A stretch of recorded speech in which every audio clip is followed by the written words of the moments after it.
What's going on, everyone? It is 10/11/2020.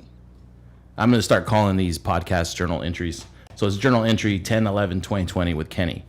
What's up, everybody?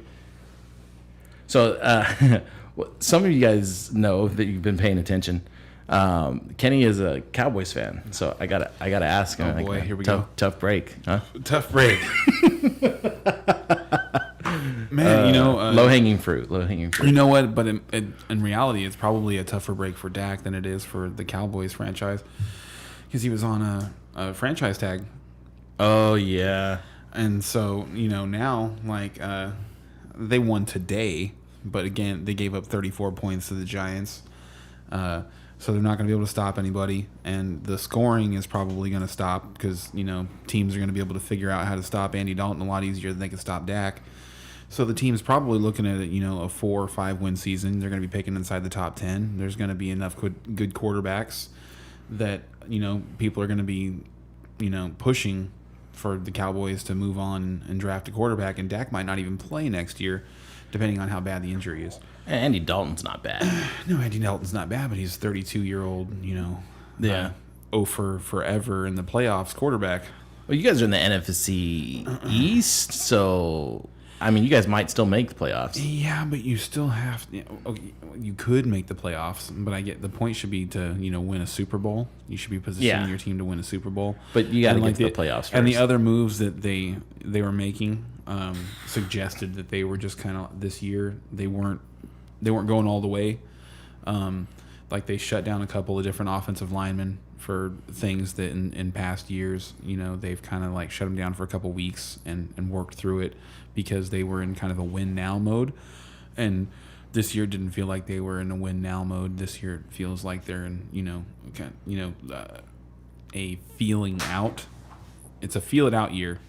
And I think there's a lot of guys going to be playing in different cities next year. Yeah. Another speaking of like the NFC East and conferences and stuff, do you feel like they should do away with conferences? I know that comes around every now and then in circles. Like, what do you mean?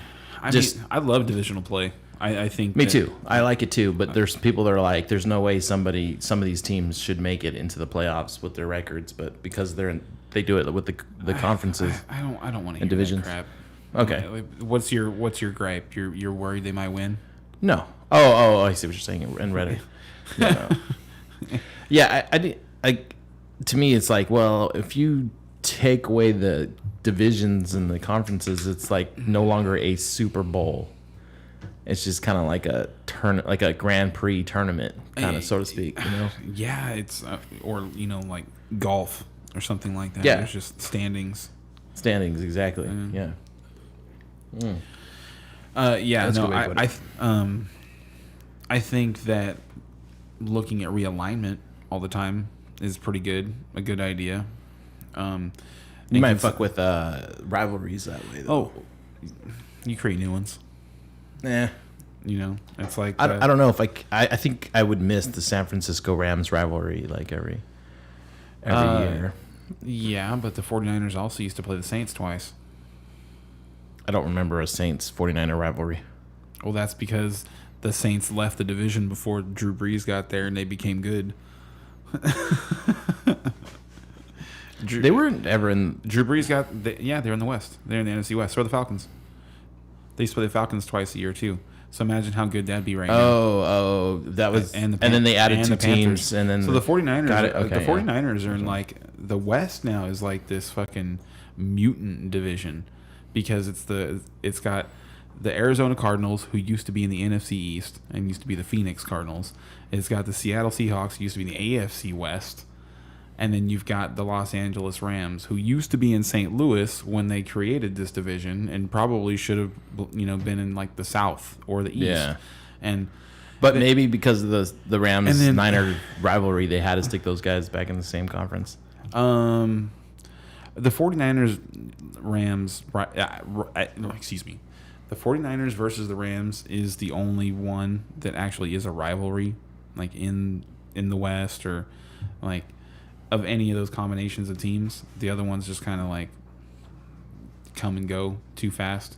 And the Seahawks have been good since Russell Wilson got there, but before he got there, it was just, their teams were pretty bad most of the time. They had the couple-year run with Hasselbeck and Sean Alexander, but I was never a real big fan of that. That guy was really big and slow for a running back. He scored a lot of touchdowns. I don't really know how, but... I moved your webcam over there. Moved your webcam over there. Oh, I see it. I had it here because me and my son were doing like these face rig things for YouTube. So I needed the camera right in his face for it to work. And I never got out of that habit of like, reasserting where it needed to go, or anything. But so I moved it over there. And then one other thing too is I'm actually streaming this to YouTube now, not Twitch. Oh, okay. And the reason for that is I'm on pace to get the watch time minutes that I need to monetize YouTube, but I'm nowhere near the subscribers. So I need to get the subscribers up. Once I hit those two metrics, the YouTube channel might make enough to sustain the podcast. That's cool. You know what I mean? So that's the reason behind the moves. And it automatically it's there. Once we cut off the stream, it's there. You know what I mean? Like, and there's no additional uploading or anything like that. So that's the other benefit of it. The thing about YouTube, though, is the live audience is a lot harder. Like, for whatever reason, the YouTube is harder to find live audiences and live videos on YouTube. Unless you're already subscribed. Like, there's no real way to browse YouTube for new channels, if that makes sense. That's interesting. So, not that it was ever really an active chat to begin with, but those are the two new changes. My watch time minutes is getting carried by the short stories I read, because students don't want to read. Yeah, you were telling me about that. Yeah, so I read college literature. And so I'm just getting these spikes. But okay, so we started talking about the parameters of a top 10 movie list, and I get that. Well, no, I was saying that I would need parameters. Otherwise, my top 10 list would just be a bunch of stuff where it's like, how is that on your top 10? Okay, so here are my only two parameters I've set up myself so far. And I've been working on this list for years. Okay. And like I can never fill it with a full 10 movies. Okay, so I'm glad to hear you say that, because I got the prompt from you and I was like, man, I feel like I would need a lot of time to figure out exactly what this is. So good. Yeah, there's a few there. I can think of probably like 3 or 4 movies that have got to be on my top 10. Somewhere. I'm not sure exactly where they fit, but I don't. These are in no order for me. Okay. Yeah. So what do you got? I got Meet Joe Black. Well, let me give you the parameters first. Okay. So the parameters I have set is they have to be standalone movies, so no prequels or sequels, and they have to be at least 10 years old. So it's you should be able to enjoy it 10 years after it's made. So my what I have so far is Meet Joe Black, made in 1998. I remember that one. Tombstone, made in 1993. Shawshank Redemption, made in 1994. Renaissance Man, made in 1994. Remember the Titans, made in 2000. I just watched that again recently. That movie's so good. It still gets me. Training Day, 2001. Nice. And A Knight's Tale, 2001. Knight's Tale, that's interesting. Okay. Yeah.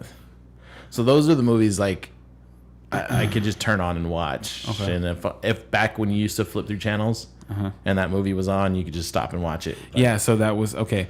So when I was, I was on my way here and I was thinking, okay, how do I define my top 10? And that would have to be one of the things would be like, if it's on and I see it, it stops me and catches me. And, and it's like, unless I really have to go somewhere, like, that's my entertainment now. We're watching this. This has become another day of, watching this movie or whatever. Right. I watched it again. So that's when I really got to the the thinking of, my top 10 would be pretty wacky probably. So because I have I really like The Princess Bride.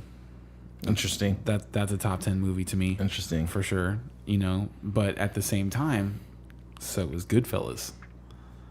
Okay. So my top 10 list is kind of like all over the place. So like if we're talking about like so it's really hard to compare those two movies and be like, okay, well, Goodfellas is obviously better than The Princess Bride. Yeah. you can't do that. I almost threw American Gangster on there. That's a good one too. That's a really good one. You know, it's an overlooked movie to me, and I think it's because Nicolas Cage just gets so much shit. Is Gone in 60 Seconds. I've seen it once or twice. That movie's so good, dude. Yeah, you like it? Yeah, it's fun. It's to me, it's a lot of fun. It's like I don't think there's any like too much realism to it, but who doesn't love car chases? And there's fucking like it's a list of awesome cars. Honestly, I've seen every Fast and Furious movie. It's like, yeah, you have to suspend your like belief, but to me, I would watch watch entertaining. Okay, so I watch Gone in 60 Seconds before I watch any Fast and Furious movie. Yeah, I've sorry, seen, Paul Walker, you the man, you the man. I've seen Gone in 60 Seconds, like, you know what I mean. So, I mean, it's a good movie. It's a good movie. But and nowhere near like popped in my head, for top 10. I've thought about Forrest Gump too.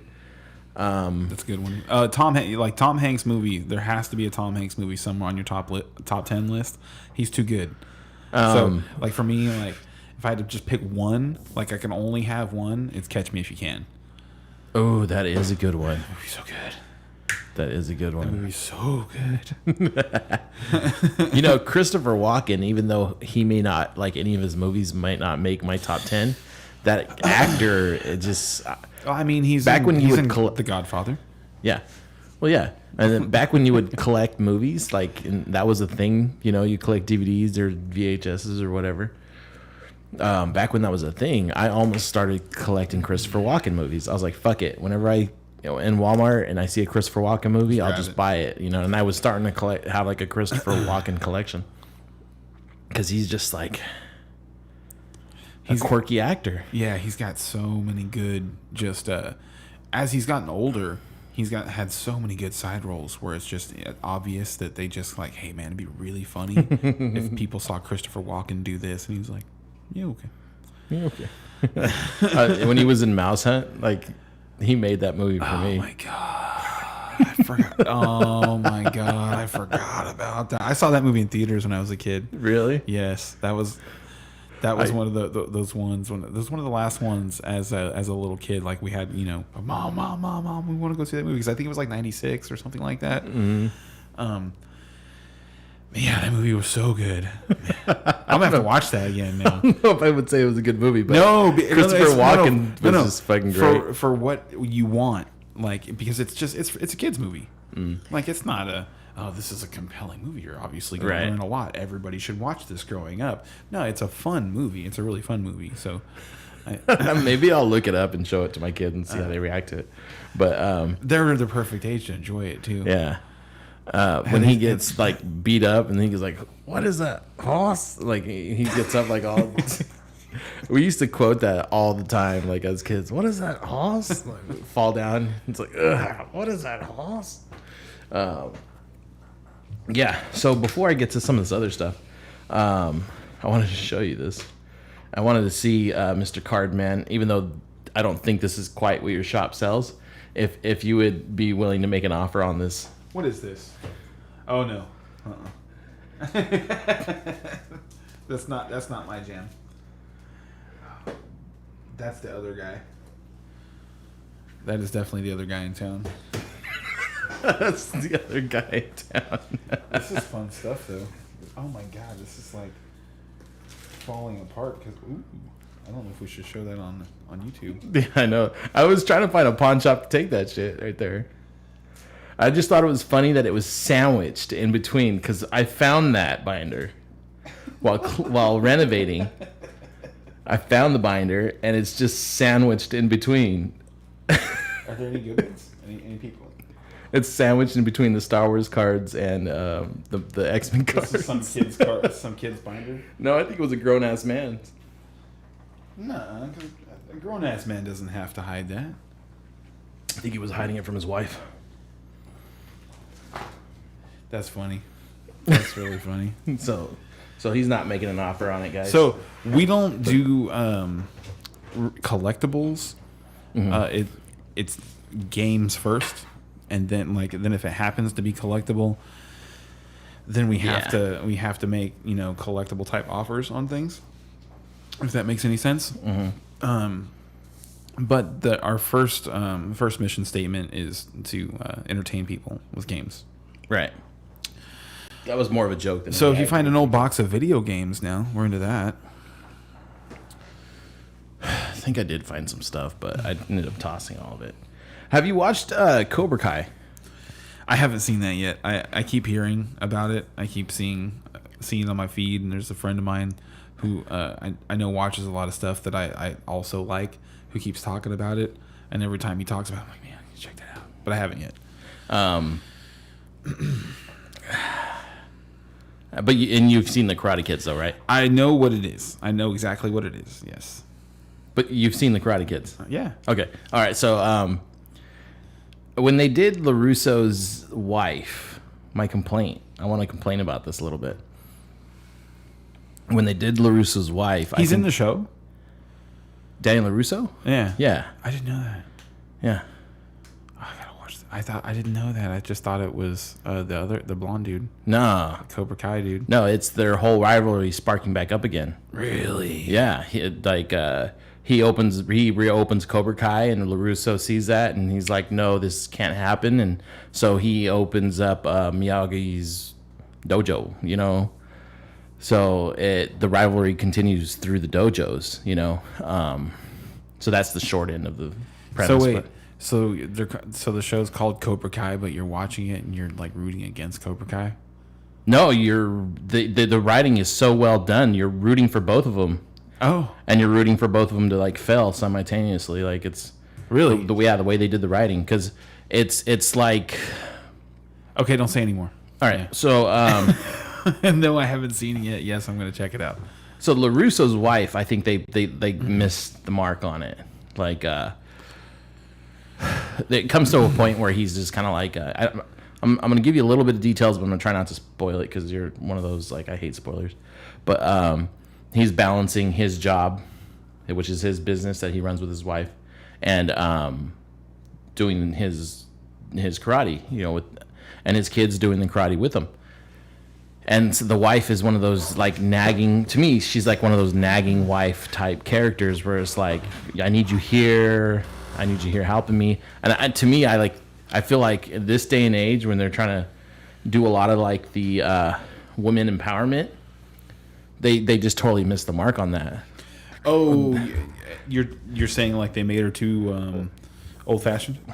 A little too old fashioned. She could have been like, I got you. Like, I'm just as good as you. I can run this. I can run this business. You go handle that. You know what I mean? But it wasn't like that. It was like, you missed another appointment again. Like, and I was like, oh my God, they totally missed the mark. Like, you could have did like a really great women empowerment. Why do they keep missing the roles on this? Like, that was a perfect time to show that a woman could run the business without like the guy being there all the time holding your hand. You know what I mean? Like, are you familiar with the term double standard? I guess, you know what I mean? But that's and there's already enough drama in the show. They didn't need to add like another element of drama. You know what I mean? Like, there was already enough in there. You're already on nerves, you know what I mean, watching it. You didn't need that added. It actually like it creates a like this. Now you have to solve this because you've created a tension and a problem, and it's like, so if you don't pointedly come back to it and resolve that issue, people are gonna be like, well, that's just how it is. Like, well, I mean, it would just suck to be like if I see in the next season she's like, you gotta choose me or them, and like if we start going down that hole, oh, that's even worse. Yeah. Yes, that's no. I would rather them just not go back to it and just kind of like, maybe they won't maybe they won't notice. Maybe, or that'll just be their dynamic. That's how they, like, she bickers and he just kind of ignores it. So that was my one complaint. I was hoping you could complain with me, but you haven't seen it yet. So I haven't, cool. But I will definitely get back to you on it. Okay, that was in case we had a third person. So, what do you got for me on the debates? What was your general thoughts on the vice presidential debates? So, I heard the commentary, the conservative talk commentary, and they usually have to try pretty hard to cut things so that Democrats sound vindictive or really even out of place, because like while you can say that their ideas are too progressive for some people, or that they won't work or something like that, they're usually pretty passionate about it and they stick to it pretty good. But anyway, it was weird for me to watch the debate and then have the same actual problems with it. And what I'm talking about here is that Senator Harris seemed like she was looking for opportunities to make the vice president look like he was bullying her. Yeah, she was ready, huh? Yeah, and she was ready to be like, "Excuse me." Yeah, and the one particular time that stood out to me was when the vice president wasn't even the one who interrupted her. It was the moderator. The moderator stopped her. The moderator stopped her, and then after the moderator said something, the vice president said something, and she went in on the vice president. "I'm speaking, Mr. Vice President. I'm speaking." And he should have just went full hog. I hear you speaking nonsense. Yes. So I'm trying to correct the nonsense. I heard you. That's why I'm speaking. I just didn't want you to keep rambling that nonsense. But so my takeaway is that if you get Kamala Harris outside of like a 30-second soundbite, she doesn't stay on point very well at all. Like she has passion, but it doesn't seem like she has a whole lot of sense for the nuts and bolts behind how things work, So it doesn't seem like she's somebody who's capable of making decisions that are actually going to make changes. Like it seems like she's somebody who can, yell at people and make people angry and ask for things that are unreasonable. There's that. And then she can say things like, "We're going to repeal the tax plan," and then repeal the tax reform plan, or whatever tax relief plan, whatever you want to call it, the Trump reform plan from 2016, and not have an actual stated plan for how it's going to work, other than "we promise not to raise taxes on anyone who makes less than $400,000 a year." What does that mean?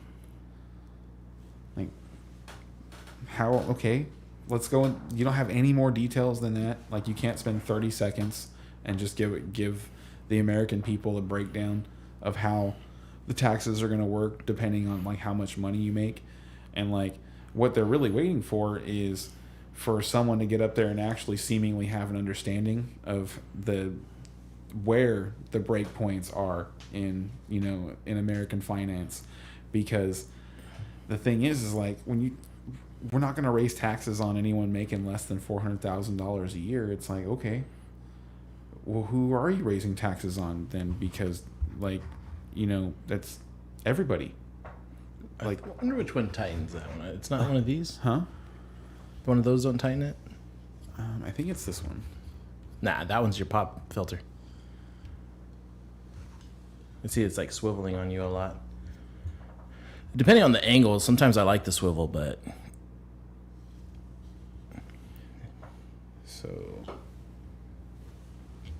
It might just be this whole number. Like the whole microphone itself might need to be tightened. Or the little ring right here. I mean, I'm okay. As long as you're fine. Like, as long as it's not annoying you. It's not annoying. Okay. Because this as long as silver ring my right voice here is might coming be it. through fine, This little silver ring right here, too, might be it.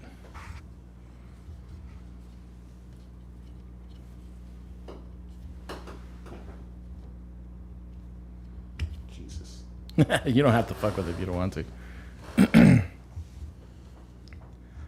One of these days, we really need to just dial it in, like, to...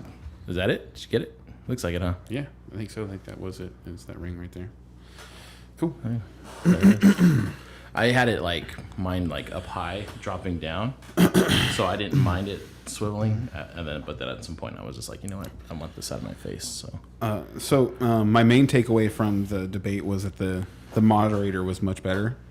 And anytime the candidates, both candidates, I would say, like, she was a little quicker on the draw for the vice president than she was for Senator Harris. But she overall did a pretty good job of not letting them break into campaign rhetoric. You know, when the American people, blah, blah, blah, blah, blah, yeah, blah. They were grandstanding. Yeah, when she would give them a second to actually have a point, and if it seemed like they were just spouting campaign nonsense, she would just, talk over them. But that happened a lot because they were doing that a lot. And I thought there were a couple of times where the vice president made good points and attacks at the Democratic position that Senator Harris wasn't prepared to defend and actually move forward on, which I thought was interesting. Like, for instance, the tax plan. She was talking about that, and then he said, "Okay, so you're going to repeal the tax plan.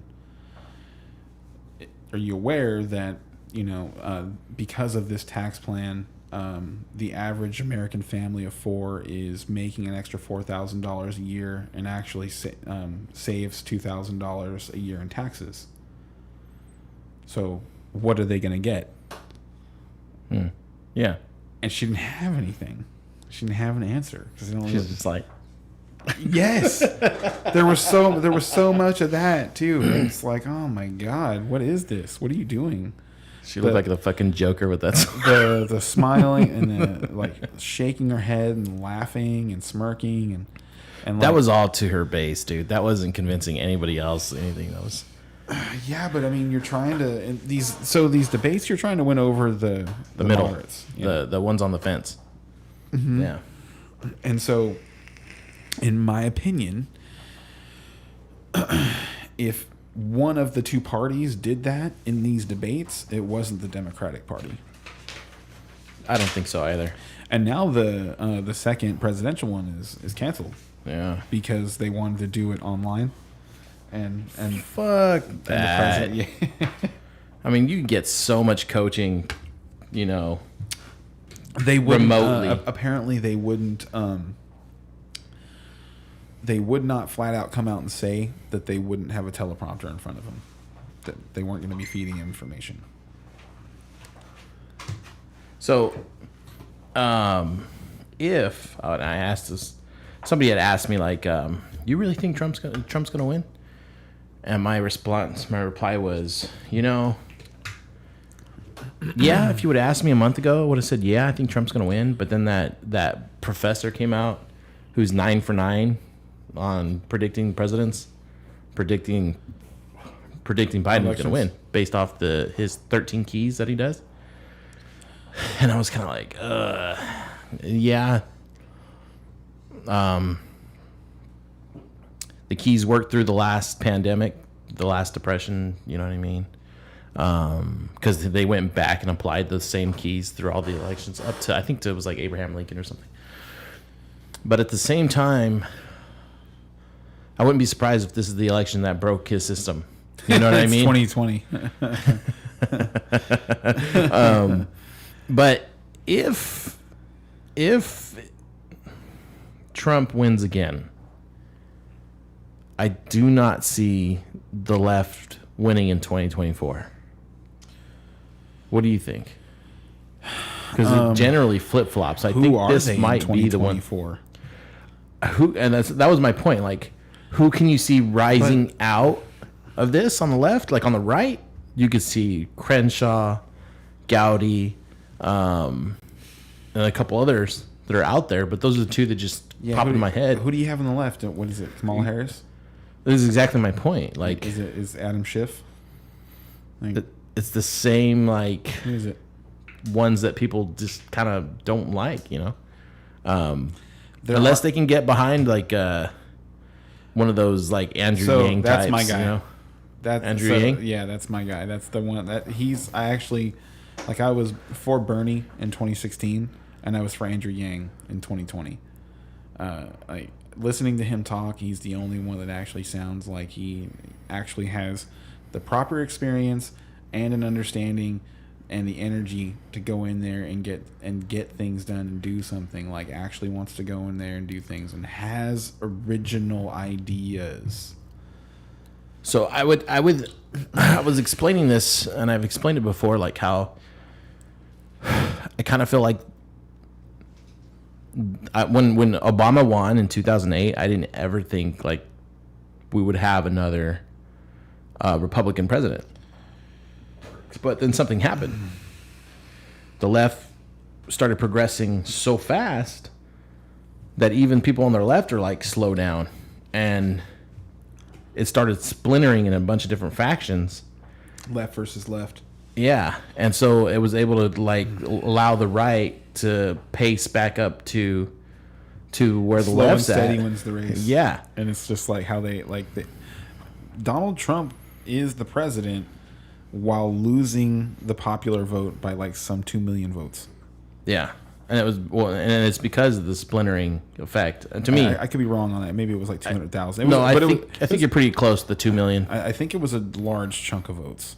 And it's the reason that people are, we have to abolish the Electoral College. And I'm not for that. I'm not either. Have you seen like the high speed rail thing I pull up every now and then when people talk about the election? No. I could pull it up again if you want to see it, but what I was explaining is with the Electoral College, the high speed rail was forced upon everybody in the county that the rail was going to run through because of we didn't have the power to stop it. Yeah, because of the counties in North and South County and the beach counties dictated, and it would be the same way for the country as a whole because the population is in New York, it's in Florida, it's in Texas, it's in California. Mm-hmm. So all those four, and like then you have like Pennsylvania and Ohio. So those 6 states would control all of the national elections. Yeah. And it was something close. Like it was like 48% were against it, and 52 were for it, and it ran through all the counties that voted against it. You know what I mean? Except for the San Francisco, which is I think it is San Francisco County, and Orange County, LA County, right? But the high speed rail now is hitting a wall, and it might not even go to those counties now. You know what I mean? So we might have a high-speed rail put in place by the counties that didn't want it. Just for us. But if we were on an electoral system by state, it might have been prevented, you know? So that's always my argument. Like, you could pull it up. It's pretty easy. You just pull up the Wikipedia, and it shows all the counties, like, that were for it, against it, and it's just, like, this crescent around the high-speed rail where it's running through. Yeah, the people that didn't want it. Yep. So that's a really good example. And I use that against my family a lot, too, because I'm like, well, if we had an electoral system in California, we wouldn't have lost the property that my grandmother had to give up because the high-speed rail, like the state made her sell it. You know what I mean? And then didn't even give her what it was worth for it. Eminent domain. So it's just kind of like, you say you don't want it, but if we had it, we could have saved it, you know? But so that's my thoughts on it. I got to get her in here. You want to make some whiskey? Or you talking good? About smoking whiskey? Yeah. I'm down for a glass of smoked whiskey. Yeah, let's do it. Which one? I don't care. Whatever you want. No, you pick one. Tell me which one. Do the apple bird dog, because I think there's more in there. We could probably kill that. Hell, I'm even down to mix it with the blackberry.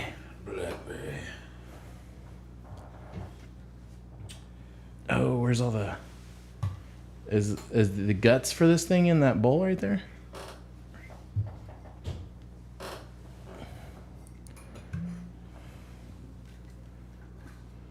Or did it fall on the floor?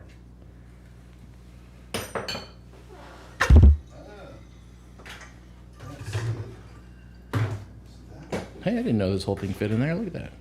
Is this? It's just a bowl and a screen. Look at that. Yeah, we might need that other whiskey. I'm down to cocktail it.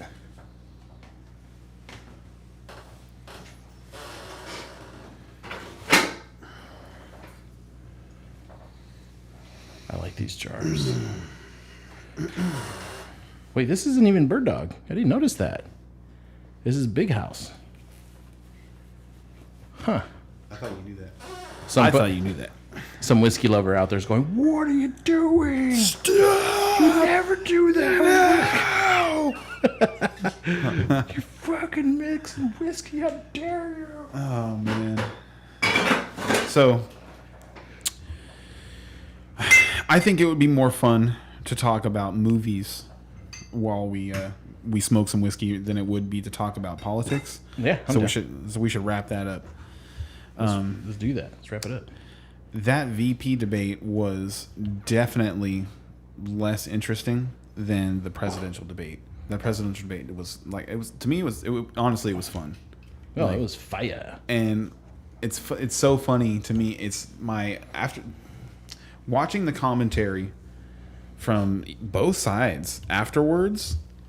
It's so clear that like the people that are on television have no fucking clue what the people like you and me think about things that we see on television and how people act and how they respond to different things that happen to them, because they just have like it's so bizarre.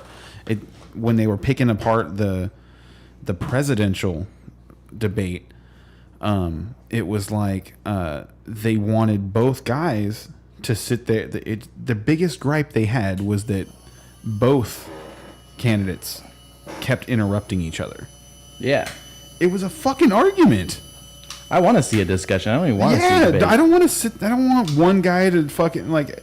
If you've seen these debates throughout our lifetime, like they usually play out the same way. Like the one guy will fucking take the question and put his fucking party's spin on it. And then the other guy will take the question and put his party's spin on it. And neither of them will really say anything to the other one. And then they'll just go on about their business. 2016 changed that because it was Hillary versus Trump for the first time. But this one's been so much more entertaining. You know, it should have been Biden versus Trump the first time in 2016. Because Biden was talking shit about him back then, too. Did Biden put his name in the hat in 2016? No, I don't. No, Okay. I think he was done, dude. That's the whole thing that fucking gets me about this election, and that like why it's so hard to fucking plug my nose and vote for Biden, because I know that they pulled him out of the grave. Like he was done. He was fucking on a resort. He wasn't even making rounds talking to people. Hillary was doing that. And they're just like, Joe, we got nobody else. You gotta do it. We can't let Bernie have it. We can't have a Sanders and Yang ticket. We just can't. I wonder why that is. I wonder too, because it would have won. I think a Sanders Yang would have won. And so yeah, easy. I don't think it would have been hard. I think because the thing is like the best person for getting up and arguing against Donald Trump was Bernie Sanders, because he's the only one that actually knows the fucking statistics to argue against him. The other ones are just politicians. Bernie's a guy that actually fucking wants to get shit done. Like it's so crazy to me, like that people buy into, and I'm gonna branch off in a second, but that people buy into the stories that they're told about different facts, different circumstances, different people, You know what I'm saying? Mm-hmm. And the thing is that Bernie he's a crazy kook, according to everybody. But it's like, well, who is everybody? Oh, you mean those people who are fucking on payrolls for, giant corporations and might as well be fucking wearing labels for who they work for? Yeah. Those guys, they think he's crazy? That's okay. I'm okay with them thinking he's crazy. That's fine. I don't like them. I think they're crazy. So there's this interesting documentary on Netflix now that is about it's basically about the history of UFOs. I shouldn't say the history of UFOs, but it lends credibility to the history, to some of the history. What's it called? That we think we know about UFOs. I can't remember exactly what it's called. I wish I put it on the spot. I'd watch it tonight. You know what? I'll send out a text. I don't get that information right now. Yeah, I'd probably start it up tonight. I've been watching Star Trek, and I can't help but notice all the camel toe that's in that fucking show. Next Generation. I was like, what the hell? What the hell? Nobody saw this? No one thought to edit that out? Say again. Star Trek: The Next Generation. I've been watching a lot of that. Oh, okay. And I've been seeing a lot of camel toe in it. Nice. And I'm just like, nobody thought to edit that out. I was like, they're just gonna let her ride like that, huh? They did. They thought about it. They did her dirty. Remember? Did you watch Friends? Yeah, I watched Dude, Friends. there were so many fucking nipple pokies, Oh yeah, I'm sure. and it's Yeah. you didn't you couldn't just nobody thought to raise the temperature in the room like 4 or 5 degrees. Maybe it was intentional, but No, that's my point. yeah. Unacknowledged. The documentary is called Unacknowledged, and so it's disgusting actually. The people and their titles that are willing to get in front of the camera for this documentary and say the things that they say about the government, and dude, I don't even know where to get started. Unacknowledged. I don't know where to get started to peeling the layers of the onion, because this documentary flat out tells the American people that the President of the United States does not have the authority to stop the intelligence agencies. Not only doesn't have the authority to command them, doesn't have the clearance, the President of the United States, to know what they're doing all the time. The only thing I could say to that is maybe it's because they're in and out in 4 to 8 years, and they're not. I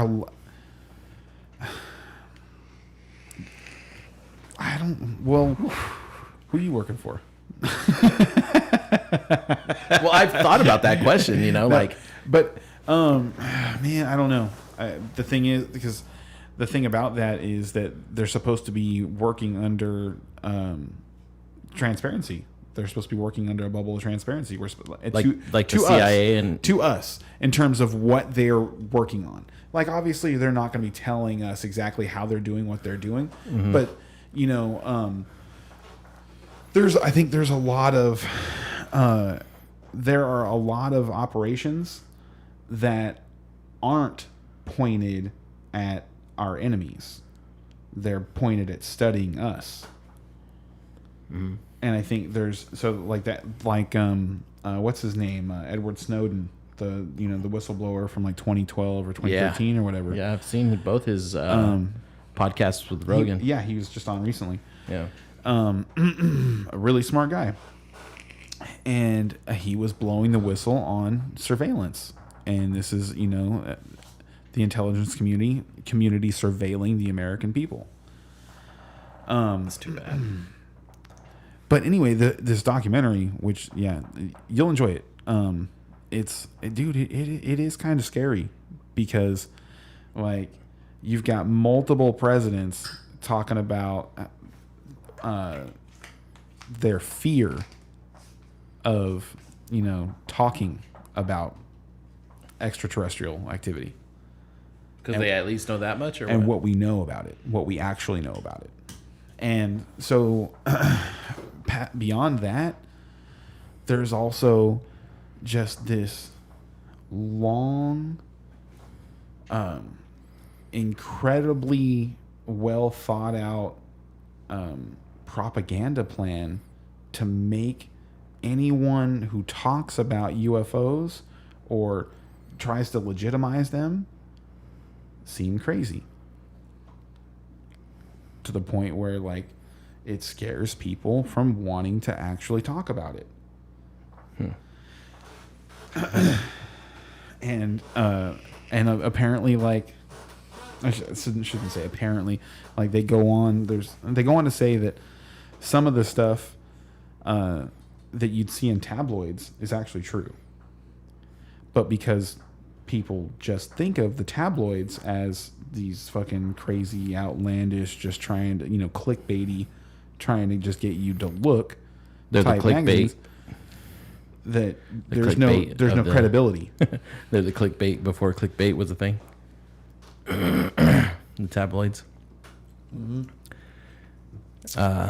Yes, exactly. Maybe Men in Black was onto something then, huh? Seriously, right? Maybe Hollywood tried telling us. So I don't know if I've shared this tinfoil hat theory with you, but the whole COVID thing, I was talking about this yesterday actually. How it attacks people in their 80s like the most, like that's like the highest one. And then they're recently been complaining about Social Security being sucked up by all the people in that age bracket. So let's release they're clearing Social Security. So let's release a virus to help, ease our future debts. Yeah. And then actually that's interesting. Nobody some 210,000 people have died from COVID-19. I wonder what is the amount of Social Security relief that the United States is now going to receive on an annual basis? I'm curious. I'm curious. I mean, it's one of those things that'll probably pop up in a year. We'll see that stat. Somebody somewhere is going to crunch those numbers or there's all of a sudden there's just more money that was in that account that wasn't expected or something like that.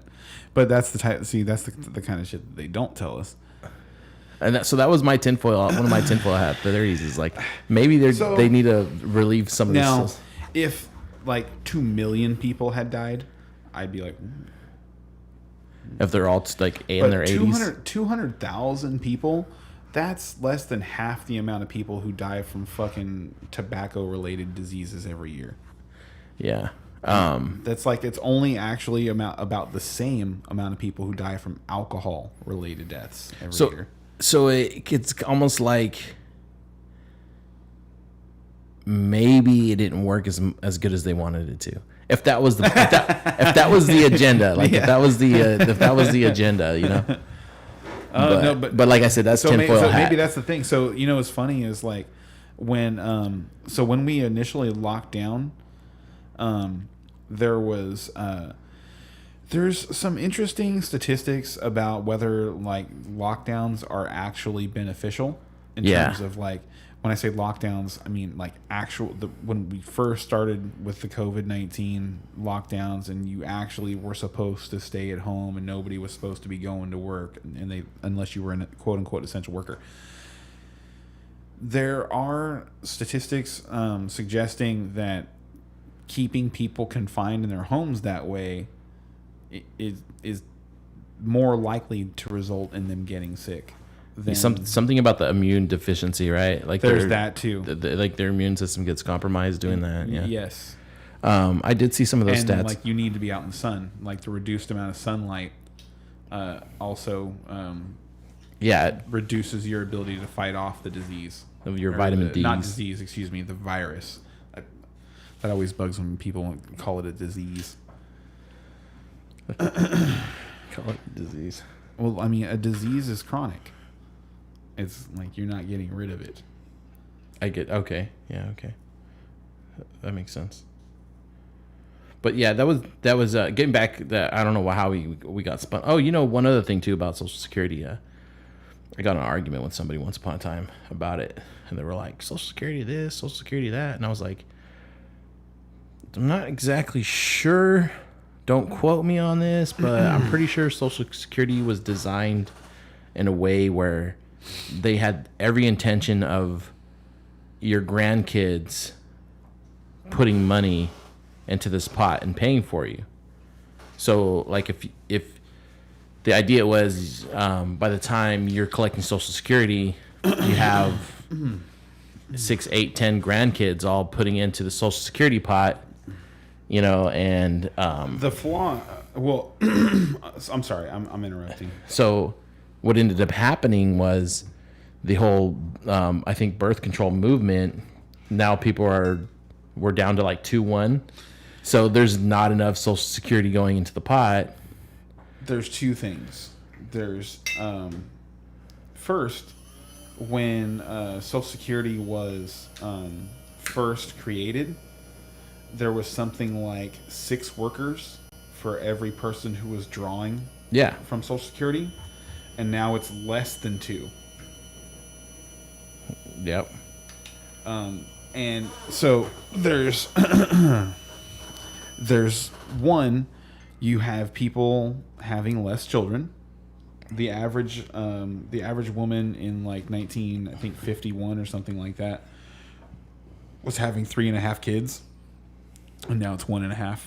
Is it 1.5? Mm-hmm. I thought it was like 2.1. No, or some shit. I think it's 1.5 now. And then you also have, think about when Social Security was first introduced in 1939, 41, something like that, 42. It's either late 30s or early 40s. No, you know what? Actually, I think it's one of the New Deal things. My bad. Yeah, I think it's actually like from the mid 30s, like 33, 34.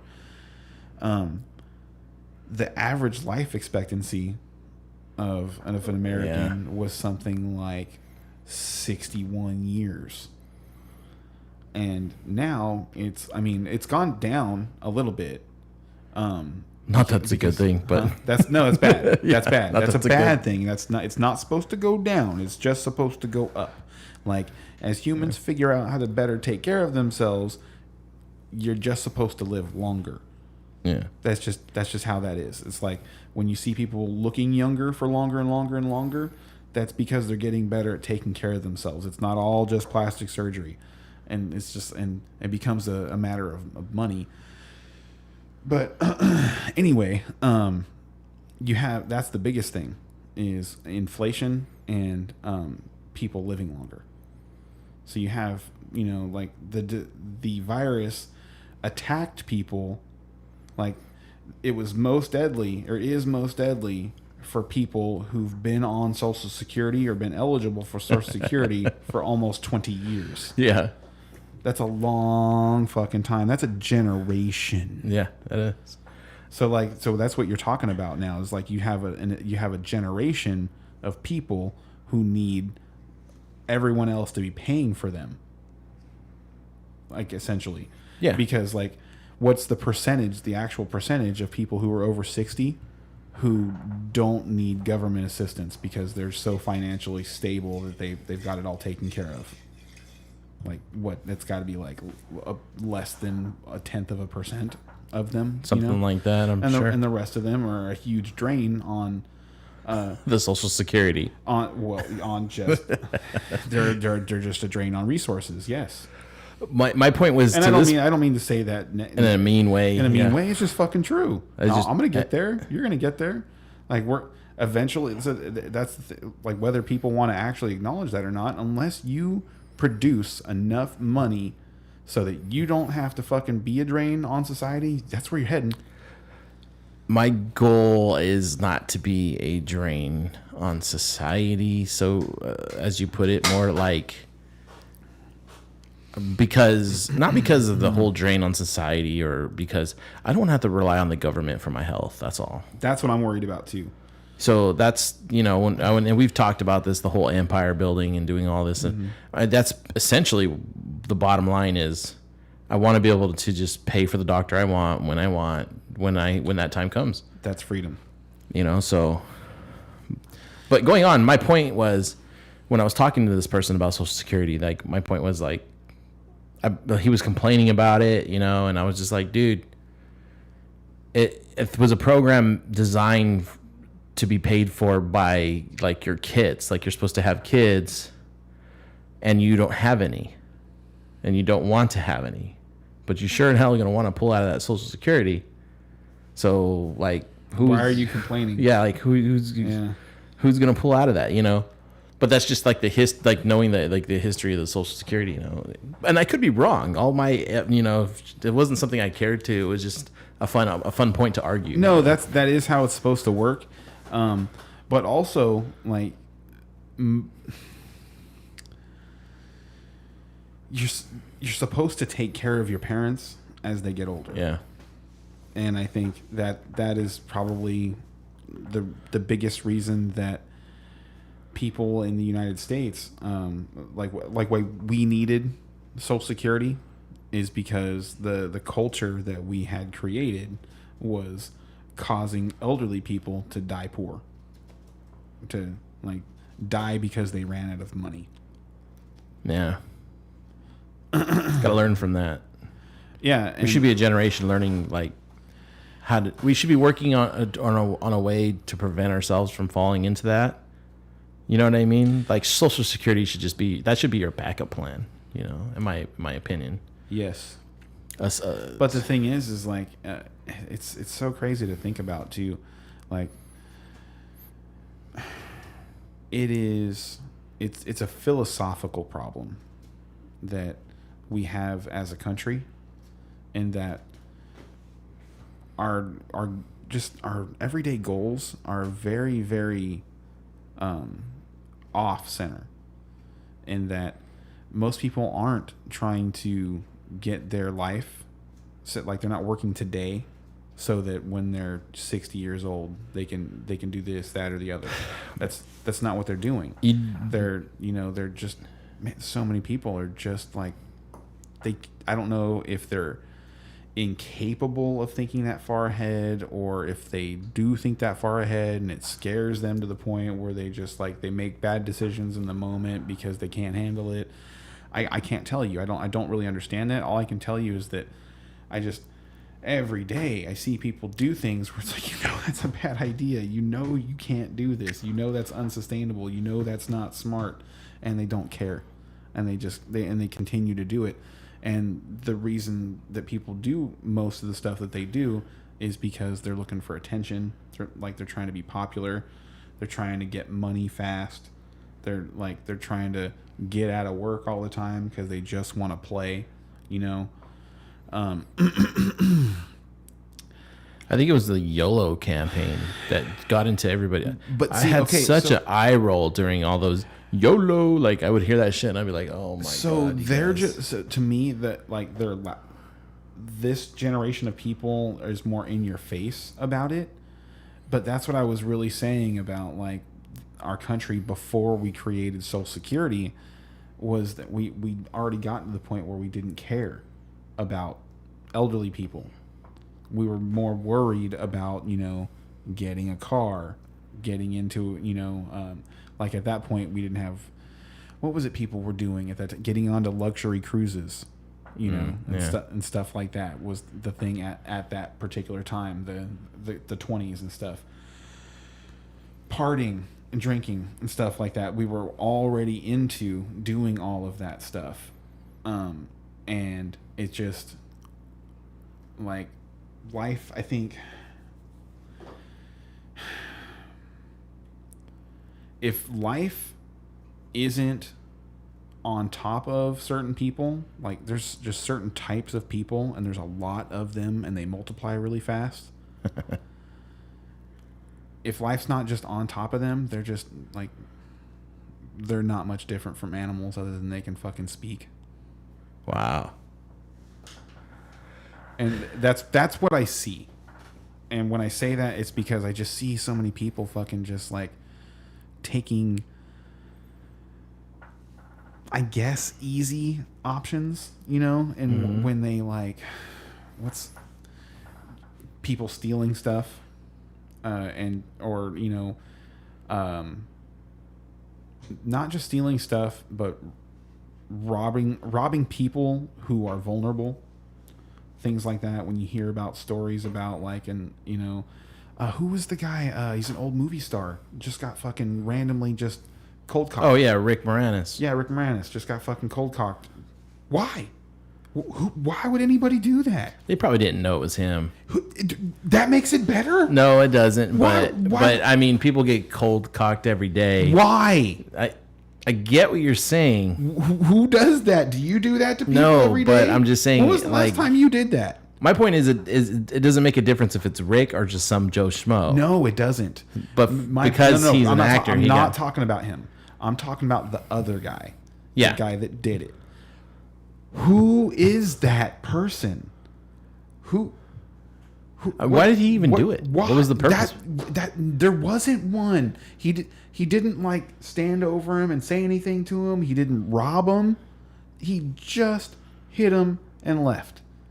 He was like, it looked like it was just incidental even. Like if Moranis had walked out of that door 30 seconds later, he'd have never seen the guy. He just happened to walk out in front of that guy as that guy was coming by and just got clocked by him. Fuck, and dude. And it's just like that was a Ghostbuster that saved the day stuff too. like that, and I drive a lot.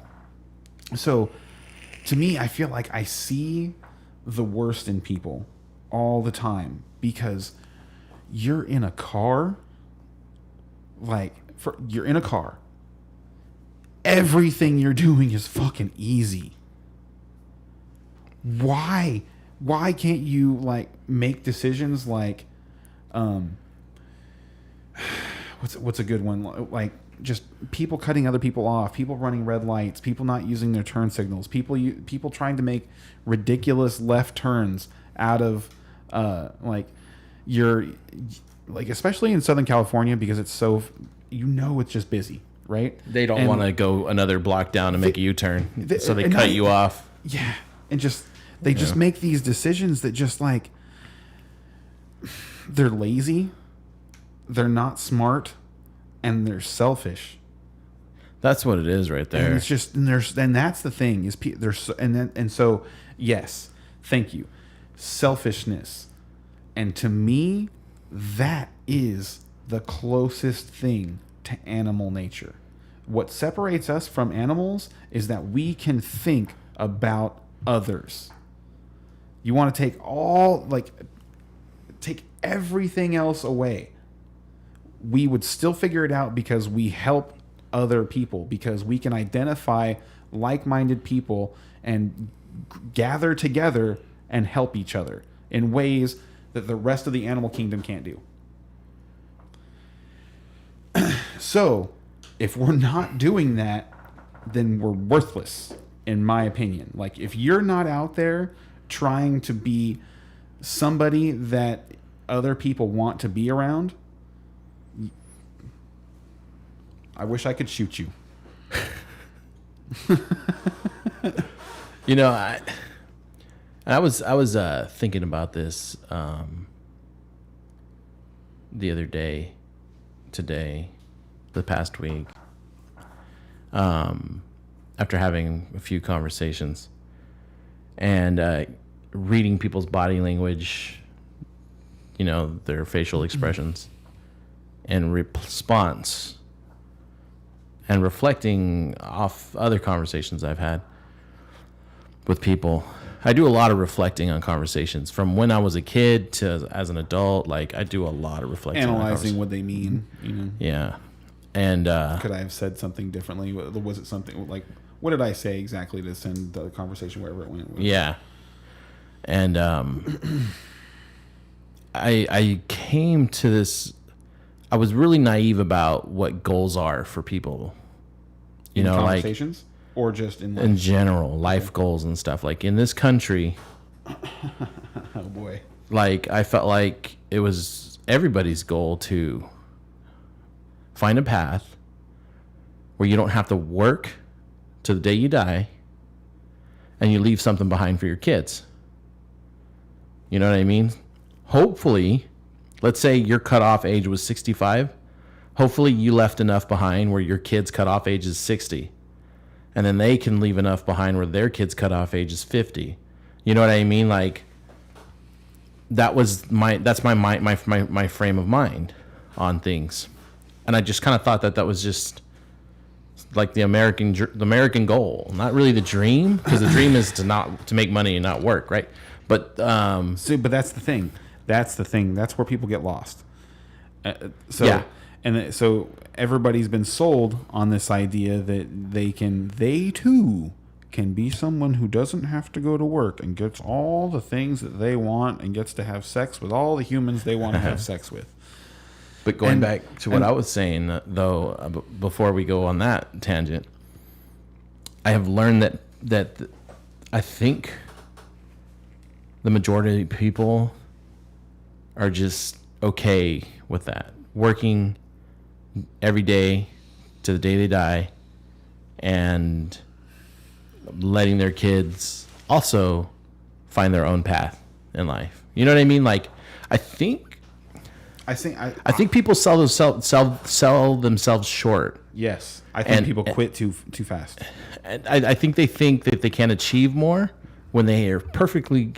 They got it in them to achieve and make it that far, but they already set it in their head like, this is what I'm going to be making. I might as well just enjoy like life now, not later. And it's like you just said. I think they just kind of give up too soon, you know. But it was I never thought that of people. That's the naive part of me. I always felt like everybody was still always working towards this goal. You know what I mean? I also feel like people don't really appreciate that they're not going to be young forever. Like, I really don't think that hits people early enough, you know? So what movie do you want to talk about? I mean, we can talk about all kinds of movies, but I mean, are we gonna break down movies? Is that what we're doing? We could pick a movie. There's one other thing I want to do. I don't know if we're gonna have time for it, or if you'd even be up for it. But I thought it would be funner with I thought it would be more enjoyable with 3 people. But like, I woke up this morning really early with nothing to do, like at 5:30 in the morning. Mm-hmm. I'm pretty much caught up on my homework. I could do some, but I didn't feel like it, and I almost like did a short story read. I pulled up a short story and I started reading it, right? And boy, am I out of practice. And I was never good to begin with, but I was out of practice, you know. And I was like, I could do this. The story I picked was kind of boring, but it's one of those ones that people are probably going to need. It's in a literature book. I'll probably go around and do it. But I thought to myself, wouldn't it be fun, like, to sit around and do a character read? Almost a character read. We could do that too, but like come up with our own scenario and then sort of like ad-lib it. You know what I mean? But I don't know like how good your voice acting is. I know mine is shit, but I'm still willing to try it. But like, for example, like we just throw a scenario out there, like 2 of us are in the forest waiting for the one guy who pulls up with a dead body. He pops the trunk, go. And then we just voice act, you know, what we're doing with this dead body in the trunk and what we're saying to each other. You know what I mean? Like, I would like to try that one of these days. Like, it's almost like creating our own little short story on the spot, you know? Maybe we could do that in the future. But a skit? That'd be fun. Yeah, like a skit. Maybe. There you go. So, how about we'll pick a movie off your top 10, and then we'll pick a movie off my top 10, and we'll just talk about them. All right. So which one do you want to talk about on my top 10? No. Let's see. Well, since I just recently watched, I guess let's talk about Remember the Titans. Ooh, Remember the Titans. Why is that on your list? There's a profound line that he says to Bertier. I can't. What's the other guy's name? There's Gary Bertier, and then the other guy. Julius. Julius, yes. Get some glass. Let's pour this out. When they're arguing, have you been doing your job? Yeah, I've been doing my job. You know, and he tells them, attitude reflects leadership. Yeah. Yes. That's a attitude reflects leadership. It's a profound line, and I've always I like things like that just kind of generationally resonate, you know, and I also like brotherhood type, like type stories. So like, for example, I watched Meteor Garden right on Netflix, the Chinese version, because apparently there's a bunch of versions. And I've explained this to you before, but you probably don't remember the title. When I was watching Meteor Garden, I read the little like cue for it, like so and so, you know, is a demigod that gets knocked down to earth by so and so, right? And I was like, oh, cool. There's a supernatural tendency to it. God, I don't know. Smoking it adds an element to it. So I started watching this thing, and it's a love story with drama. But the main love story in the drama, the male role has 3 best friends, and their camaraderie, like as friends, is just like touching. You know what I mean? And so, even though it was like a romance drama, something I'm not really too keen on, the camaraderie like pulled me through the entire like 40-something episode show, you know? Okay. So when going back to Remember the Titans, the camaraderie in that movie really is touching, and it wasn't always present. You know what I mean? Like they had to work their way to it and get through the divide that society was telling them to be in. Like you know, you belong in these circles, and they had to break those barriers down twice. Yeah. So, and then it's just football too. There's that football element, you know. So fun that cast. adds. There's a fun cast. That adds to the excitement. But I think that's what it does. That does it for me. You know what I mean? That whole just dialogue and pushing through and watching the struggle of these 2 factions, like you can call it, that eventually become one faction. They figure it out. What do you like about that movie?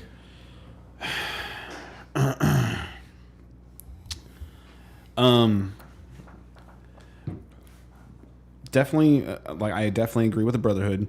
It was just it was enlightening, you know, when I was to watch it the first time when I was a kid, you know, to watch what they had to go through, you know, just to play football. And that was something that always stuck with me, that it was, you know, like people of color used to just not be able to walk down the street.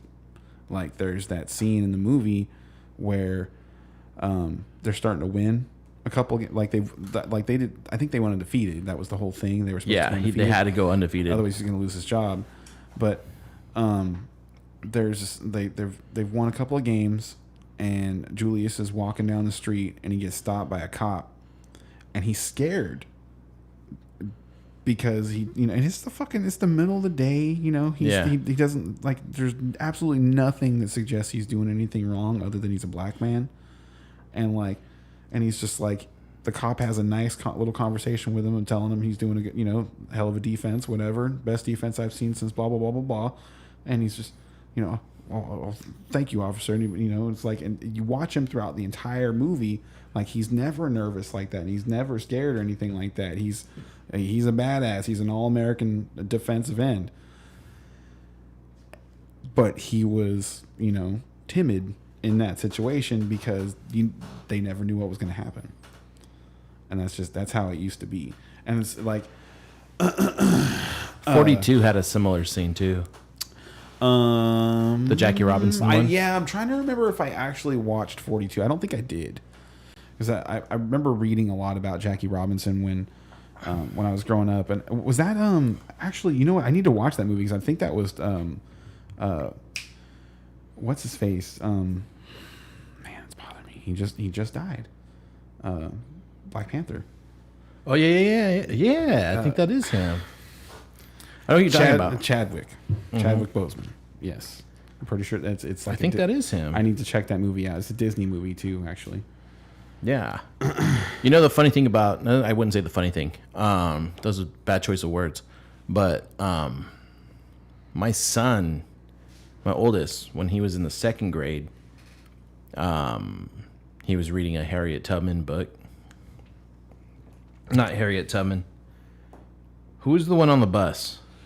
Harriet Tubman was the Underground Railroad, Harriet right? Tubman was the Underground Railroad, Rosa Parks. Rosa Parks. So he's reading a Rosa Parks book. And he's reading about the whole thing, the bus, right? It's a picture book, and he's reading. And he goes, Dad, did this really happen? Did this stuff like this really happen? Like, and he was in the second grade. I was like, yes, son, unfortunately, that's the way people were, you know. And he just kind of left it at that. But he read that book like every day in the car. He read that book. That was the book he took into the car, and wherever we're driving, he read the book. You know what I mean? It's just, I'm glad they're shocked. Yeah. You know what I mean? I'm glad kids nowadays are shocked to it just goes to show that it's not something they're seeing on a regular basis. And you know what? And honestly, like I was too. Like I did read a book about Harriet Tubman and the Underground Railroad. I honestly don't know how I got my hands on it, but I read it like when I was grounded one time when I was probably 9, 10, and it was it was just her story is obviously much different because the Rosa Parks story is more of a civil rights movement. Well, Rosa Parks had rights, and she was just expressing them. Mm-hmm. And whereas that's a better way of putting it. Whereas Harriet Tubman was a hero. Like she's a legend. She just like almost she could have been shot on sight just for being black. You know, she should be on some of our money. She should. Hey, that's what we need as a country. We need an African American on a piece of U.S. currency. What bill? Don't care. Do you create one for her? Or do you just like introduce like the quarters? Like there's some Harriet Tubman 5s and there's some Harriet Tubman Lincolns. Okay, so to me, Lincoln, all right. Lincoln can stay on the penny, and you can give them the 5. They say them. That's awful. You don't even have, I know.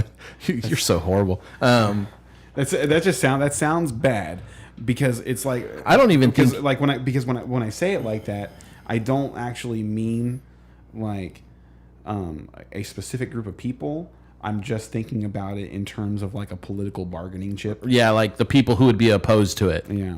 Like whoever would be opposed to it, give them this, and whoever would be a good. Yes, exactly. I think that's an okay idea, but I do like the idea of just maybe doing it like we do our quarters. But also, I think there's have them both on there. If you go through, and why can't we just have more than one? Like, yeah. So the thing, like, here's the thing, like, you look at, especially in the last like 15, 20 years, because they're always worried about counterfeiting, they're printing basically brand new bills all the time. Like the fucking $100 bill that's new today has changed 4 times in the last 20 years. I think there's a circulation, like a stamp circulation. So like they change it every year. They do something different. I thought it was 10 years. There's new print run every year. I know, but they have the stamp made 10 years out in advance. The one they're going to use. The hologram or whatever. Whatever stamp. I'm not entirely sure, but my point is that... The molding stamp. My point is that they're already different bills. It just has the same face on it.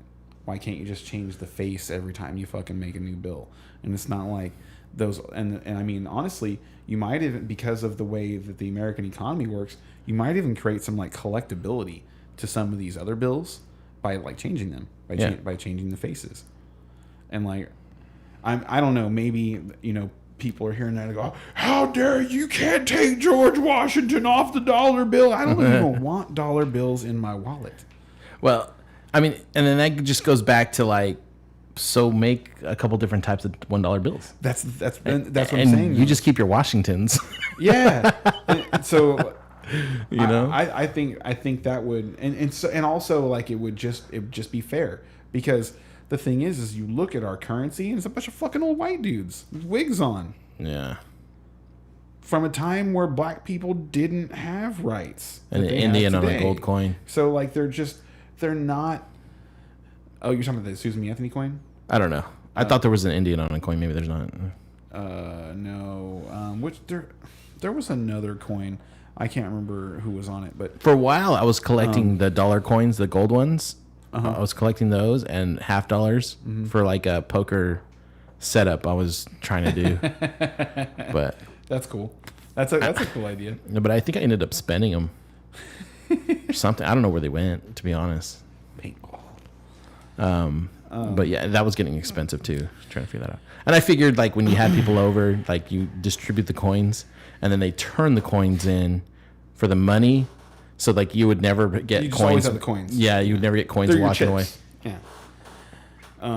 So yeah, we kind of got off track, but yeah, I think it's we were talking about Remember the Titans, and yeah, it's just it was wild to me to watch like just a high school football team, like, and what they had to fight through just so that they could play a game.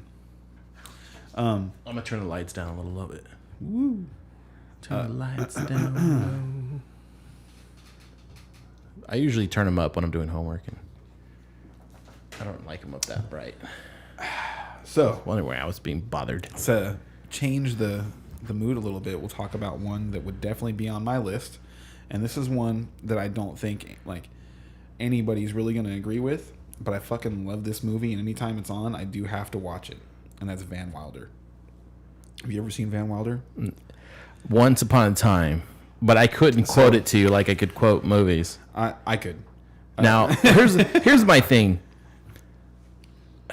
The reason why comedy is so hard to make my list is because once I've seen the joke, it's hard for me to laugh at it. So yeah, right, I agree. So, some of them. It takes this one's got, and so this is a national. For me, it takes a good 5 years before I'm like, oh yeah, that was like, you know what I mean? Where like, and Tommy Boy was pretty good at that. Like Tommy Boy's a good one. Chris Farley is just a really good physical comedic actor. Like everything he does, he just starts shaking and his hair gets all crazy and. Yeah, Tommy Boy had a way of surprising you, like when the fucking hair wig went up when they turned the air on. It was like, dude, just fucking hits you from like left field, like, you know. But go ahead, Van Wilder. You know. So I like the story behind it. That's actually around it, because it's a slapstick comedy, but it's actually also kind of a story of somebody who was a fun character, and like the guy was in school for like. I want to say he was in school for 7 years or something like that. And he's at a really nice college. And he had the credits to graduate. He just had like a couple of classes that he, didn't finish. And year after year after year would just keep himself in that position, and was like the school hype man. Like, everybody on campus knew who he was, and it wasn't just like a popularity thing. He's like was somebody who actually like helped people, like people who were sick, people who needed to raise money, people who just needed some sort of Who was the main guy in there? It was Ryan Reynolds. Okay, that's what I thought. I just wanted to make sure we were thinking the same movie. Back once upon a time, before Ryan Reynolds was Ryan Reynolds, and I wonder if that's on any streaming platform. I maybe give that another chance. You know, it's a good movie. I like it. It stands the test of time too. You think? I think so. Okay. And the comedy in it is pretty funny. Like there's some really good stuff, dude. Like just the movie starts off and fucking just nails you right in the face. Like it's good. It's it's so good, dude. You're just laughing thinking about it. Yes. It's so good. But yeah, and then he's this person that is looked at by some people as a menace, a problem, somebody who shouldn't be emulated. But meanwhile, the reality of the situation is he's helped a lot of people. I'm just like, there's a lot of people who just kind of like who've made their way, because of him. And I'm reading a lot into like the story, but I kind of do that with movies. Like I can't help but do that even while I read a lot into a lot of shit while I'm laughing at them and stuff. And for me, like I don't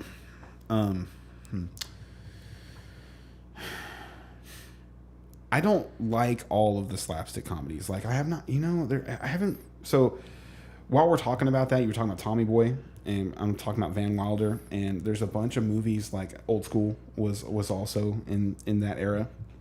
And Old School is another movie. Like if you go back and watch it, You're My Boy Blue. Yeah, that stands the test of time. You're My Boy Blue stands the test of time. You know what's funny is Will Ferrell. I'm not.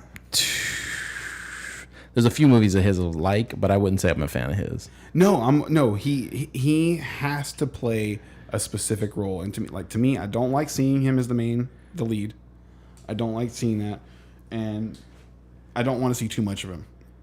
I'm like, Old School was right about like it was borderline too much, but it was just the right amount because like he flirted with the line pretty good. He flirted with the line real good because he was a main character. He was on screen a lot, but they weren't asking him to act because he was Frank the Tank. He was in Frank the Tank. Dude, they weren't asking him to be an adult at all. He was just a fucking 40-year-old frat boy.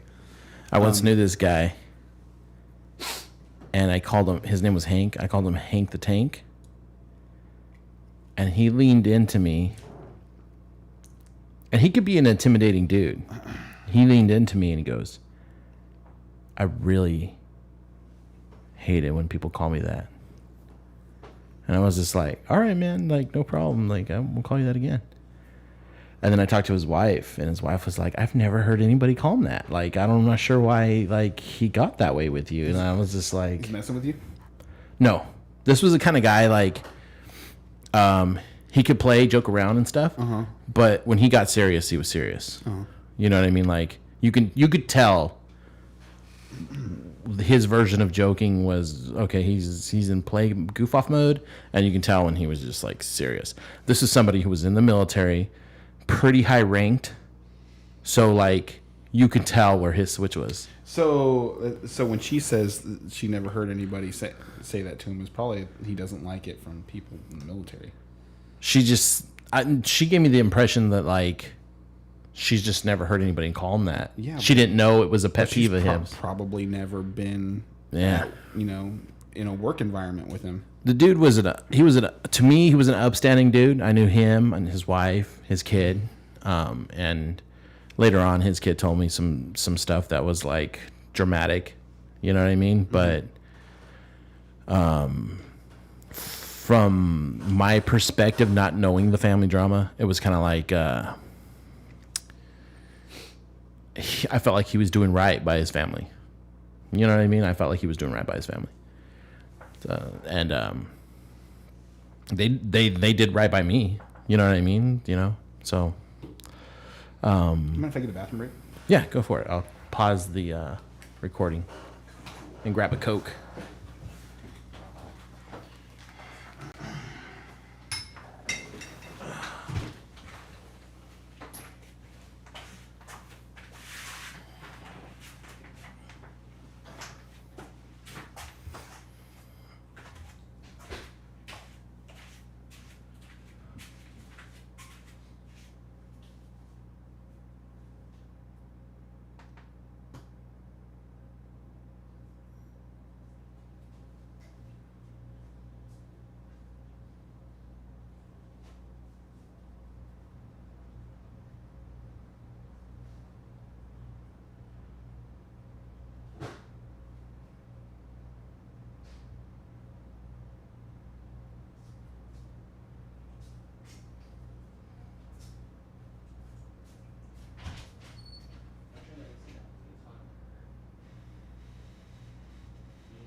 don't really have a chance to make an opinion on this one. I think I'll try this one.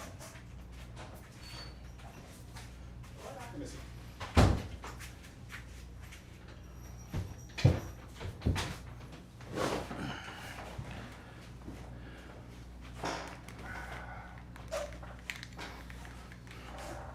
My hair is all fucked up.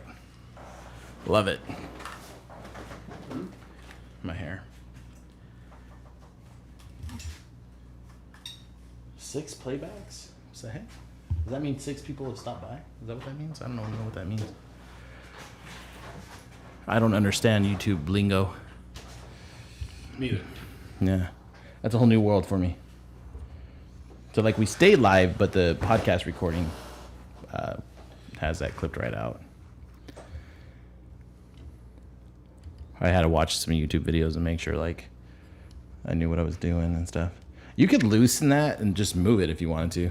The pop filter, where your thumb's on, so you can get to the that particular. So how does that work? Just unscrew it. This can come down? Yeah, you can unscrew that and take that off if you want. The pop filter kind of takes away the hissing. You can just take it all the way off if you want to. If you want to get to that disc. But it seems like this is what's keeping me from being tight. No, that's just the pop filter. That removes this guy. Look. That removes this guy. Oh, this. Yeah. So if you need to get I don't. If it's in your way, you could just take it off and then put it back on. Okay. Yeah, I see. I'm with you now. And while you're doing that, I'm going to try this Rebel Stoke roasted pineapple whiskey. We opened this up last time we did a stream and had a sip of it, but I don't remember it too much. I'm going to try it again. I think I do a pretty good job at picking out pretty good stuff, but every now and then I whiff. Every now and then I whiff. I also got a Coke here to help me out with it too. But that is a brand new boom stand, and I've never used it, and so Kenny's gonna adjust it to his liking. Make all the little attachments.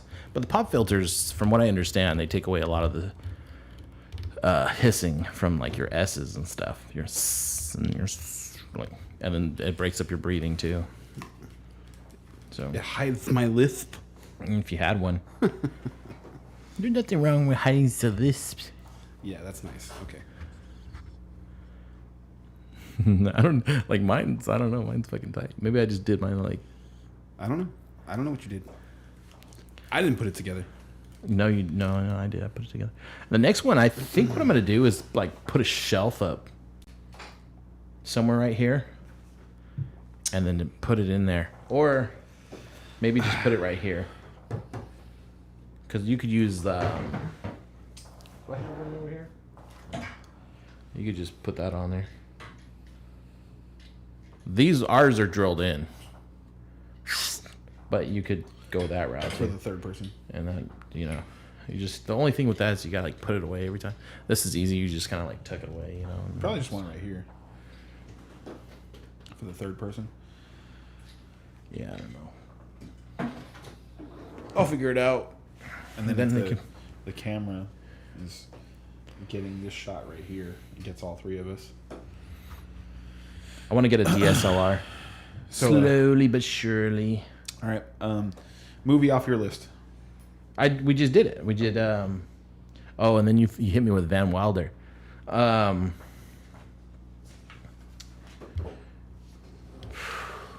think, for the purpose of conversation, have you ever seen Renaissance Man?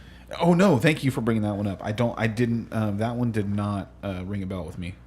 Okay, so Renaissance Man, and it's one of those ones that are just kind of it's like a hidden gem, right? It's got Danny DeVito's in it. Okay. Mark Wahlberg is in it, and Mark Wahlberg when he's young. The Clueless, the black girl in Clueless. She's in it.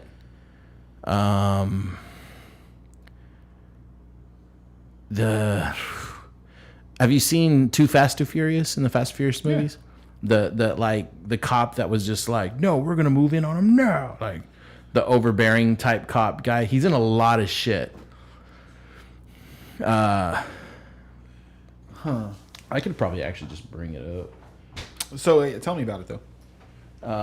Ooh, hello. What's up? I shut the vents. Do you want anything? No, I just grabbed a Coke actually. Kenny, do you want anything? A water would be great. Water? Thank you, Missy.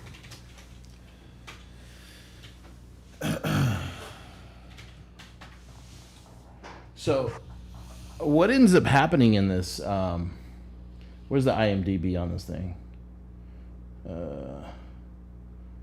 Where are you? Why isn't it just? Why isn't there? It is. Like, why isn't it just like first on the list? They didn't pay enough money. I guess. Okay. Is it James Remar? Let me see. Captain Tom. I think that might be him. Yeah, this guy. This guy right here. Do you recognize him? Nope. You would know him in one of his movies. That's a horrible picture. Oh, it would probably be like, oh, that guy. That's a horrible picture of him. Have you ever seen A Bronx Tale? Yes. You know the guy that was narrating The Bronx Tale, the main character? No. I'm sure I would notice him. But what's the movie about? Okay, so what ends up happening is Danny DeVito's character, he's in the advertising and blows one of his ads, like customers, right? Ends up going. I think they tell him to like take a vacation or something, and then he like refuses and gets real smart alecky with them, so they just fire him or something. I can't remember exactly how he lost his job. He loses his job, goes to the unemployment office, and in a very Danny DeVito type way, sarcasm ensues and stuff, in the unemployment office. But he ends up getting to know the girl, like, because he goes there so much, you know what I mean? And she finds him a job, and it's because he's got a master's degree. Apparently, I don't know if this is still true, but for the sake of the movie, if you have a master's degree, you're automatically credentialed to teach. That just automatically qualifies you. You can do that with a bachelor's degree or associates here. Like you can sub with an associate's here. But you have to go through these like classes of preparing you to teach, and then you got to go through what do they call, like an internship type thing where you shadow a teacher for a year. Yeah, you do. My wife's a teacher. Okay, well then ask her. I know. I've been with her the whole. So all you need is a bachelor's degree, and then you can be a teacher. You can. So now, okay. In order to be a teacher and have your own classroom, you have to go. You have to have a bachelor's degree, and then you go through a credential program, and the credential program is a year long. Now, inside that program, there's a lot of slave labor. Okay, so that's what I'm talking about, though. The credential program. Yeah, yeah. Okay, so you have to go through this additional step. That's the credential program to teach. The movie makes it seem like if you have a master's degree, You can just be a teacher. you could just be a teacher without having to. You could bypass this credential program by having a master's. You've shown to have enough thorough knowledge to teach. Anyway, real quick, I was just gonna say, I think that universities might operate under different rules because I do believe they hire people to teach classes that are not credentialed teachers. I'm not entirely sure, but I'm pretty sure. oh, I think that does happen. So. Depending on what you're gonna do, but you're not just gonna show up to a high school or something like that and be like, hey, so I have a master's degree, looking to take over a class for you. Did you just say you have a master's degree? No. Oh, I was gonna say, wow, what is the name? I'm saying you can't do that. I do not believe that is the case. Now, I do believe that institutes of higher learning are able to hire people at their discretion, and that they're it's probably one of those things if you're an expert in that field, they're going to hire you. What I would imagine is that, so for instance, if you're going to be a doctor or something like that, people are going to look at which medical school you went to They're going to look at which school you graduated from, and they're going to evaluate, whether or not they want to hire you based on what they know about that institution. So there's checks and balances that make sure that, like, 10 years down the line, oh yeah, you were at Texas, yeah, of course, we'll take anybody from Texas. You know what I mean? To make sure that, like, 10 years from now that's still true. Like, there's a lot of things that they have to adhere to. So I can't imagine they just, can hire anybody they want for whatever reason.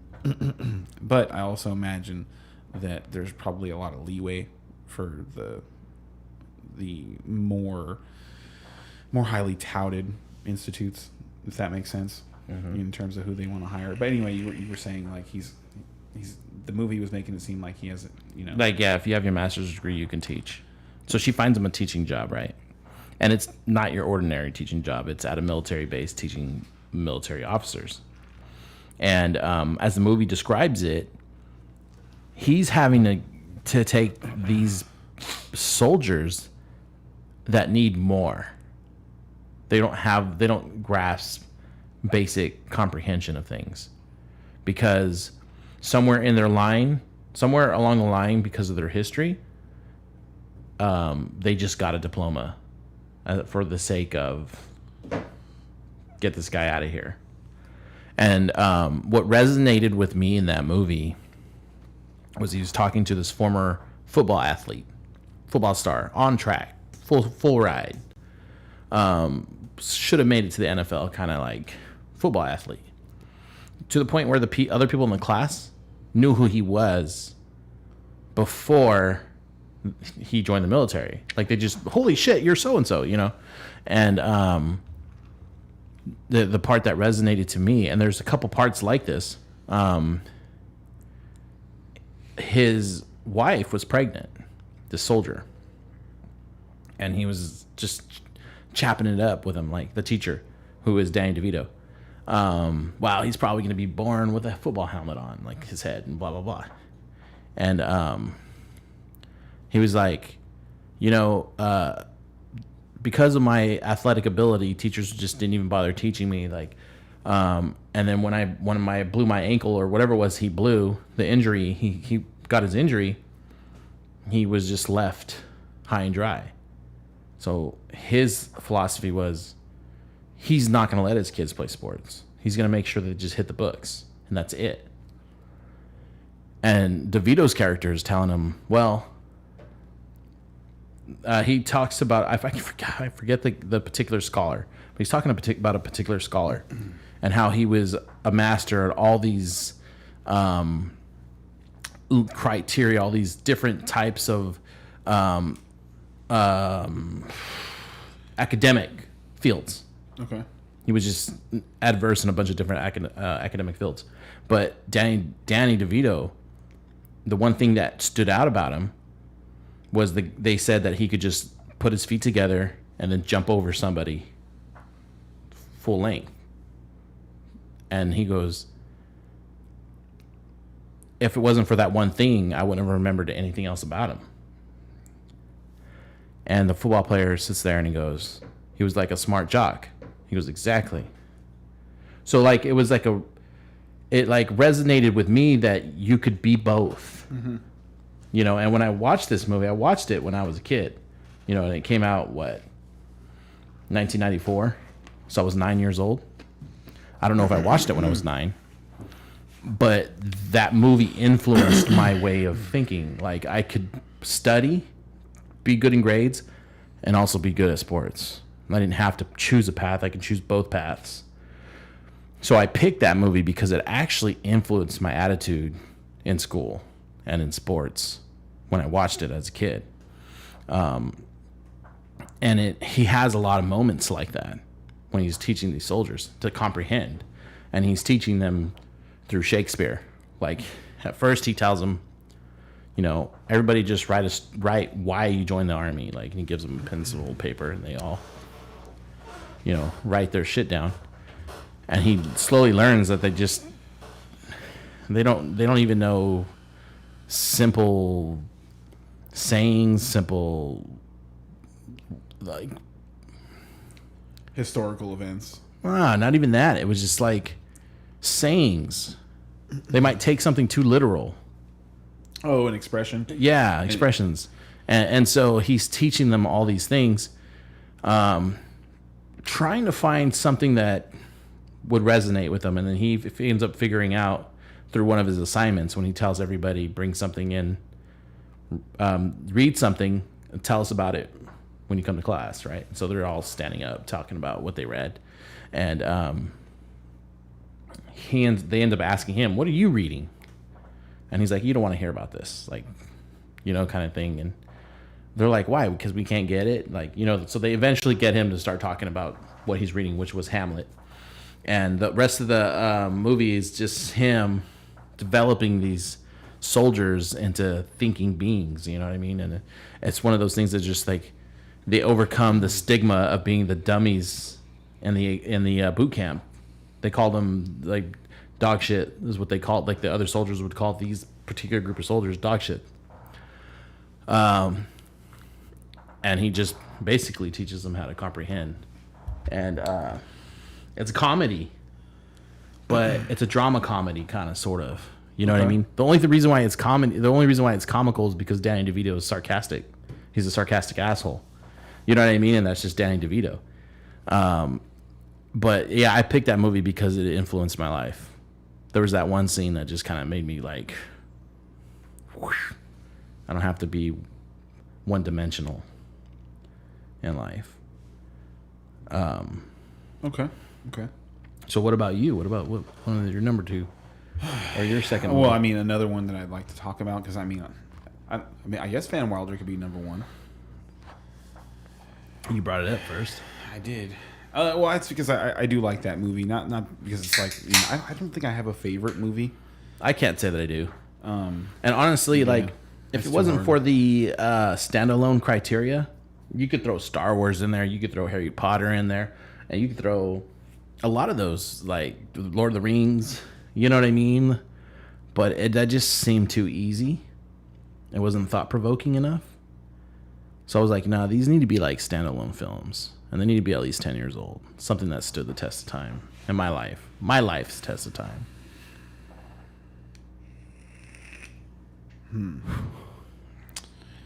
What movie? I wouldn't mind doing a whole series where, like, even me and you could talk about it, where we read the book, watch the movie, and talk about the differences. That's really tough, though. Movie club. The movie cast. The podcast.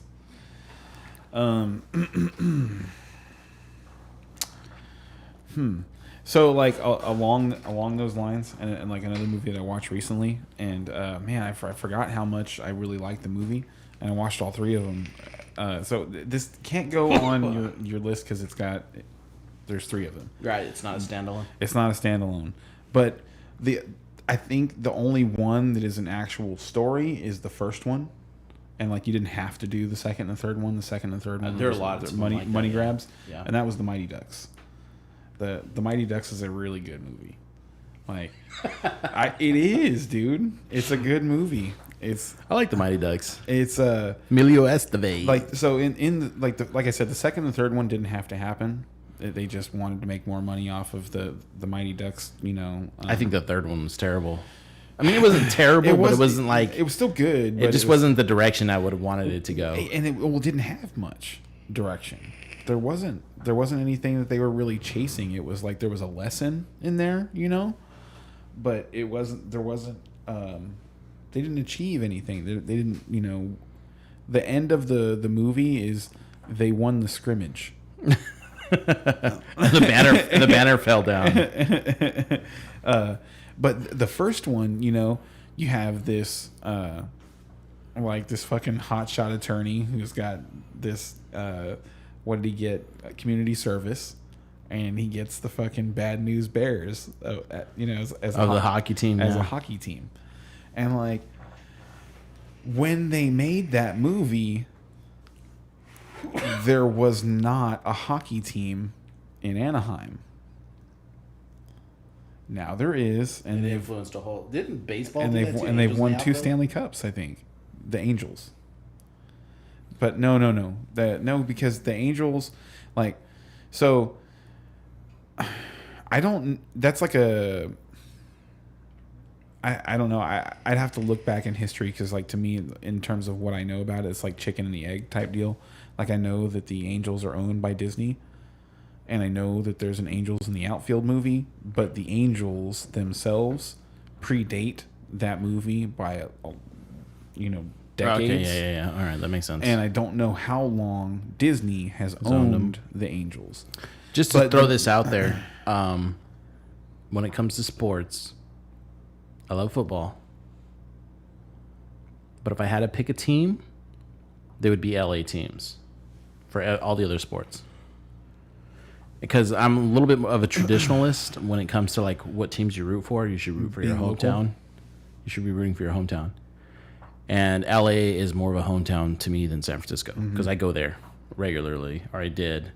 So that was just kind of my. Why are you a Cowboys fan? Is that just a family thing? Oh, so no, no.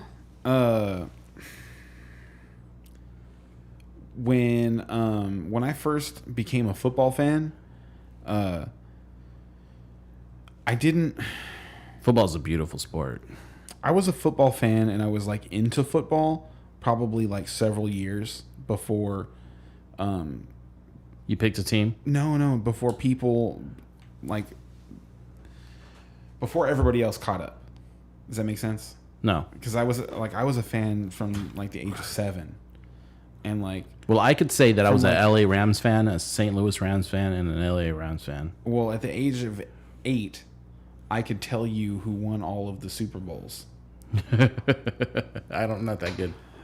I'm not that good. So that was that. Well, that was true. Yeah, that was just true. Like I was into it. I was already into it. I was a football nerd, as a little kid, and I was probably a few years in front of people. And so, like, when I was always just turned off by the fact that people were 49ers fans or Raiders fans and didn't know anything about the team. Like their history? Anything. Yeah. And if you talk to them for more than 20 seconds about their team, they're likely to say something that wasn't true about their own team. And so it was just, and at the same time, they'd be fucking like bickering at each other, 49ers fans and Raiders fans seeing each other in the hallway or whatever.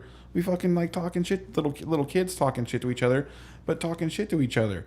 And it's like, you don't even know what you're talking about. How are you gonna be talking shit to this other guy?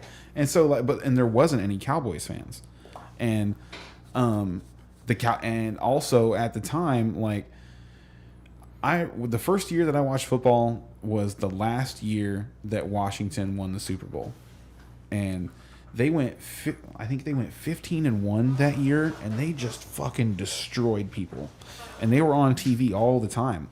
And that was I still remember the very first game I ever watched was a Monday Night Football game. It was Redskins and the Eagles that year, and the Redskins beat the Eagles like 20-6 or something like that. And they were 6-0 at that point.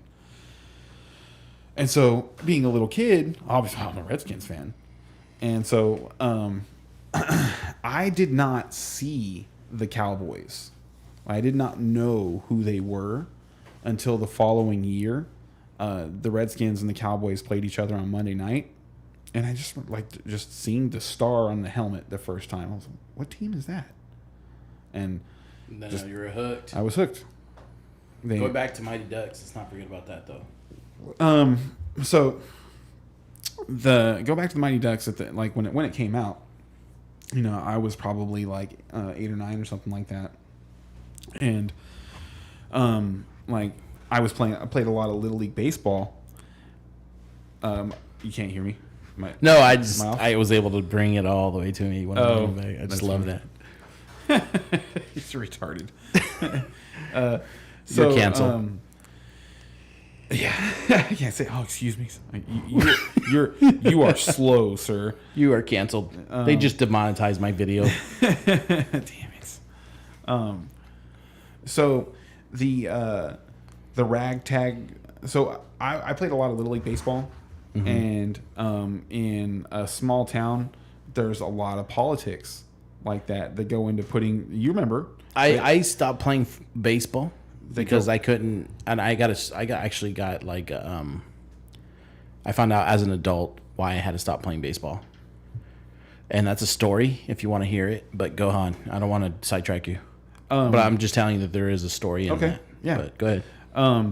So I remember there was a lot of like cherry picking of the teams and stuff like that. A lot of the kids that would end up on the all-star team or whatever, they all played for the same fucking team anyway. Mm-hmm. Like they like what were we really doing, type of thing. And there just wasn't a whole lot of like fairness to the league. And in that movie you had the Hawks, and it was like they were the handpicked team. The handpicked team. Everything's wrong with child sports and youth sports. That when adults get involved for money to win, kids suffer in terms of like the ethical learning. The ethical portion of sports in terms of like what you're supposed to get from it, sportsmanship, honor, and so that was big to me in that movie. Was like that it was more important to be a team and be honorable than to just win. And what age did you find this profound wisdom? I was probably when the movie came out, like, I mean, man, I've never been somebody who, like, there's that saying, like, you're not cheating, you're not trying. Yeah, they said that in paintball a lot. Yeah, it's funny. Well, because like it's so easy to wipe. Well, it's not that it's easy, say, like, but you could like wipe. It's hard to tell, like if somebody hits you from like fucking 50 yards away or something like that, they don't necessarily know they hit you. Mm-hmm.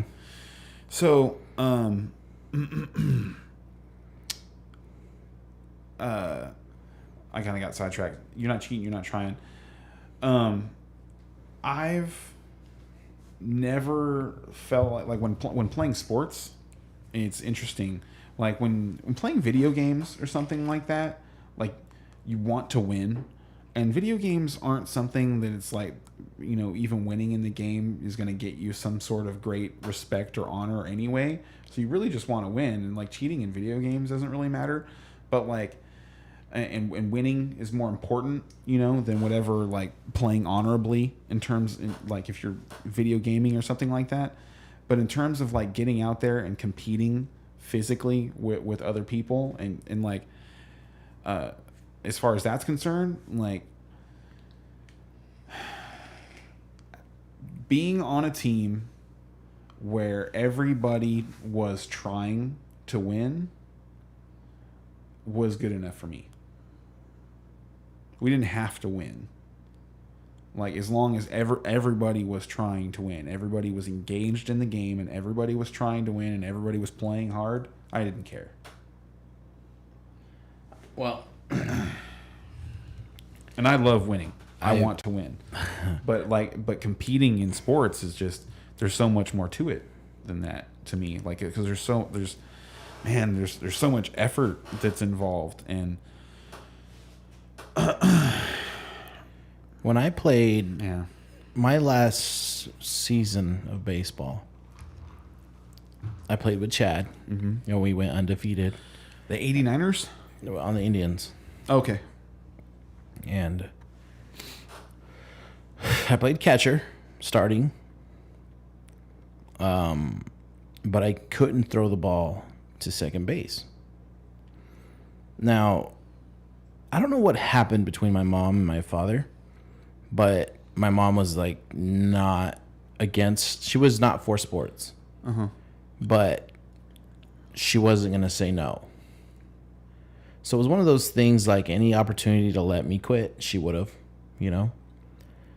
So when I got into baseball, I remember the conversation, I had with my dad. Okay. This got me into sports. This is the conversation that got me into sports. I went to my godfather's house, and his garage was lined with fucking baseball trophies. Fucking all across his garage. Fucking a lot.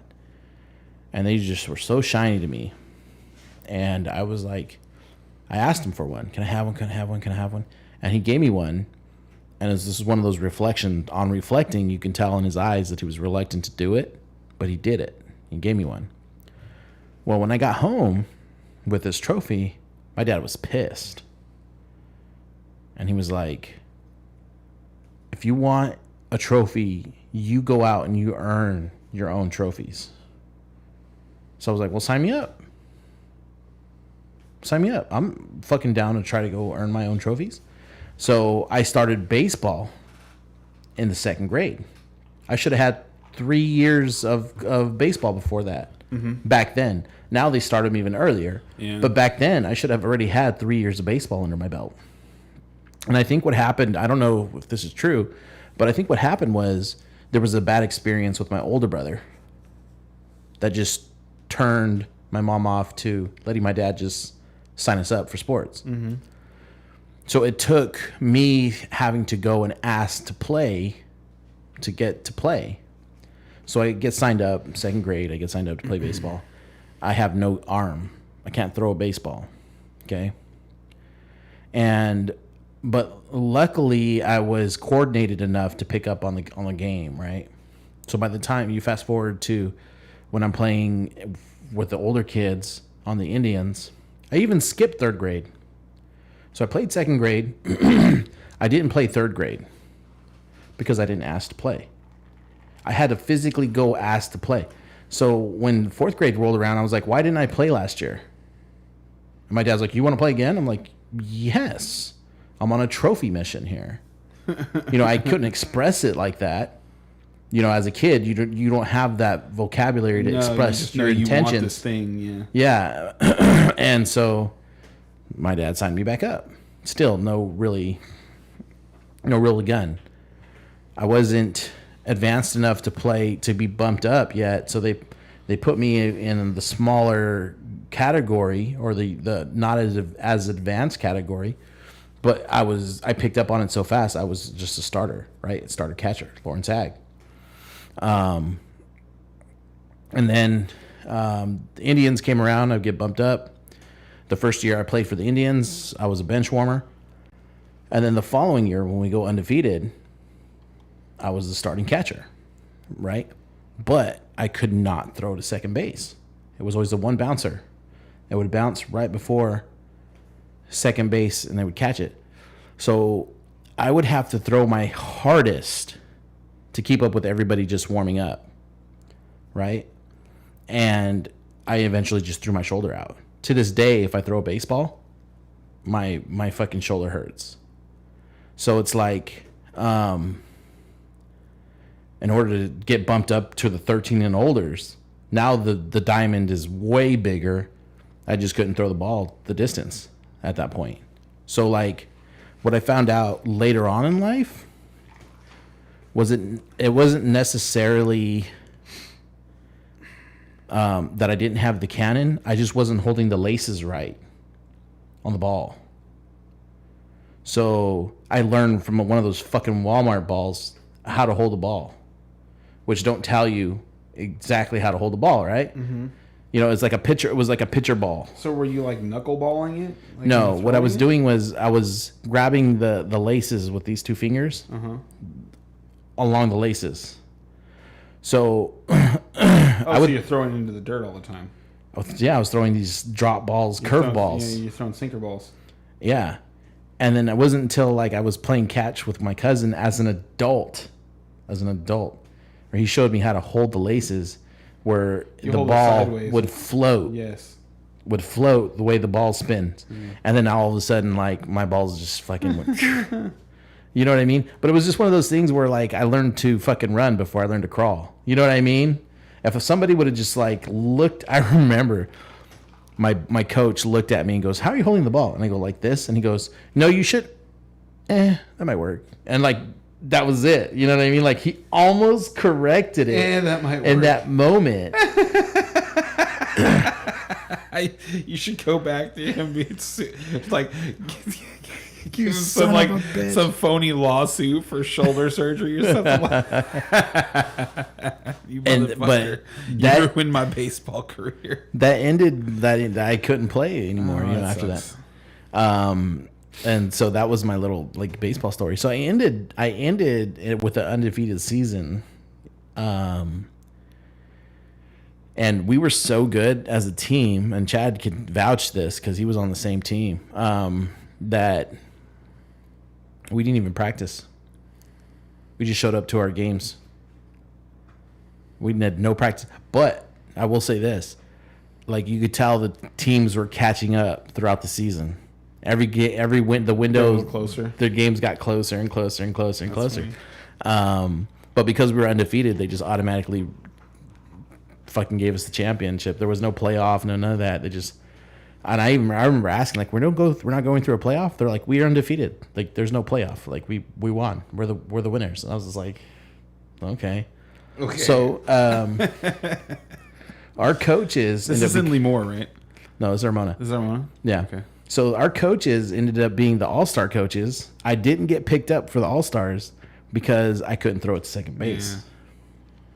So they just went with some other catcher. But I mean, I was a monster on the plate, dude. Like, I'd fucking dove, got people out, fucking took spears back when they were allowed to spear people. Like, I dominated my plate. I just couldn't throw somebody out if they were trying to steal second base. You know what I mean? But it is just. I mean, it's just one of those life stories. Somebody should have showed me how to throw a baseball. I might have played a little longer. But that got me into tennis. By the time I got into high school, I was like, I need to do some sport. There's like a sport out there I have to do. And I wasn't too interested in baseball. I couldn't do baseball. I wasn't that interested in football at that point. I almost did volleyball, but there was just a need for tennis players, So I remember that. So I just ended up fucking trying. Fuck it, I'll try it. But just today, I pulled some tennis rackets out of storage. Oh, we gotta go play, dude. Yeah, I'm getting ready to. My be on the lookout for tennis balls. Why are they rare? They're just up in price, like $8 a can. They're just for fucking $3? Yeah, but every now and then, I see them at the dollar store. The ones they fucked up. You just got to squeeze them to make sure they're sealed. But like, instead of saying Wilson, they'll say like, it'll be like XXX. Like somebody fucked up the printer. They double printed or something like that. Yeah, so like they were they're the ones that they've, and because I work in a factory where like you can fuck up something simple like that. Everything's good. You just fuck the print up. You didn't input the print right, like to. Therefore, it can't go on the shelf. Therefore, you can't go on the shelf. So every now and then, I'll go through the toy section of the dollar store, and you'll just see like cans of them, and you just grab them and squeeze them. Like, is it sealed? And if they're sealed, just fucking throw them in your cart, and you can just load up on them. So I need to start doing that again. But I pulled those out, and I'm eyeballing rackets because I need a new one. As soon as I go to this new schedule, I'm going to try to get my kids out there every weekend and just start fucking getting them into shape with it, That's cool. I got ball chasers, so. Yeah. Yep. Runners. So the Mighty Ducks, you like the kid politics. The camaraderie. The camaraderie and the sportsmanship.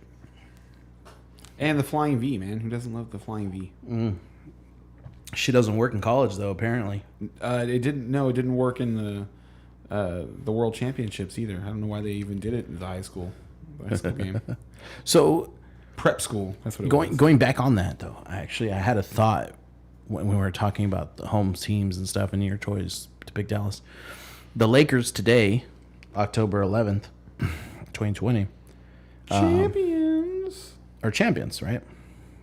But as I said in a previous podcast, I hate basketball. So even though, like, if somebody were like, if you had to pick a team, what would it be? Like in basketball, like, if you know what I mean, somebody made me pick, it would be the Lakers. You could be the Clippers, though. No, it would be the LA Lakers. Or you could be. I'm just saying, you could pick. Isn't Lakers an older LA team? Oh yeah. Yeah, The Clippers have only been around since like '91. And there's something about loyalty, right? Because I picked my teams as a kid. So I mean, like, I'm not. That's me too. Like I'm not going to change them now. That's another thing. Is like I don't agree with a lot of the things the Cowboys do, and it's like I mean anymore it's more being ridiculed than it is celebrating being a fan of the team. But I've been a fan for fucking 28 years now. So I'm not just gonna. If you see me in Lakers attire, it's because somebody gave it to me. But now baseball, if I had to pick a team, it's gonna be the LA Dodgers, right? Not the Angels. No. Not the Padres. Like I said, I picked my teams early on. Isn't the Padres San Diego? Yeah. Okay. So, like I said, I'm going with the LA teams. I might buy a LA Dodger jersey, but it would be the like expensive $250 one that you custom make. And on the last name I would put bandwagon, maybe like -0 as the number, and just fucking rock it. Well, hey, you know what? This is the year to do that. It might, from what I understand, they might actually win. From what I'm hearing, yeah, from the sports podcast I listen to. Because I'm still not convinced they can beat the Astros. So I don't care. But if they do, it might be the year I buy a Dodgers jersey. But, so, and I've tried to get into hockey. I need to just try to give them another chance. Man, hockey is so much fun. I was kind of happy when the Kings won the Stanley Cup a few years ago. 5 years ago, whatever it was. My team was close this year. I'm a Stars fan, and that's a thing I didn't realize, but it's there's probably some amount of influence from the Mighty Ducks in terms of like my favorite hockey team, because they talk about the Stars a lot, because the team is based out of Minnesota. Minnesota, yeah. And at the time of the first movie, they were still the Minnesota North Stars. And so in all of the movies, you see Stars gear. So like I don't know like if that had any effect on me later when I chose my hockey team. I'm a Stars fan, so and a Mike Madonna fan, and Mike Madonna was in the first one. He had listen to these guys. Cameo. Yeah, listen to this man. What do you say? Like, oh, his guy was the fucking man in Pee Wee or something. Yes, like that. Something like that. Yeah. That's funny that I know that. But that's just the way my mind is. Like, I just remember quotes. You know what I mean? I got to see that guy play one time, and it was, man, I'll never forget it. It was awesome. Yeah. He took a penalty, and it was kind of a dumb penalty. It was kind of a frustration penalty. Like I think he hooked somebody, and fuck that guy. You know? They scored on the power play. And these are things you don't see on television. You don't get to appreciate on television. He came out of the box, went straight to the face-off circle. He did not go to the bench, did not talk to anybody else. He went straight to the face-off circle, and he scored on that shift. He was on the ice for like the next 45 seconds to a minute or something like that. It was just a man possessed and scored on that shift. It was awesome. The last sporting event I went to was Rams versus Niners. Adam has a friend who's a hardcore Rams fan, and he put together a bus. Everybody bought tickets from him, and everybody got in this bus, and we went to San Francisco and we watched San Francisco play the Rams. Mm-hmm. And they lost in overtime. The Rams lost in overtime. I just remember thinking, man, like, he was like, we all got to go back to the bus. Like, we got to go back. Like, they didn't anticipate paying the bus driver for, like, that extra 30 minutes that overtime might happen. So when the game was done after the fourth quarter, we couldn't stay and watch the overtime. We had to get back to the bus. So, like, we're having to listen to what was going on. On the bus? Just on our way walking, like, trying to, like, look over our shoulder and shit, you know. Like you can hear the stadium. Yeah. Oh, it's the worst. But it was still a great time, you know. They were drinking on the bus. They weren't supposed to be, but it was still a great time. I was at Randy Moss's first game. Where did he play at? Where was the first game? Minnesota. You went to Minnesota? You happened to be in there? I happened my uncle. My uncle's a season ticket holder for the Vikings for probably like 15 years or something like that. And he didn't go to all the games. He would go to like one a month or something like that. And this was right when he first started doing it. And so he took me with him. And it was the season opener for the 98 season. And that was a real experience. It was really fun. And it was because it's different on opening day than it is every other game of the year. There's just a bunch of it's like a convention. Now, is opening day like their first home game? Would that be, or is it like for each team? Yes, but it was opening weekend. It was his first official NFL game, and he scored 3 touchdowns. And he was fucking. I was rooting against him. I was rooting for the Vikings, or not for the Vikings, for the Bucks. They beat the Buccaneers, and the Buccaneers were I think the Vikings were that year. The Vikings, I think the year before, the Buccaneers had gone. They had started 5-0.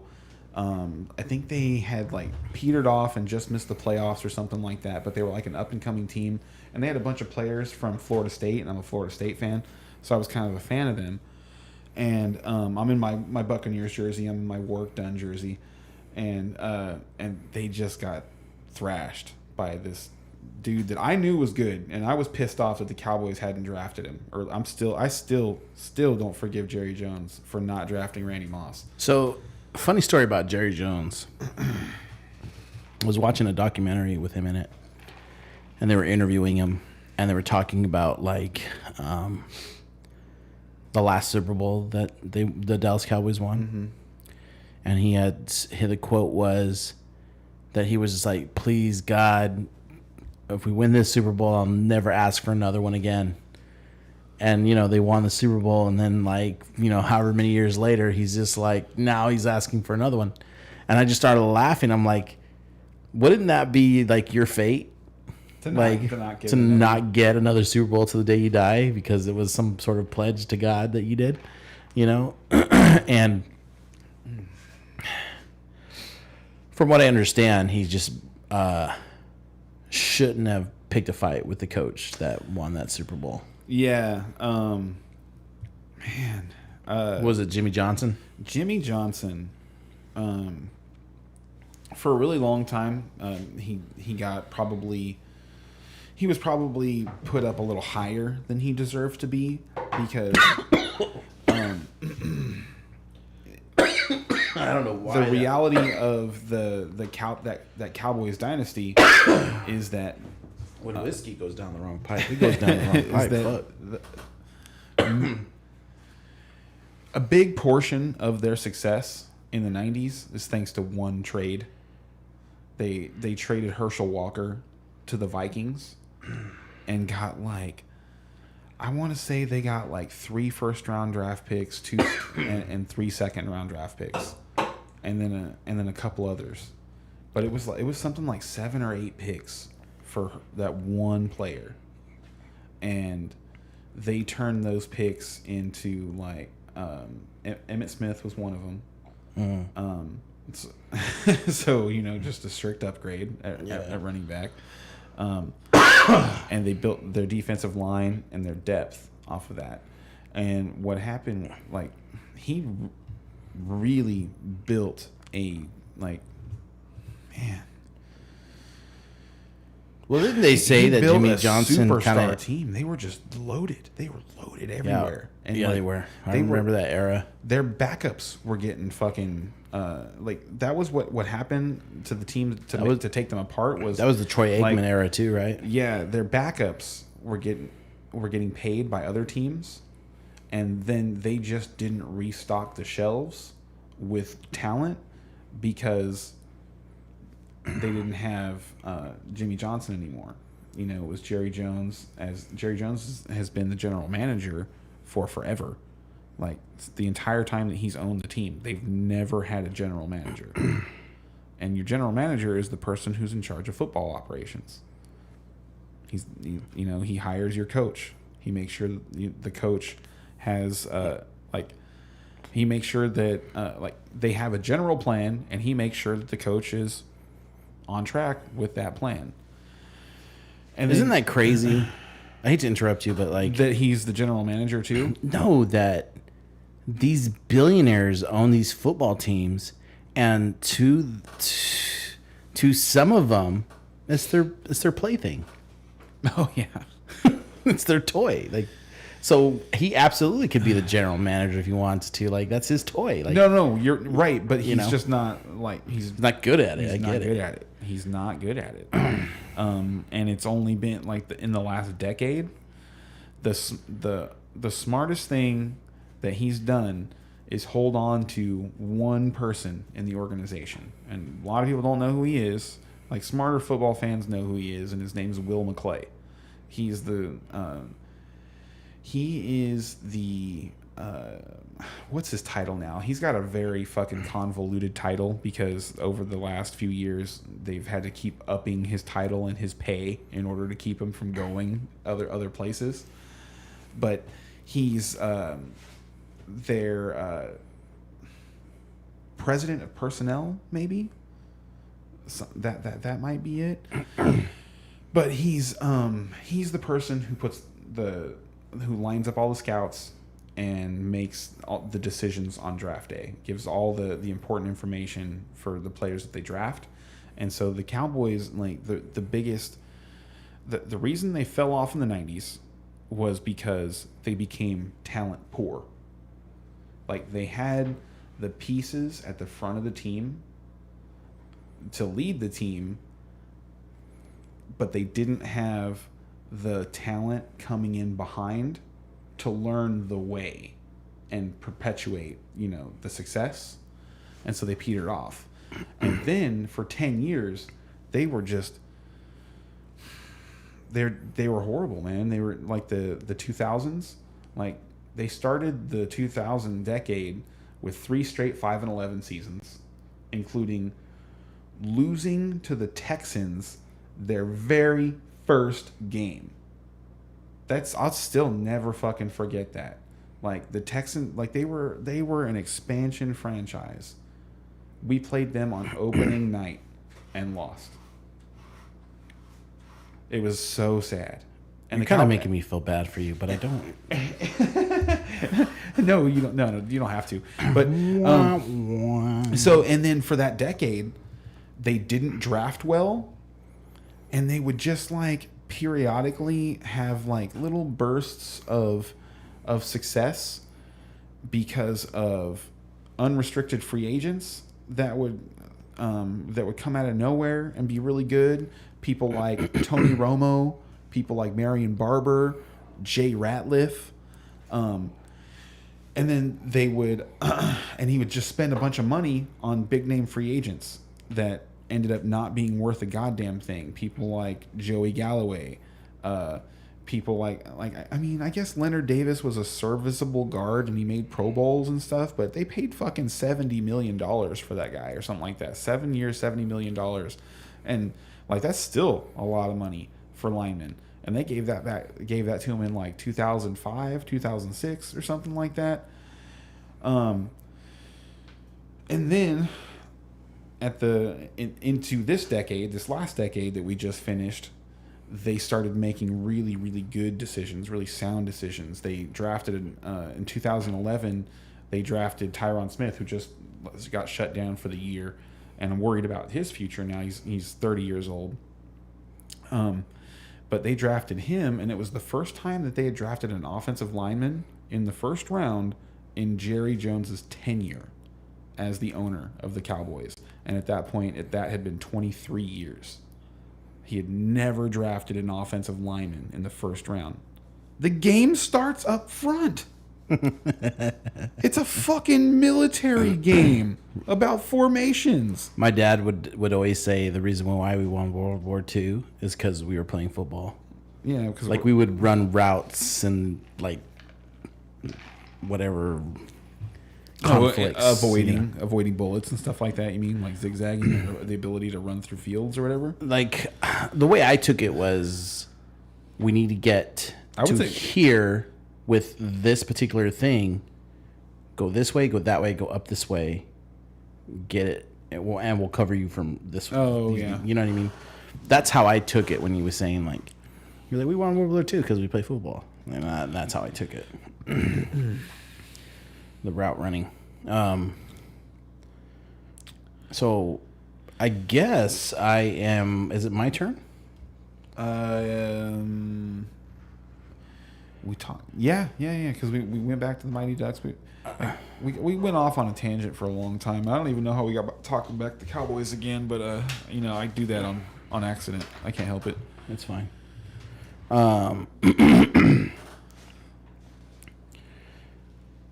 Is there any particular movie you want me to throw out there? No. All right, I'll go with Tombstone then. Oh yeah, I'm your Huckleberry. I think Tombstone, for me, what did it for me was just the raw acting in that movie. Would you consider those actors A-class actors or B-class actors, C-class actors? You know Billy Bob Thornton's in that movie? Yeah, he's the one who gets slapped around. Yes. It's funny, and he's fat too. It's funny. Yeah. He's the one that gets slapped around. It's a star-studded cast. You think they're star-studded cast? I mean, Kurt Russell's just really fucking good, man. Apparently, he directed that movie too. He's just really good. But I mean, it goes back to like just the camaraderie too. There's the camaraderie. I don't even know if it's the camaraderie. Maybe just like the best friend aspect between Kurt Russell and Val Kilmer, Doc Holliday, and White Herb. Maybe there's a little vigilante in you. I think it's a loyalty thing. The display of loyalty that Doc Holliday had for his friend kind of really stands out for me. It always has. Like, that dude just like, he had no friends, so he was willing to die for the one that he had, you know? And that's pretty touching. I think I can relate to that too in my adult life. I don't really have a lot of friends, but the ones I do, I'm just willing to fight the good fight with them, you know. There's a lot of just cool like whips though, you know, like the amount of confidence that Doc Holliday had because he was already a dead man. It like freed him from the fear of death. Maybe that was part of his. He wasn't as tense, and when you get tense, you're slower because you're tense, kind of thing. Fear slows you down. And like Galifianakis and Due Date. I don't know if I've never seen that. You never seen Due Date? Which one was Due Date? Oh, dude. It's so funny. Which one was it? Okay, Maybe I have seen Robert it, Downey Jr., Zach Galifianakis. I think I've seen it one time. It's like it's on Netflix or Hulu. It's like a not a reboot, or it's like a reskin of Planes, Trains, and Automobiles. Okay, I haven't seen that one either. And I remember the one joke though, like about the beer. Okay, that's on my list. That's on my top 10. Wow, so you're going with a lot of comedies. Okay, so it's not just comedies. The thing is, like, okay. I mean, there's nothing wrong with that. I'm just seeing, like... It's not just comedies. You hit Van Wilder, but there's Planes, Trains, and Automobiles. There's layers to it, man. And even the Mighty Ducks could be considered a comedy. I'm like an ogre. And ogres are like onions. I don't want to hear about... They have layers. on your movie, on your next movie, I don't want to hear about Planes, Trains, and Automobiles, all right? John Candy, Steve Martin. Dude, that's good stuff. All right, no, but I need to watch it again. So anyway, getting sidetracked. But what the joke I was making is about in that movie, they're driving across the country. Yes. because they have to get to Los Angeles. Like Robert Downey Jr.'s character's wife is they're about to have their baby, and Zach Galifianakis' character is trying to get there because he wants to be an actor, and he's the very he of course he's the very annoying character. And at some point they're traveling along on an interstate, and he falls asleep, and they go flying off of an overpass. And before they do, Robert Downey Jr.'s character wakes up because like he's in the passenger seat asleep, and Galifianakis' character is supposed to be driving, and he wakes up because like they're running into stuff or something like that, and he's like desperately trying to wake him up, and he can't wake him up, and so like they're flying through the air, and he's like, and the dog is like crying in the back and stuff, and then they're at the hospital getting checked out, and Robert Downey Jr.'s character has like he's like getting stitches in his arms in a sling and shit, and nothing happened to Galifianakis' character. He's like, he had like a bruise on his chest or something like that from where the steering wheel, the seat belt or something like that. Okay. And he was like, and his explanation was that because he was asleep, he was just like completely limber, like he was. So the reason that people like, I guess that, and he was, it's bullshit obviously, but he's like, the reason people get into so much get so injured in car accidents is because they tense up. I've heard that though. and so like because I've heard that's why drunk drivers walk away from the accidents a lot of the time, because their bodies are looser and they just kind of they just kind of like, I don't know, like again, like I don't know how true that is. Yeah, I don't buy into that, but but yes, that's what that made me think of was, like he's the fear of death, like he had no fear of being injured in a car accident, so like he wasn't going to get injured, and so like the fear of death is gone, so you don't, it's less likely to touch you now. But he also like is that in your top 10 too? Tombstone? No, the Galifianakis movie. No, Due Date. No. I don't think that's in. I don't know if that's 10 years old. No, but that would be why though, is because like it wouldn't be right to have that one in there and not have Planes, Trains, because it's like. So do you think you have Planes, Trains, and Automobiles in your top 10, or did it just spark in your head right now? The one joke I remember is when it's Steve Martin and John Candy. So I mean, it's worthy. I got to go back and rewatch that. But the one joke I do the one joke I do remember is when I think they're watching a hockey game and they're just ripping Canada, and they're like, yeah, and their beer sucks, and that's when like everybody just shuts up and fucking like looks at them. My favorite scene is, okay, so it's actually funny. It's similar to the scene I just described from Due Date. It's the exact same scene. It's similar. It's not. It's funny, and this is why I kind of like Due Date, because it's obvious that they got their inspiration from Planes, Trains, and Automobiles, but only if you've seen the movie and you're like, oh, it's basically the same story. I'm gonna watch it in that order then, because Due Date, like none of the jokes are the same. Like there's only like. You have to have seen both movies in order to get the flashes in Due Date where it's like, oh, that's an homage, And so this one scene in Planes, Trains, Automobiles is Steve Martin's character is sleeping in the car, and John Candy's character is driving in the night, and he's like, they're trying to get home for Thanksgiving. And so they're driving from like New York to Chicago or something like that, and that doesn't seem like a very far distance.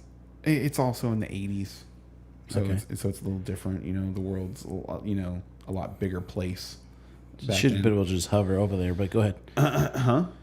Yeah, right. Back to the Future. So Steve Martin's character is asleep in the car. John Candy's character is driving, he is like smoking a cigar or a cigarette or something like that, and he's like getting warm, so he decides he wants to take his jacket off, and he starts to take his arm out of his sleeve of the jacket, and the sleeve gets stuck in the chair. You're all getting all happy. And then he tries to get his other arm out of the sleeve, so and then that one gets stuck in the chair. Dude.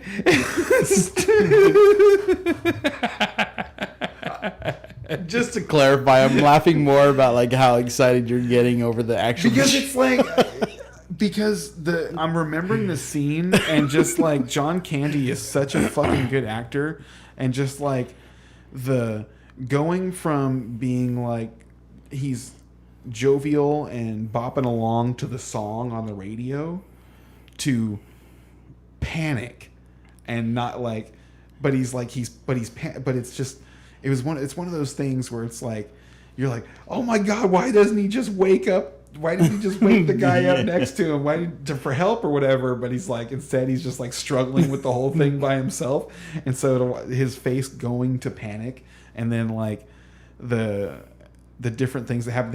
He didn't crash the car, was the thing. If I remember correctly, like they ended up like the car did take some damage because they ended up like off the road or something like that. But at one point he was like driving the wrong way on, against cars and something like, and he's like trying to drive with his knees because his arms are trapped behind him. It's hilarious, and there's a lot of stuff like that, but it's not just that it's a comedy. Like, it's also like Steve Martin's character in the movie and Robert Downey Jr.'s character in Due Date. They're while they're good people, they're so focused on their own lives that they're complete assholes to these, like, damaged but well-meaning human beings. If that makes sense. So it's kind of like a reminder that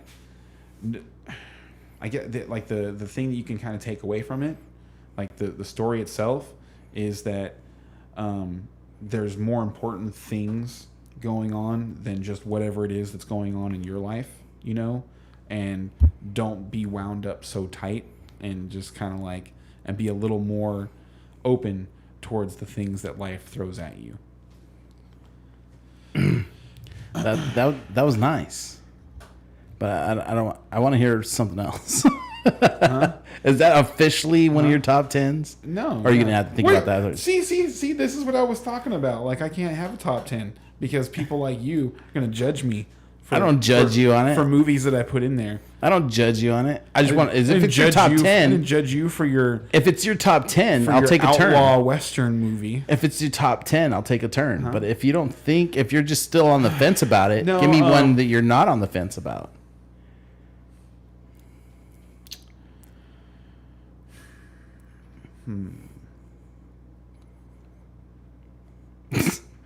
It's Mimi seems like such a bad guy. We're talking about putting a movie in the top 10. It's like it's kind of. But I feel like I inspired you to pull that movie out. What, that one? Planes, Trains? Like it wasn't already on your mind. No, but that's the thing, is like I hadn't, like, I've seen a lot of movies. Yeah, I mean, me too. So, like, there's, I wouldn't just be like, it'd be hard just to throw 10 movies out or something like that, because I definitely would have movies that would pop into my head later and I'd regret not putting them on there.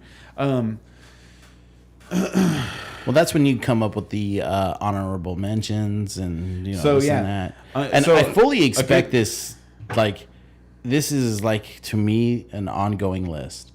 Yeah, I think movies are going to come into and bump out some of these movies. For sure. So, it's so difficult because they don't really.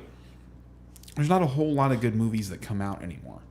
That are standalone, that are Because every single one of them have like Not a check- remakes, they're reboots. There's so many reboots and reskins and There's that, which would be my first point. And my second one would be, I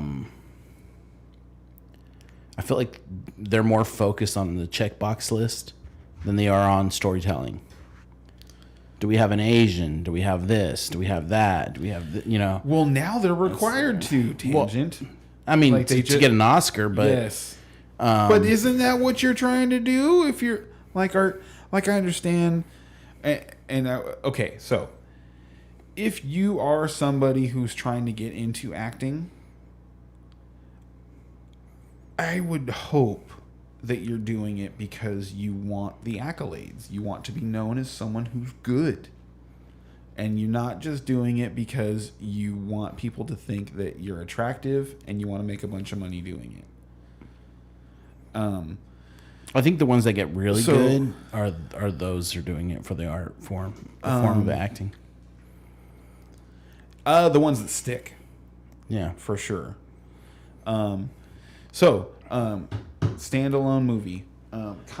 It's okay. They're all standalone movies.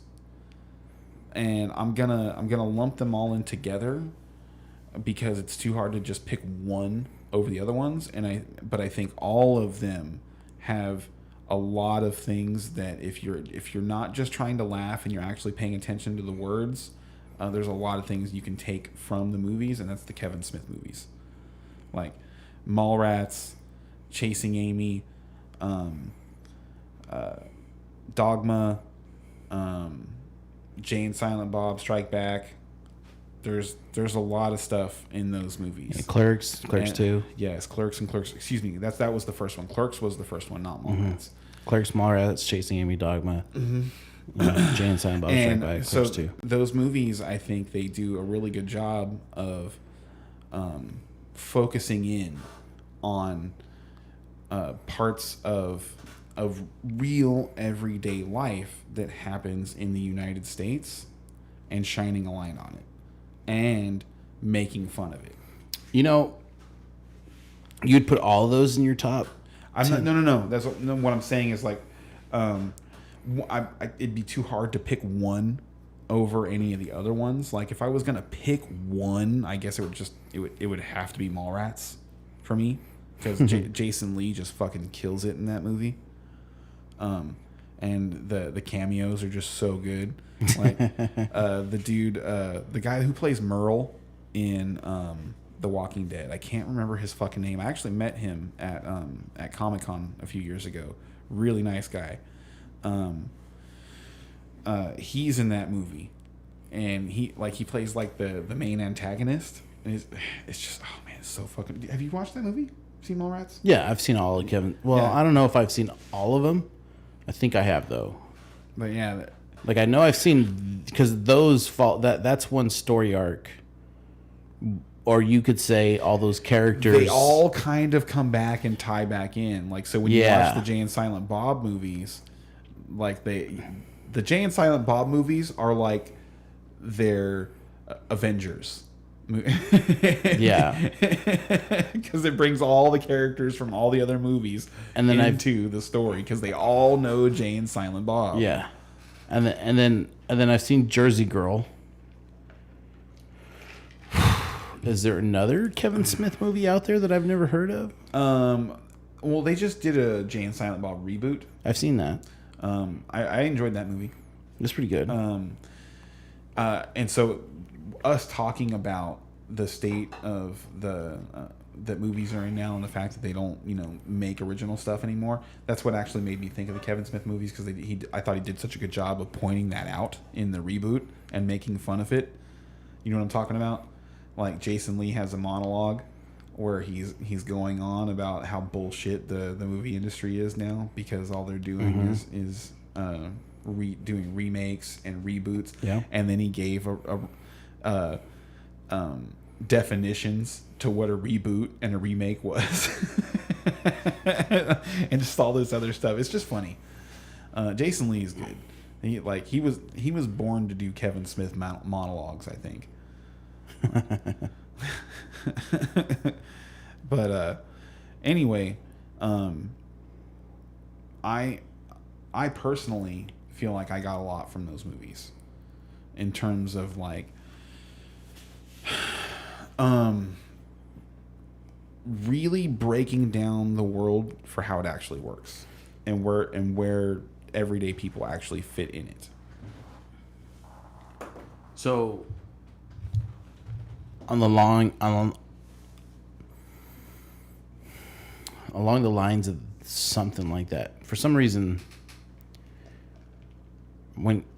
because those movies break down like that, the everyday life, like as you say, Office Space would probably be like an honorable mention. It's a good movie. I don't think it would be in my top 10, It's a good movie, but I man. think it would be in my honorable mention at least. There's so many quotes. There's so many quotes from that movie. And it was just The one that gets me is it that only motivates people enough to not get fired. money.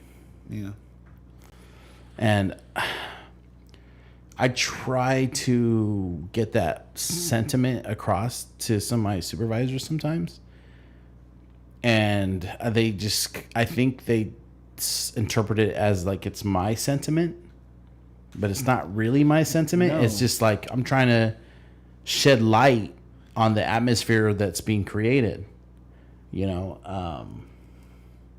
one of the things I like to talk to them, like one of my things I like saying is, my work environment, everybody gets paid the same. Okay. Everybody gets the same raise. Mm-hmm.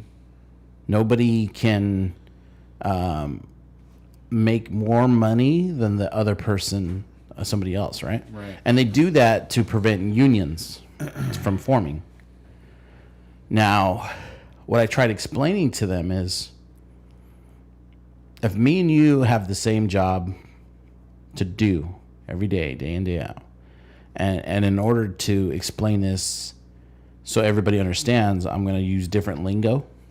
But let's just say, like, I produce 30 units in my shift, and you produce 15 units in your shift, but we get paid the same.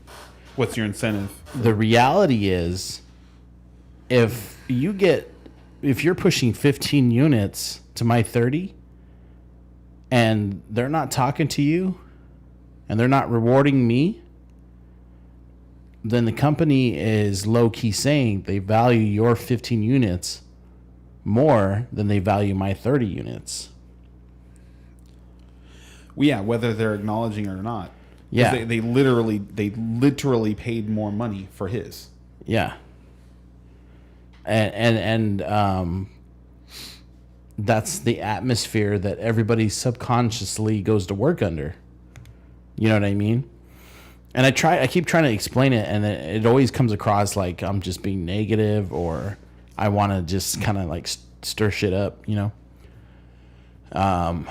And I feel like Office Space does a really good job at like shedding light on those kinds of atmospheres.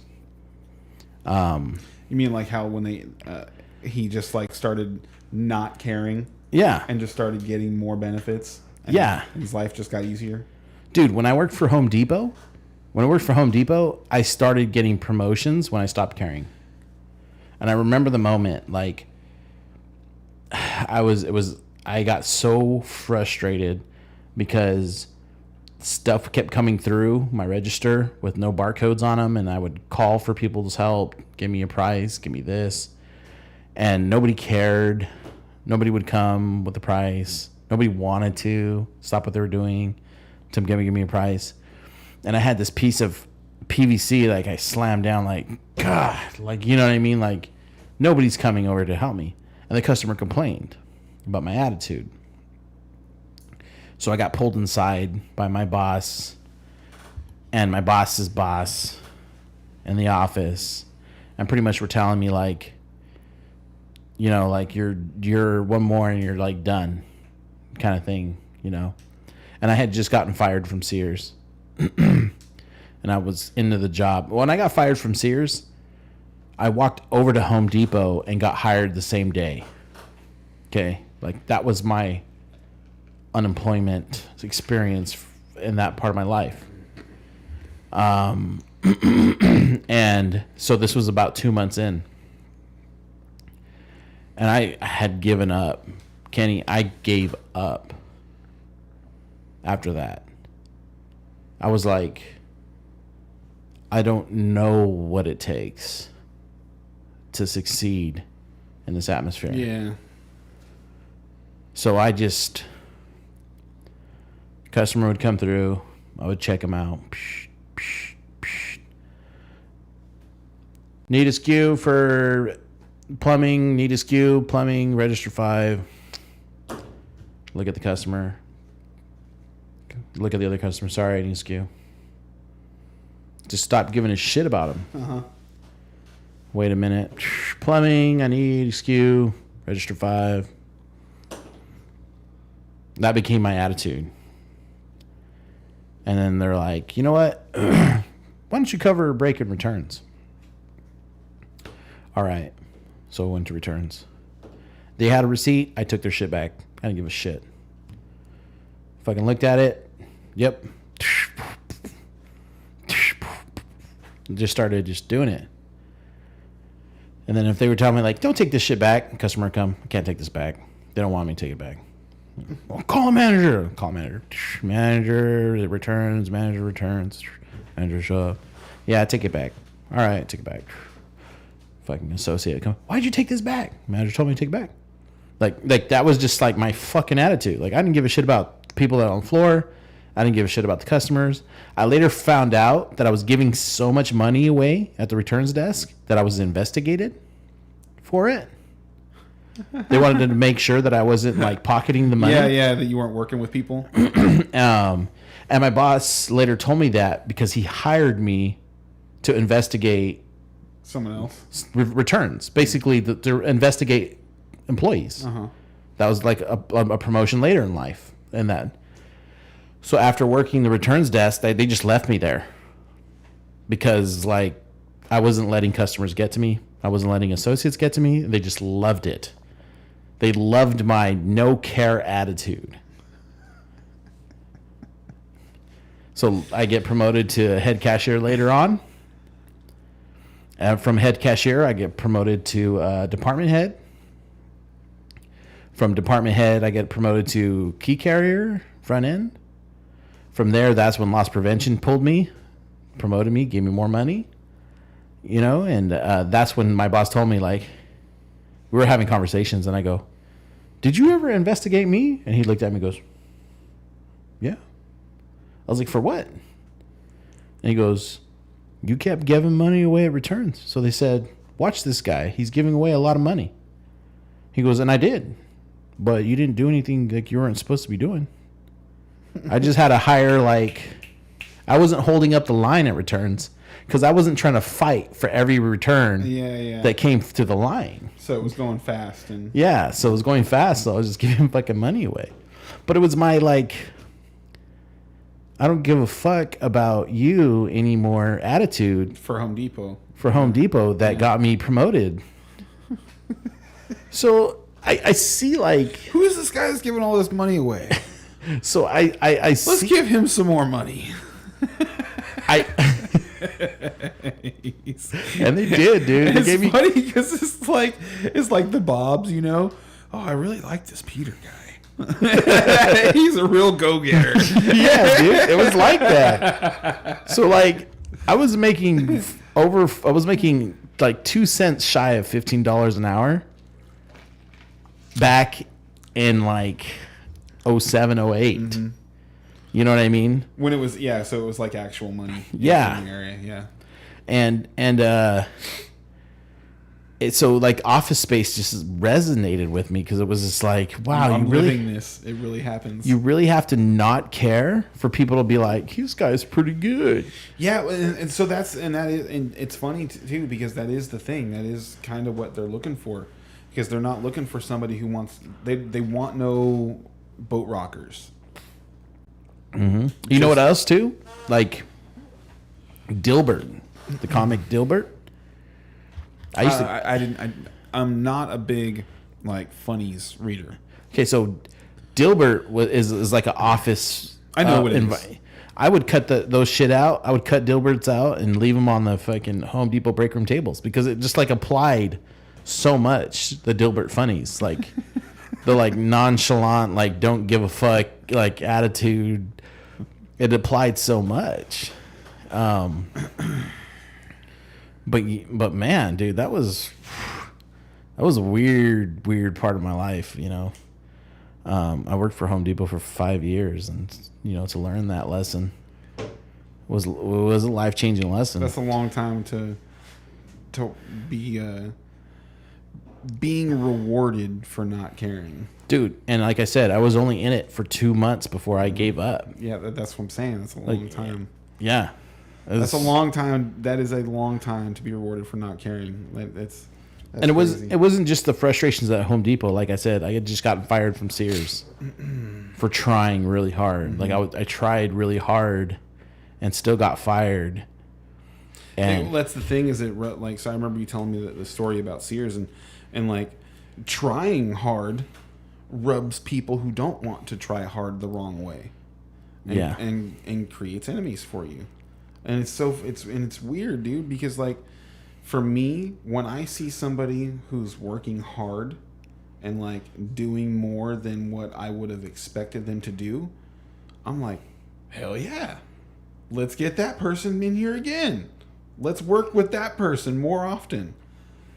And but most people don't have that reaction. Most people see someone do stuff like that and they're offended because they don't want to work that hard. And now, so like you're making them look bad, or like you're going to get hours that they want. Like obviously they know they don't deserve them because yeah. And I started part-time and I ended up getting full-time later, but and that typically does happen for hard workers because like most establishments are run by somebody who does appreciate a hard worker and because they don't care. They're just looking to get the most amount of tasks done for the amount of money that they've been, you know, allotted to spend on that particular person.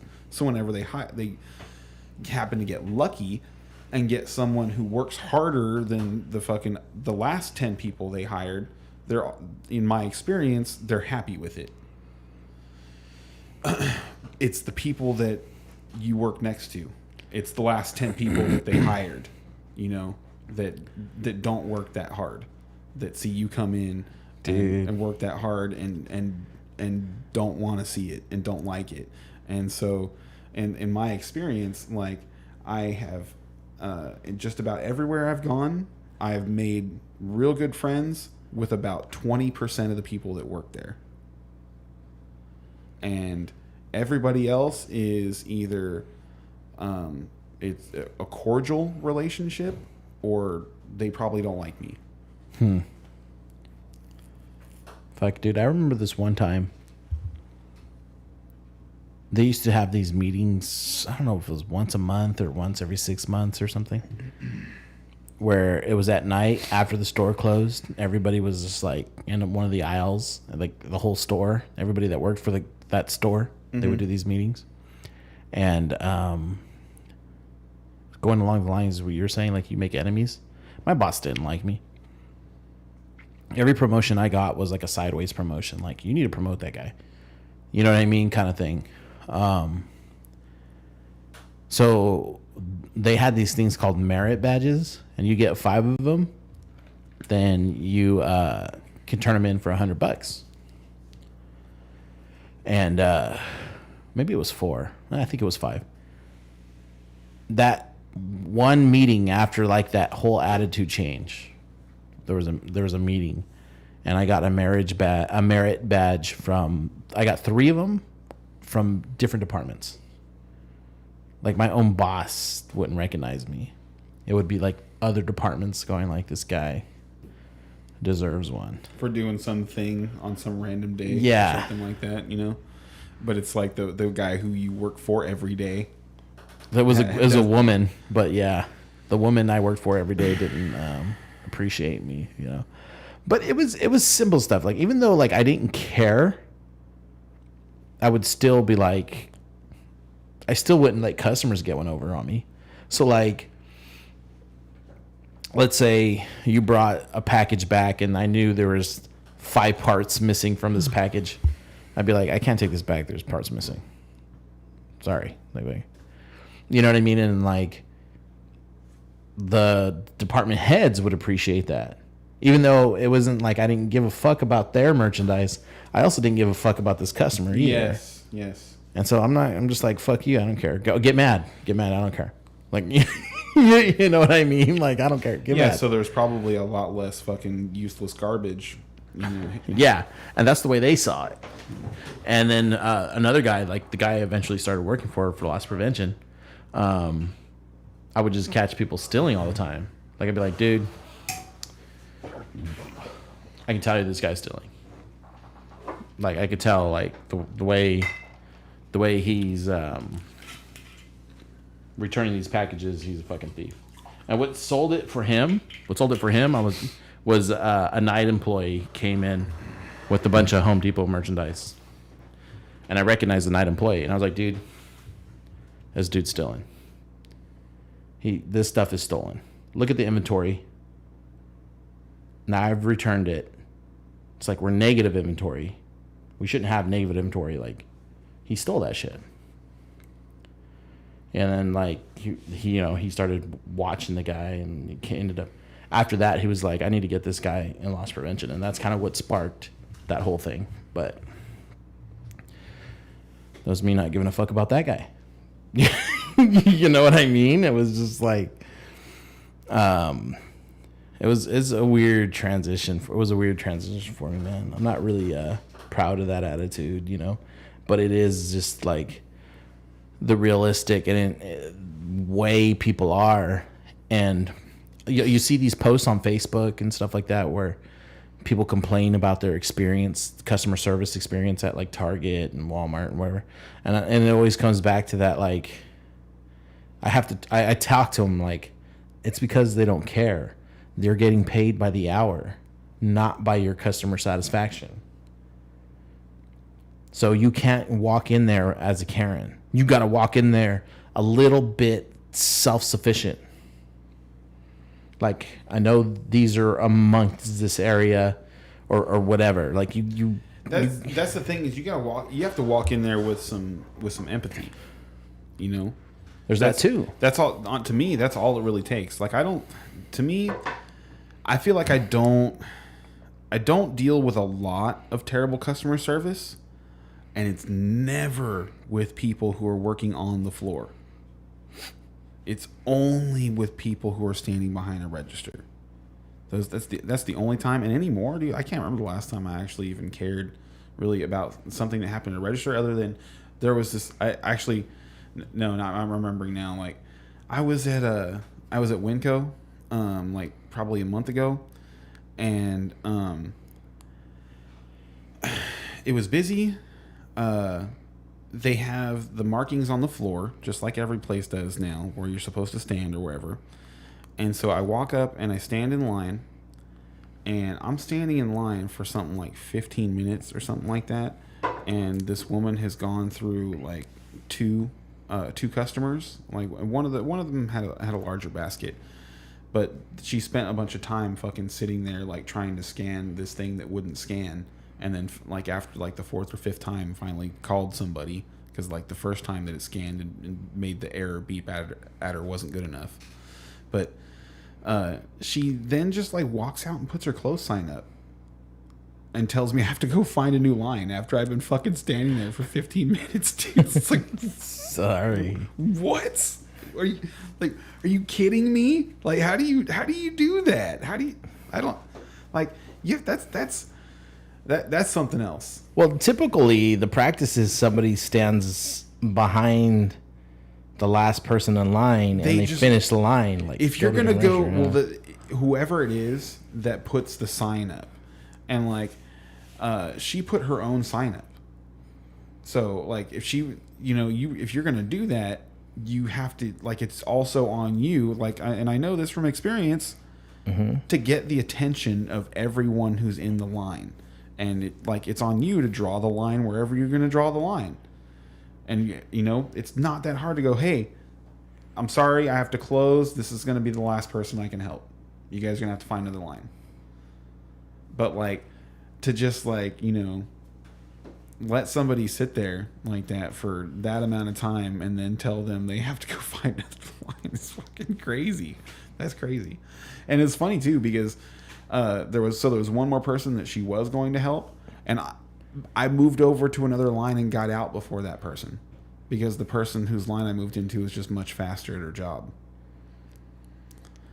So, you want to learn a trick that I learned about cashiers and registers? Oh, boy.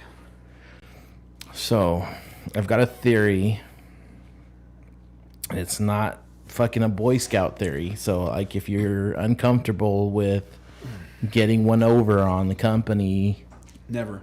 you know, I'm never uncomfortable with don't run this. But I've learned through experience of being a customer that if you want to get the best deal on your cart, go to the cashier that looks the most miserable or pissed off.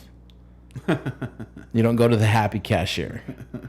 You go to the one that's miserable and pissed because they don't give a fuck. Yeah, they don't check for like under They your don't basket, check for you know, shit. You can get free water, soda, whatever. I once got like packs of Powerades because they would go on sale like for 43 cents or whatever.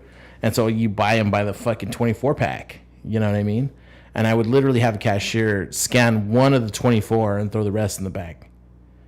So I paid for like one and got the other 23 for free. And I would have multiple stacks of these. Yes. You know what I mean? And I didn't even realize it until like I got home. I was like, holy shit, she only fucking charged me for one. You know what I mean? And it's like it wasn't even something you were trying to do. No, it wasn't something I'm trying. You were just trying to shortcut so that, hey, I have, you know, scan this one times 12, scan this one times 12. Yeah. You know, whatever. And she just didn't times 12 anything, so she just scanned one. She's like, bing, bing, bing, bing. Like, you know what I mean? And I ended up getting like 6 24 packs for the price of one. And it was because she wasn't into doing her job. She wasn't into it. She wasn't into it. So I remember that experience because that was the one that sparked the theory. Right? Fine. Yeah. Yeah. So then because I remember her attitude at the register and huh? Nothing. Go ahead. And then there was a couple other ones where I would go through the line, the miserable line, and I'd be like, actually, that rang up for that had a sign for $20 or $2, and they just change it. And they just change it instead of like getting on the fucking radio to go confirm and go do that. They just oh really like, you know what I mean? And it's like, fuck, all right, yeah, you know. And you know, them not, like you said, not checking every little fucking thing, not unloading the basket right, and stuff like that. Yeah. So you just go to the cashiers that are miserable or look pissed off, and you might come away with something. And it's on them, you know. Yes, it certainly is. Oh man, I remember this. I remember when I was working at Smart and Final, we sold some really expensive machines, you know, like popcorn machines and stuff like that. Mm-hmm. And I remember the popcorn machine was like $600 and some dollars, and we had one of my friends ring up a customer, and he forgot to scan the popcorn machine on the bottom of the cart.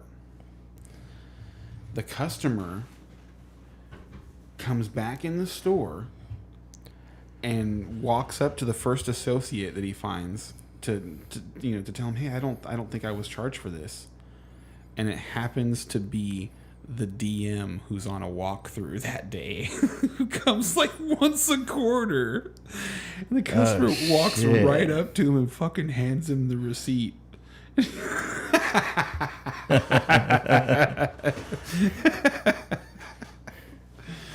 Oh man, that was glorious. He didn't get fired, but he didn't work the register anymore after that. I remember one time I went to Big Lots, and they were selling tinsel trees. I don't even know the price, but they were selling these tinsel trees, right? And I had a picture. I had the SKU on the fucking box, like the SKU, and it had a price. Mm-hmm. And I was like, "Fuck, that's pretty good." So I go and I go to the register for this tinsel tree, and they scan the barcode, invalid barcode. Scan the barcode, invalid barcode. And I had 2 boxes of these things, these fucking boxes, right? So I thought I'm getting 2 tinsel trees, and I go, the SKU's on the box. It's got a picture of it. Like, look, there's the picture on the box. Just type the SKU in. And so finally they fucking do it. I get home, I open the box, and these are 10 packs of tinsel trees. You'd gotten cases. I got the That's cases. That's why the barcode didn't work. So a lot of people got tinsel trees. Elephant gifts, the elephant gift games and everything. Like, it was like all tinsel trees and shit. Like, that's a good game. I told my mom about it. She went and got some tinsel trees. Like, but I mean, it's just shit like that. Like, people don't, like, no follow through. Yeah. Who was supposed to unpack that box? No. Instead, they just threw the whole fucking case up there and didn't unpack it. Like, people are just so angry. Yeah, they're so irritated at their bosses. They're just but it boils down to what we talked about earlier, in that people are just really selfish, and they're short-sighted, and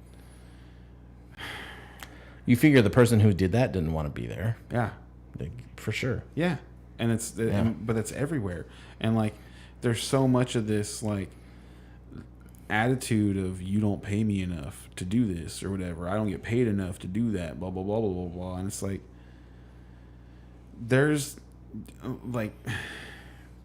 is somebody who'd be fucking real happy to get paid not enough to do that. How do you feel about that? What they call reformation, you know? Serving your time and then going to get the job you need, you know? What do you mean? Like you said, there'd be somebody just so happy to have that job. Why don't they have a job like that? What's preventing them to have a job like that anyway? Well, I mean, there's all kinds of different factors. It depends, it depends on who you are. But what I'm saying is like, I see people all the time, and now I'm not saying that like the people I see all the time are 100% the person who's going to get into that job and appreciate it. They might, like 90% of them might also be the person who gets into that job and then a month later forgets how appreciative they are to have the job and fucking just fucks it all off. Yeah. But there are people out there that are saying and acting like they need a job. So if I'm an employer and I've got this person telling me, you don't pay me enough to do this thing, and I see all these people who are looking for a job, it's like, well, I'll take a shot on one of them. I know you don't want it. And it's just, but it's crazy because, like, to me, like, I've been supremely underpaid for my time, and I've been supremely overpaid for my time, and it doesn't change my effort. You know, with every job I've ever had, I guess you can say that I work hard to be lazy. You know, so like, that's fine though, because like because people who are like that, you find more reasons to not be lazy. Like you're always just around the corner. Yeah, I've just got this one more thing to do, and then I'm gonna kick back. And it's kind of like that. Lazy. Yeah. Oh crap! I still got to do this. And because that's who you are. You're somebody who's getting things done, like actually getting things done. Whereas, you know, a lot of other people are like, they've got these things on their list that they need to do, and it's all they need to do today. Then they can be lazy, and they fucking won't get it done. Yeah. And I'm more the type of person to try to get it done in 2 hours so I can sit around for 6. Yes. Yes. Oh, that bugs the shit out of some of my, like, I'm not even going to say, like, if it's current people or people I used to work with, but I would I had this argument one time. Not even an argument, just a discussion. And it was about just like break times, right?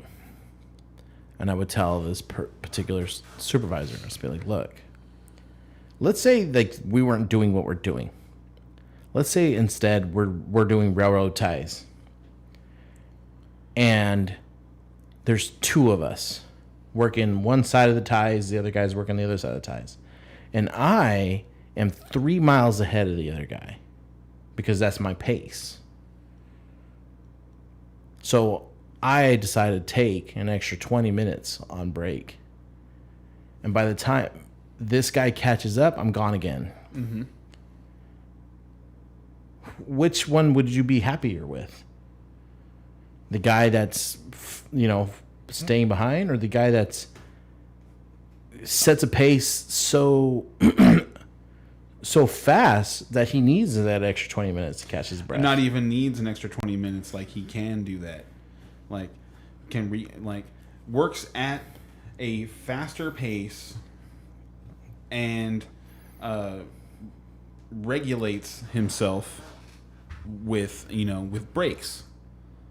And then still stays ahead of the regular pace. I mean, you're asking me like who I'd rather like employ. Sure. Who would you rather employ? It depends on what it's for. Because if I want somebody, because the thing is, if I'm going to employ somebody and I don't want them I don't want them to ask a bunch of questions, and I don't really need them to have, too much critical thinking to get the job done. The guy who's just fucking constantly working at a slow pace probably is just overall going to cause less problems. Whereas the person who has created this, this work plan for themselves, like you lay out, hey, this is what I want you to do. You're going to do it from this time to this time. I expect you to get this many, the average person gets this many things done. And there's 2 of you, and one guy goes, okay, that's what they expect. And just fucking, slogs away and just manages to slow, barely get there. And then there's you who defines exactly when you're going to get to the goal, because you've decided that, well, I don't need to move that slow. I can move faster than that, and then I'll get all these breaks for myself or whatever. That person is also going to just cause friction in all kinds of other ways, usually by questioning methods. I would say, just from personal experience, being the person who does things like that. I would say that my flaws as an employee would be that I'm somebody who my employer doesn't always have the time to answer all of my questions, and also a lot of times probably didn't even have the authority or the power to put into practice the things that I would suggest or things like that. And so as an employer now, I can look at that and go, well, it depends on what I want that person for, and if I want that person to be somebody that I'm going to groom into thinking like me, and so that I can leave them on projects and stuff like that, I want the person who's able to build in extra breaks for themselves and work faster than the normal pace. But if I want someone who's just going to I really need to just have these holes dug every day. I don't want the person who's going to be looking to move past that. I want the person who's just going to do it until I fire them. Kenny, you so profoundly hit the nail on the head with your response.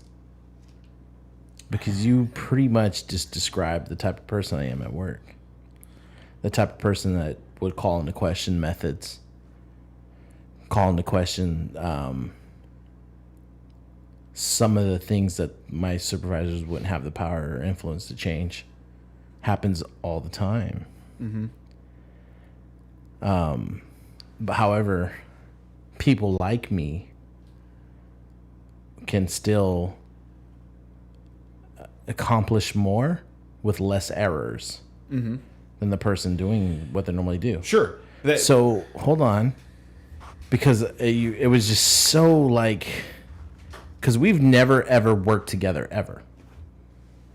Our paths haven't crossed that way, and so for you to say something like that, which kind of like just described the atmosphere that I've been living the past like 3 years, 4 years, 5 years, is just wow to me. You're so insightful on the type of people that are around you and the type of workers that are around you. I've moved through a lot of jobs. Like and when I say move through a lot of jobs, I mean I've reached the ceiling at a lot of different jobs, and I say that like looking back, because what I figured out about myself is that like I've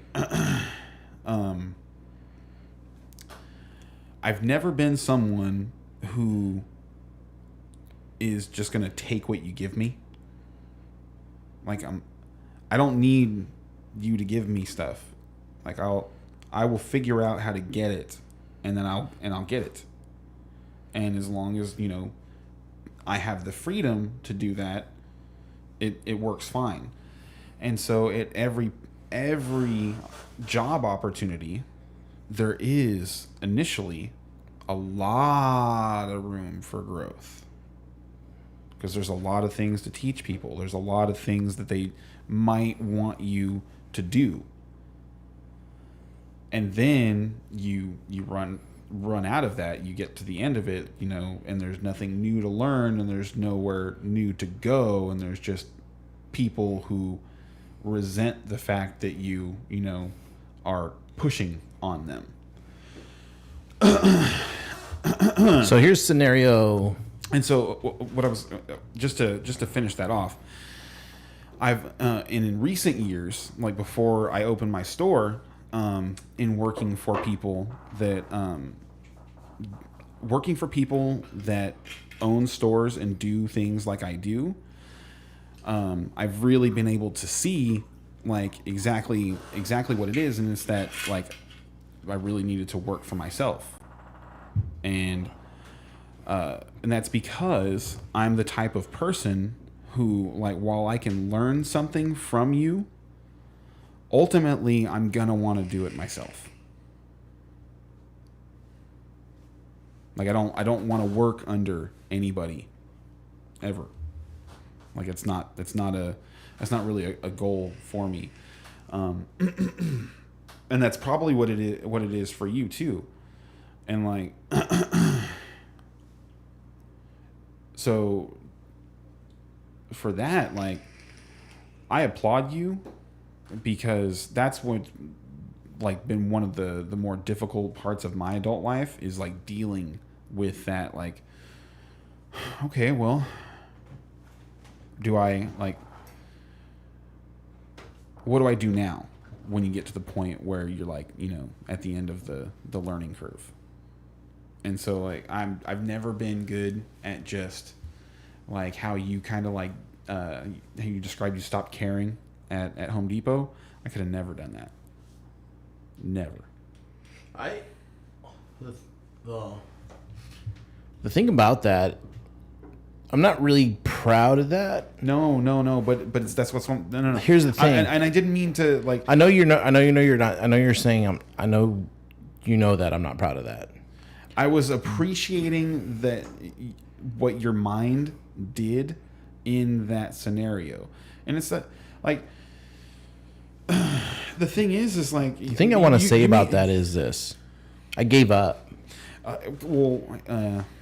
You know what I mean? Like, I had given up. I did not know how people operated in the real world. I got slapped around a lot because of my naivete. My thought was I was an honest person that mostly told the truth all the time. Therefore, everybody else mostly told the truth all the time. Therefore, everybody else mostly tried to do the right thing all the time. And that followed me even through my promotions. I would tell somebody, hey, actually, the process of this is you're supposed to go do this step, this step, this step. Oh, okay. I didn't know that. And then the second time, I'd be like, oh, hey, the process is actually this step, this step, this step. Oh, okay. I didn't know that. It's like, I told you this last week. Yeah, so are you lying or are you retarded? But that's the thing. Cancel. It would take me up to like the fifth time before I realized you're just being fucking lazy and don't want to do the first two steps. Not me. Like, see, and that's my naiveness of I had to go through all those hard lessons of like people are just trying to get one over on me. You know what I mean? Because I just thought everybody was honest. See, it's so fun. It's funny because so that's funny. Because for me, I've always had the opposite, where, like, so I think what you're describing is taking people at their word. Yeah. And for me, I would always try and, empathize.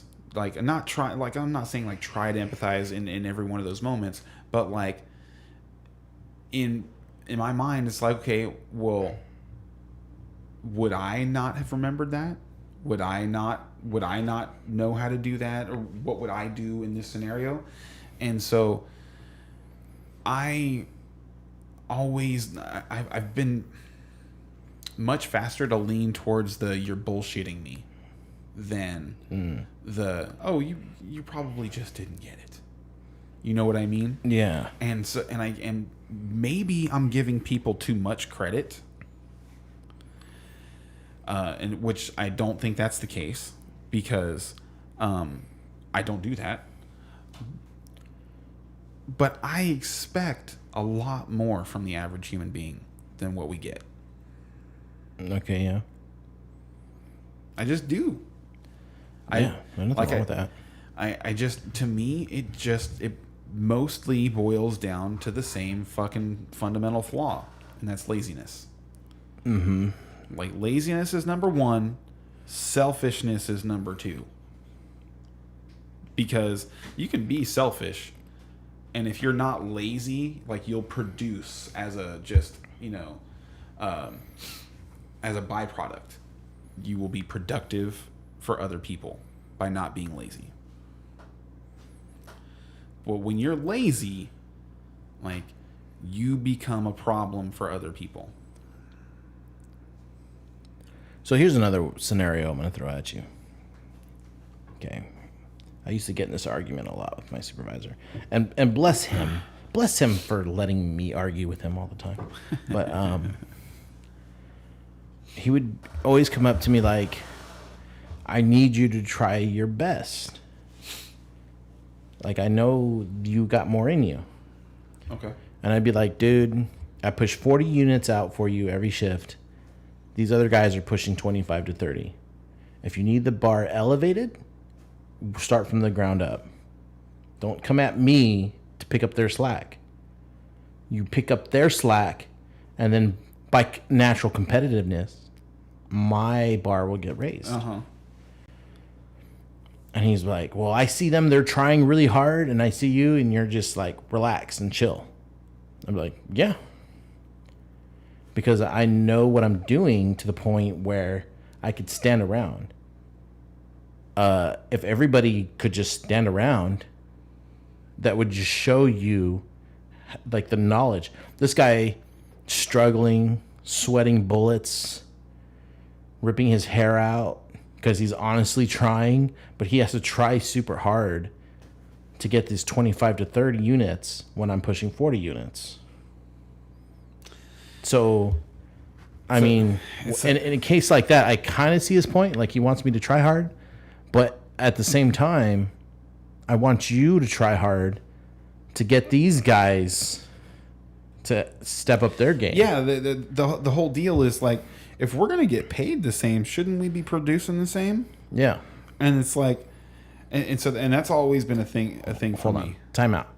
So the point was, I asked him, I go, okay, honestly, are you telling me you would rather have this guy who struggles to push out 25 because he's working hard and trying harder than me who is barely trying and pushing 40? Again, my errors are less than their errors and my units are higher than their units. And he looked at me dead in the face and goes, because their attitude is trying hard and they're trying hard, yeah, I would rather have this guy that pushed the 25 units. And I was like, I wonder what our billionaire boss would agree with you on that. You know what I mean? Like, yeah, I wonder if the accountants, I wonder what they think. You know, and then so wait a minute, you pay these guys exactly the same every week, and this guy produces 25% more? No, let's take the other guy. You know what I mean? And honestly, after that, I had a tendency. I've curved that attitude a lot, but I had a tendency to zing my bosses like that all the time. You know what I mean? Because we're a privately owned company, owned by a billionaire, who gives us everybody their jobs. You know what I mean? Like, I would have been like, oh, what would he do? What would he prefer? You know what I mean? Like, you're always talking about like the company decision. Is that who he prefers? Or do you think he would prefer me? You know what I mean? Like, on paper, obviously he'd prefer me, but if he came out who knows? But after that last zinger, like, he mellowed out. But I mean, I paid for it. I still paid for that zinger, you know, in other ways. But it no longer be. And I expressed that to other supervisors, and they're kind of like, yeah, I can kind of get that. Like, I do want the guy who's standing around because he's not fucking up, and he's producing more. It's exactly because he knows what he's doing. He's not stressed out. You know? So, and he mellowed out a lot after that. Yeah, it's funny because, like, so really what that is like, that guy, so you're measuring things in units. Yeah. That guy he's responsible for all the units that you produce and the people around you produce. And he wants to get his overall total up. Yeah. So where's he going to go first? Is he going to go try and raise the bar and be a leader and actually and make an improvement in some people's lives? Or is he going to go fucking tap the guy that he knows could work a little harder because he's already producing, he knows what he's doing and shit. And so that was just a fucking lazy leadership tactic. Yeah. Is really what that is. And I hate that shit because that's also something like what you just described is something that has caused me a lot of friction in places because I fucking can't stand that shit. Like, dude, like, if we're both supposed to be here until a certain time and we have responsibilities and I get my responsibilities done before my time is up or whatever, don't fucking be trying to make me handle someone else's responsibilities or be trying to fucking give me more work, dude, or something like that because you feel like I should be working. I did. You gave me a window of time and a list of responsibilities to do. I did it. I'm done. I'm going to relax now. That's just the way that it's going to be. So, and it's that same thing, but the thing is like, for me, it's never been someone pointing at someone, who was working their ass off and not producing as much as me and been like, well, can't you try a little harder? It's always been, covering the slack for someone who fucked off their shift. Yeah.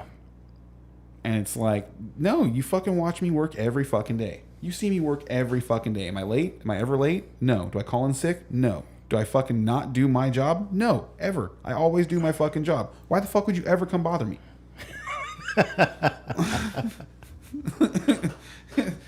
like how could that go? How could that possibly go well for you? You know what I'm saying? Yeah. Like if you're an employee, like just me as an employer, like if I have that going on and I just like, man, this like every time I pencil that person in, they show up, they never call out. I never have to fucking go bother them to go, hey man, I really need you to do this a little better. Never have to do that. I'm fucking staying out of that person's way. What can I do to make your life easier? Because you've made my life so much easier. Thank you. And it just fucking never happens in our society because those people are so rare that they just like and they just get worn down because they have to carry so much weight for the fucking trash that they're working next to. And that's part of it too. Because there's a whole morale thing about that. Like, for real, dude, you're barking up my tree again? Yeah. Seriously, dude? Fucking David didn't show up again this week. Like, Joey's asleep on fucking aisle 9 right now. Yeah. Like, why are you asking me to do anything? And that culture's no matter where you go, that culture's there, you know. It is. It's frustrating, man. The whole thing that frustrated me was just like, yeah, I'd rather have the other guy because he tries hard. It's like, fuck, tries hard and fails. Yeah. You know, like, fuck, how many quarterbacks got fucking laid off because just trying hard? It's that participation trophy type mentality. And it hasn't been like that for a long time, but it was just like it was weird because I've been in leadership for so long. No matter what job I've done, like I always end up in some kind of leadership role. And then when I started working for the company I work for now, I took a back seat to it. I was like, I don't want that fucking stress. I'm just going to operate. And so I would see moves being made, and I would see people getting into leadership roles for the first time in their lives. You know what I mean? And then they try to bark up this tree where I'm like, you don't. Yeah, don't do that. Like, here's what you should do, bud. You know what I mean? And to them, maybe they feel like I'm being condescending or something, but I'm like legit trying to give them like, dude, that's not how you get more product. Because even if you were to come at me and be like, dude, get more out. I need to get more out of you. I've already got my units like on red line. You might get 2 to 5 more out of me. Cause I'm already fucking almost redlining this thing. So why are you gonna come at me to get like 2 to 5 more when you can go over here and get 15 more? Obviously, they can produce what I'm producing. You know, yeah. You know, I'm not superhuman. I'm like, you know, I don't have superpowers. Like all I'm doing is what I was told, the way I was told to do it. So why don't you go get them to do that? Yeah, it's harder, dude. It's harder. So, so there's some like a lot of work politics to spin off our Office Space type mentality from the movie.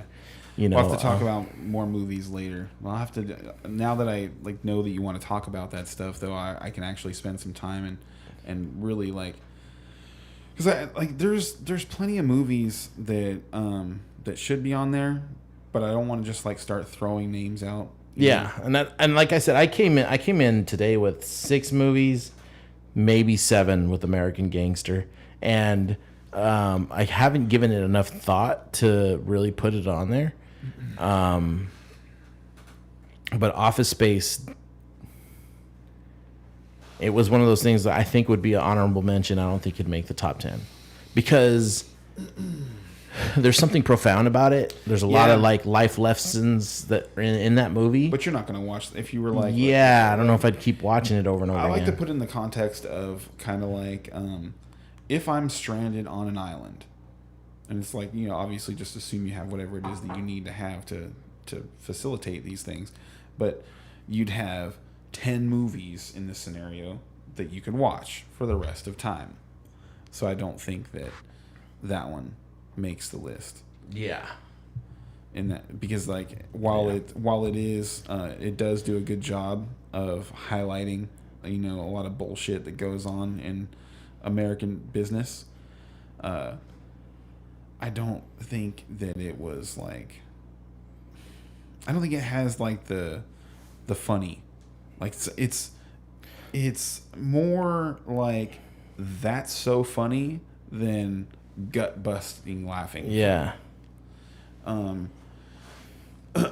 It's more observational comedy, which observational comedy only goes so far. So like the thing is, like when I have Van Wilder on my list, like Van Wilder I think is a movie that I would have on my list that I could watch all the time, because like there's a bunch of quotable stuff in there that's funny, and there's a lot of physical comedy in it that's just fucking, it's funny every time you watch it, just like facial expressions and stuff like that.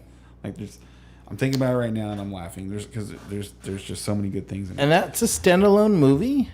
Yeah, I mean National Lampoons, but none of them, like are congruent. Like it was National Lampoons is kind of like it's basically Apatow. How there's the Apatow films now, there's the Apatow gang, and like they do a bunch of different movies and stuff.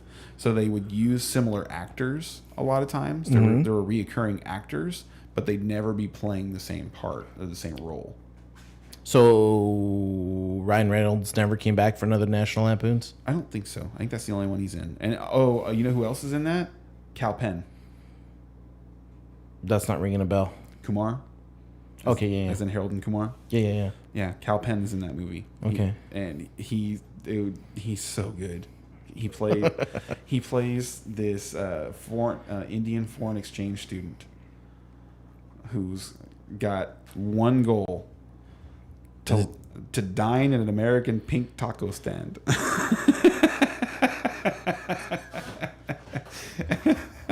Hey, did you see that Bill Burr did SNL yesterday? No. Bill Burr was on SNL?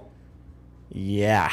That's outstanding. He was on SNL. He hosted it? His monologue was about cancel culture, and fucking the left are outrageous about it right now.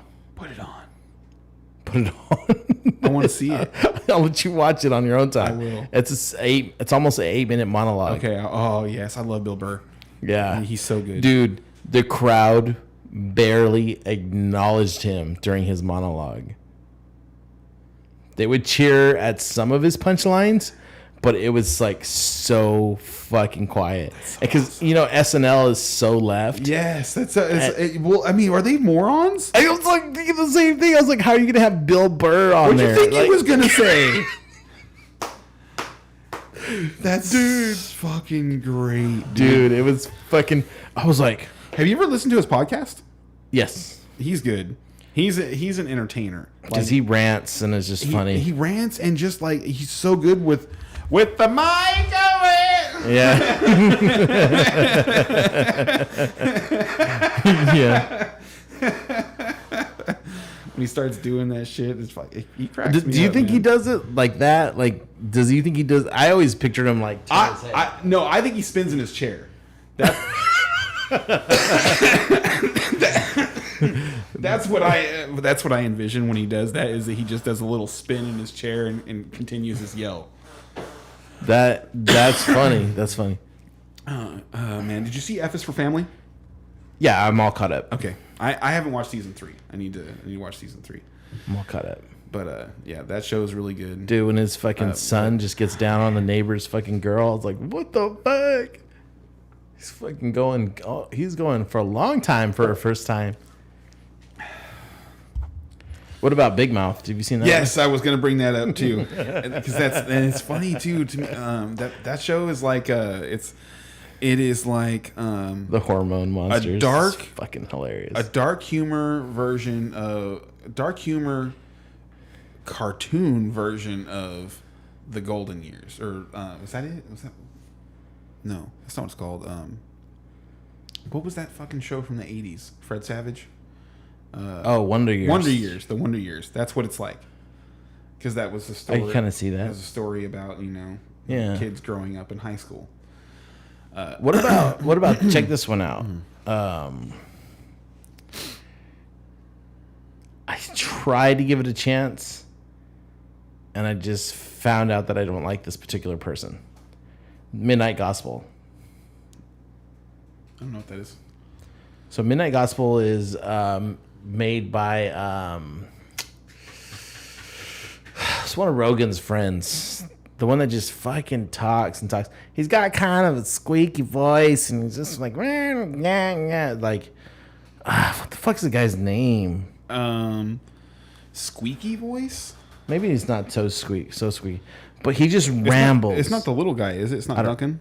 Duncan Trussell. It's Duncan Trussell? I think so. Yeah. He's got the big beard, right? Yes. Wait. Does he have a bit? He's short. That's what I'm pretty sure he's the short one. So he's the Will guy. Oh, he's the what? He's the little guy. Whittle guy. Let me see. Hold on.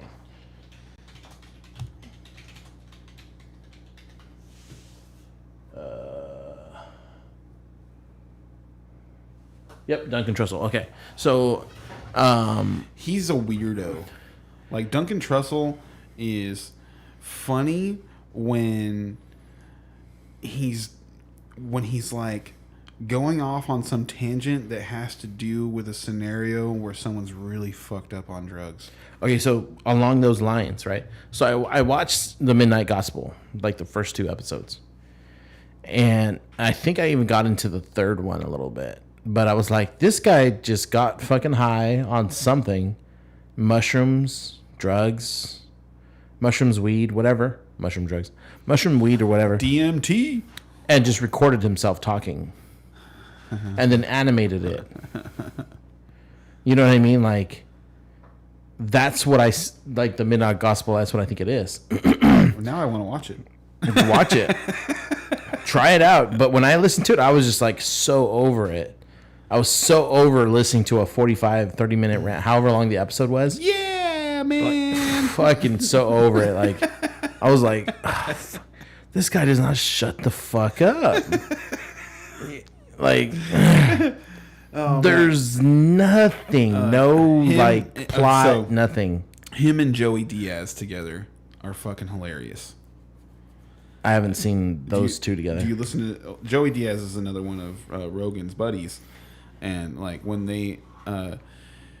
Rogan first started, if you go back and you listen to some of his podcasts from back in the day, like it's much more of a hangout session. Yeah. And so there was times where they'd be like waiting for people to show up, and he'd just be doing the podcast, and someone would still be showing up. And so some of those ones are really funny because fucking Joey Diaz always has a story for like why he's late. So he just busts through the door. You won't fucking believe what just happened. But some of those are funny, and Duncan Trussell and Joey Diaz are really funny together because Joey Diaz is like, he's fucking done everything. Yeah. With the Duncan Trussell, though, the Midnight Gospel, I wanted it to be good so bad. Like, I was like, fuck yeah. You wanted it too much. Maybe. And, like, I was just like, man, this is going to be good because F for Family was good, and you gotta go into Big Mouth was good, no and then I turned on Midnight Gospel, and I was just like... Those are two different things, though. And then I watched... Actually, I don't know. I take that back. I haven't seen Midnight Gospel, so I can't tell you if it's like actually like they're trying to have a point to it. But F is for Family is like, that is Bill Burr like telling actual like kind of stories from his childhood. I think like, so. He's basically talking. He's basically telling people his childhood. I'm pretty sure. Like I'm pretty sure that he is the younger brother. Like he's not Kevin. He's the middle brother. That's Bill Burr.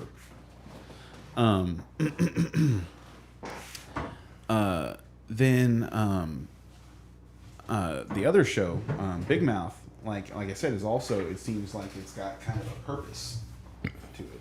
So I'm not sure if this Duncan Trussell show, like the way you describe it, doesn't sound like it has much of a purpose. No, this main character right here finds a body, goes to a planet, and bullshits with fucking the inhabitants of that planet. and he has this universe space podcast. So he like interviews a inhabitant of the planet, like as he goes, you know. So it's like Space Ghost Coast to Coast.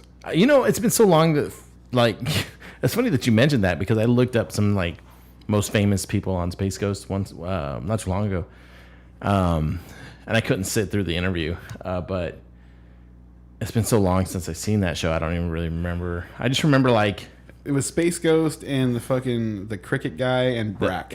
So check Brack this was out. the best. So he was a praying mantis, right? The cricket guy Yeah. is actually a praying mantis. Yeah. And the one thing I remember about that, the one episode where they were teasing him about being a virgin, but like, there's no way you ever got laid. And I've been laid. I've been laid. It was so good. I gotta go watch Like, that. there's no way you've ever been laid. I've been laid. And they're like, if you've been laid, your head would have been like chewed off because praying mantis Yeah. chew your head off. And you know what I mean? So he's all fucking depressed at the bar. But that's one episode that stood out to me from that. Space Ghost Coast to Coast. But they wouldn't really interview celebrities, right? It was just like cutouts from past interviews or something. I'm pretty sure it was just somebody like poking fun at celebrities. Like they put up a picture of them, and then it was just like, if I remember correctly, they did the thing where a mouth was over, Maybe. and yeah. and so there was like a picture up, and then the mouth would move or something like that. If I remember correctly. So based off my memory, it was just an interview they have done before, but they cut in Space Ghost asking questions instead. I can't remember if they were live or not, though. I can't. No, they weren't live. That's and that's what I thought. I was pretty sure it was just a still photo, and so it was. I'm pretty sure it was a still photo, and if you like, you'd have to go back and watch it. But I'm pretty sure they get like I will. They superimpose the lips. And like Conan O'Brien used to do. Yes. But I thought it was like clever video editing to make it seem like he was the one asking the questions. I don't remember. I don't remember all the ins and outs of the show. I just remember I'd watch bits of it, and it was like. It was a late night show. It was a late night show at a time where I wasn't like I was young and didn't stay up that late. And you didn't get half the shit that was going on anyway. No, it would definitely be much more rewarding to watch now. As Yeah. an adult. I think I want to save some of these movies for another day. Yeah, While you figure out a few more. Yeah, I got to catch up. I've only given you 2. Yeah, because some of these, like, I need to. I'm pretty sure Forrest Gump was on my list. Forrest Gump. So fucking mad that I lost it. Well, we'll do one more. All right. Because I did say this. I did say that a Tom Hanks movie. And you said has Catch to Me be If You Can. Has to be on your list. Yeah. So Catch Me If You Can. Like to anybody that might be listening that hasn't seen that movie. Man, that movie is just so much fun, and it's just like, and it's a true story. I'm pretty sure, right? Yeah. And However, Frank Abagnale doesn't like that part of his life. And when Steven Spielberg interviewed him, he was kind of like, fuck, that sucks that that's the part of his life that he focused on. He's much more proud, obviously, of the life he led after all that happened. Oh, so he gave an interview thinking maybe he was gonna like do a story about it and like what he had done, after that or something like that. But instead, it was just the story about how he got caught. Yeah. Yeah, that's funny. But I mean, obviously, that story is much better. I watched a 1 fucking hour lecture from Frank Abagnale, I think, to Google about that part of his life, and he was going over like how like Steven Spielberg gave him an interview about his life, and he was like, that's what he zeroed in on, was that like small portion of his life for the movie. So, And in reality, it really was a small portion of his life, Yeah. because like it was only over the course of like 3 years or something like that. I can't remember exactly, but And yeah. then he spent, he another 40 working for the bureau. Mm-hmm. So yes, it's a very small portion of his life, but it's a fucking the best fantastic part. story. It's the most entertaining part. Yeah, it probably was Yeah. the most profound thing that, like, I mean, It must be the most profound thing that he did in his life because it's the only thing that's getting told. Yeah. You literally have to go like seeking the lectures that he gives, and I watched one or two of them. It's funny, like that's kind of the rabbit hole I go down sometimes, like because it was such a good movie. You wanted to know I wanted to know more the about person. that guy, Yeah. and I was like, oh, he gives lectures for a living now. I'm like, oh, let me go watch it. You get a lot of good tips on like credit and how to protect your identity too. But go on, talk about the movie. So, I think we've talked about this before. I enjoy watching movies that are placed back in time because they allow you to see the world the way that it used to be and the way that it used to operate, and you get to kind of have like an appreciation for like that would never happen today because of this. Right. And so like that movie, like he was this young guy who didn't know what he wanted other than he wanted to, be wealthy and he wanted to be famous, and he was able to like, man, all the things that he did, he was able to forge different he was a doctor for a while.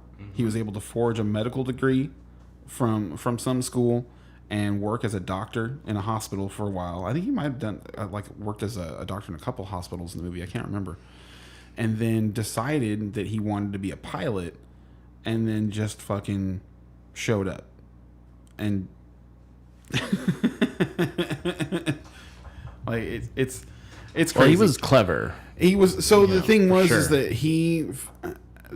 So, I guess what I'm not saying very well, and I'll try and say, is that it was to me what I took away from it was that if you want something, you should continue pushing for it until someone pushes back. And the thing was is that he found all these different loopholes because he just gave people what they were asking for.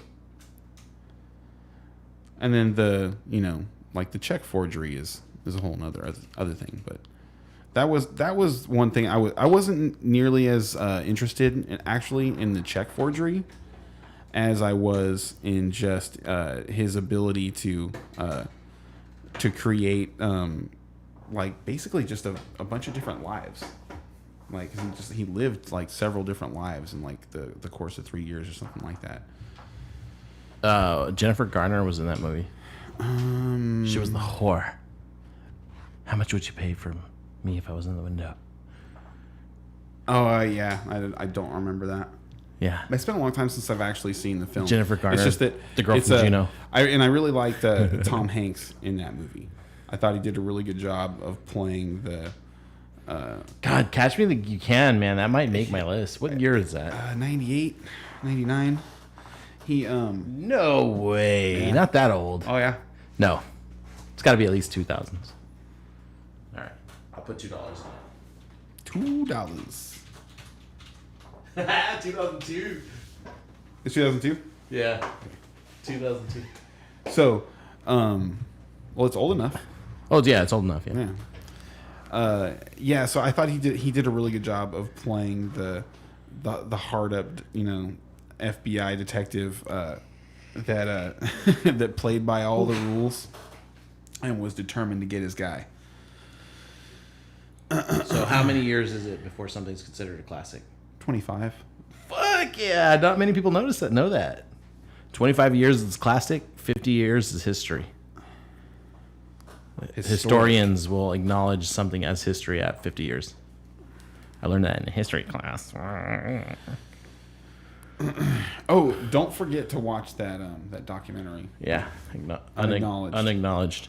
But no, keep talking to me about Catch Me If You Can. It influenced you in some way. Well, it influenced me in the way that like everything's negotiable. I guess was the big takeaway that I took from that movie. Okay. Because even like at the end of it, like for what he did and the chase that he led the FBI on, like he probably should have rotted in a cell. But he was so damn good at what he did. And also like not necessarily somebody who was malicious, but someone who was just like he was talented, and misguided, and was able to use his talent for something good. So yeah, that was I guess that was my biggest takeaway from that movie, was that everything's negotiable. And I guess it was just like it's a fun movie for me. Like it's an exciting movie. No, yeah, that Like it's just I think we all have an element of like, man, what if I I think I would. what if probably I just picked up tomorrow and fucking popped up in Ohio and decided to start calling myself Dave Henderson? I think I would put that movie before Forrest Gump. Man, Forrest Gump's so good though. Yeah, it's good, but And I mean, it actually there's some parts that. So he won. He won Oscars in back-to-back years. No, what two movies? It's Forrest Gump and Philadelphia. Philadelphia is one of those ones that like I need to revisit with an adult mind, Me too. because it's like a 99 or 90s, right? No, that's early. 94, 93. Yeah. I'm pretty sure Philadelphia was 93 and Gump was 94. Or it was 94, 95. But Oh, 93. That's pretty good. 93. and I remember watching that movie as a kid because I was a Tom Hanks fan, because Tom Hanks was that guy from Turner and Hooch. From Big. And Big. Yes. And Big. Big is a good movie. Big is a good movie. That's another Big. Turner and Hooch was pretty good. Like I didn't mind watching that as a kid. Back then, man, you had to watch what was on television. You know what I mean? And it was like, it was that Rocky, Talking about the Saturday afternoon movies. whatever. Fucking what was on all the time was fucking La Bamba. Reggie. Fuck. You know what I just watched recently was Stand and Deliver. That had Lou Diamond Phillips in it. Stand and Deliver. It was about math. It was about the East LA high school that passed the first calculus AP. Like 18 students got 18 students passed, but they all missed the same question. The same questions. And because it was a poor performing school, and all of a sudden they had like these mathletes, and they all missed the same question. They all had to take the test again because they were under scrutiny for cheating. Yeah. So that's basically what the movie was about. Okay. So it had Lou Diamond Phillips in it. It had, I don't know if you've ever seen the movie Selena, but yeah. The Selena's dad, he was the math teacher. Okay. And then that's the same guy from American Me too, I think. He's been in a lot of stuff. Yeah, he's in a lot of stuff. He's a decent actor, but he's just not like one of those ones that are just fucking hit, you know.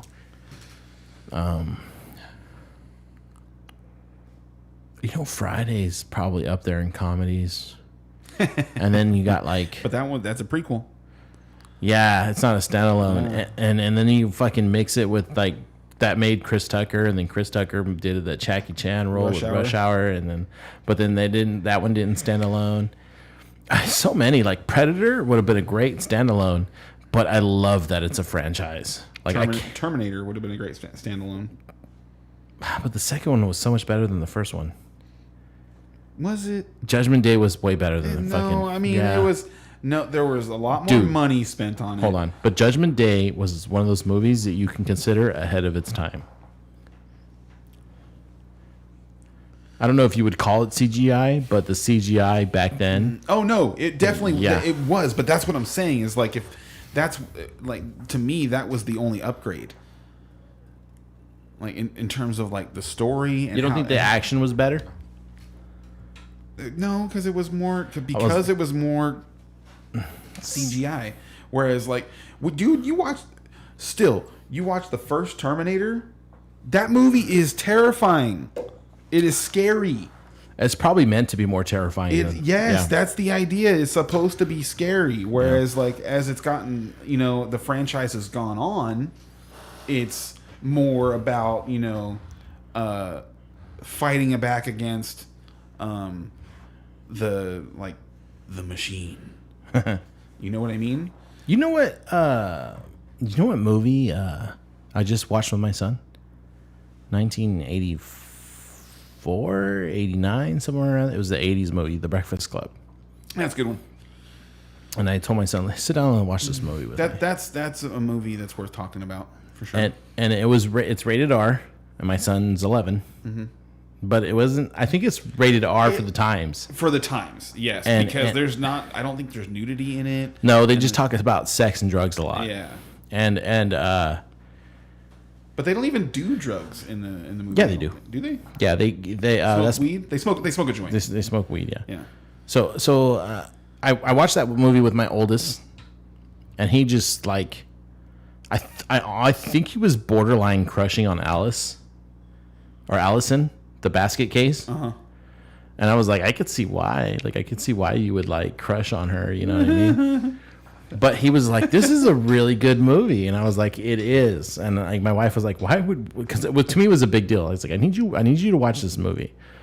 Because next year you're going to be in your junior high phase. And to me is like, I need you to see that there's just different kinds of people out there, And there's a guy, a therapist, who analyzes every single one of the characters on YouTube. Good Will Hunting. That probably should be on my list. But he also does like Good Will Hunting and stuff like that, YouTube channel. And it was watching his channel about his analysis as a psychiatrist. I'm going to do Good Will Hunting. I'm going to throw that on my list. That got me like, I need to show my son this movie. Because he, after watching his Good Will Hunting analysis and then watching his Allison analysis, I was just like, whoa. Like, I like what this guy's like breakdown on people.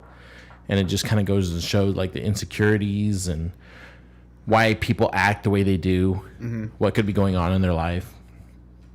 And to me, I was just kind of like, I want my son to be aware of like the exterior of people is reflecting what they're going through interiorly. So just be kind to everybody kind of thing. You know what I mean? So it's one of those things, it's a process, right? We watched the movie. He liked the movie.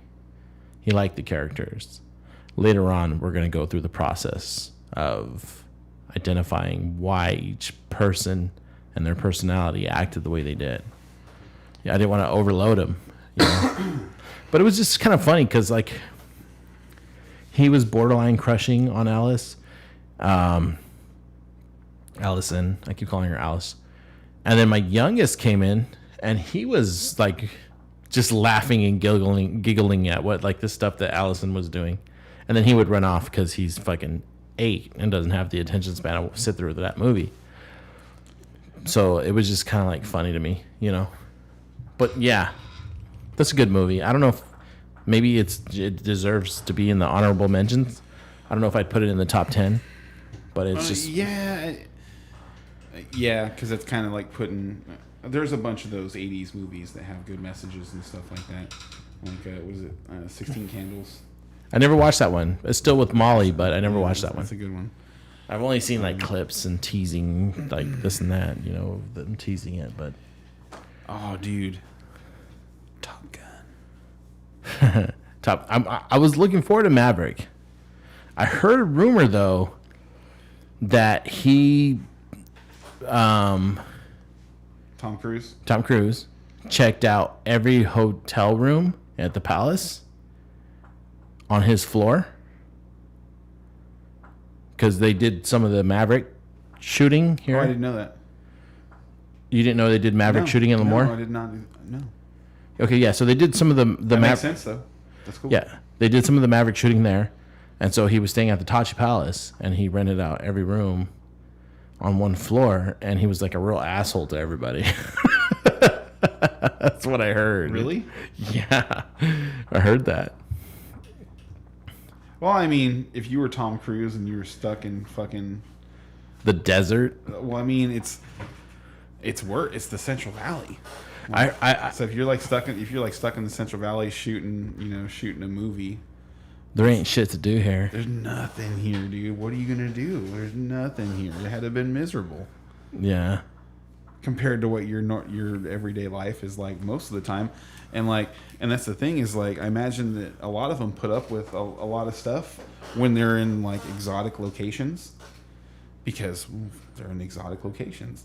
It's like, we're shooting in Lemoore, California. Fuck. For how long? It's just kind of funny. It's just kind of funny because like the surf ranch is here too. Like there's shit here that's known worldwide. Mm-hmm. Yeah, I mean It's kind of funny. We're 2 hours from Yosemite, and we're like we have the Sierra Nevadas right here. So there's a lot of stuff here, and there's a lot of reasons to like to live here from an everyday person perspective. But if you're like an A-list movie star, Yeah.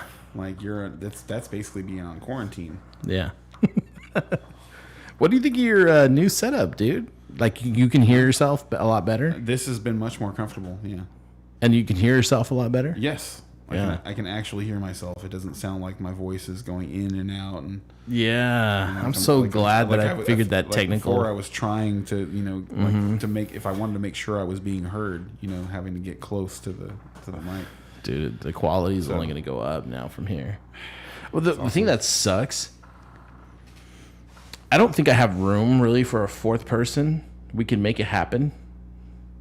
But it's just like, fuck, one of my channels doesn't work. You know what I mean? Like, that should be a 4-channel fucking system right there. Let's get a new one. What? I mean, I could go the route of buying one and then returning What do they cost?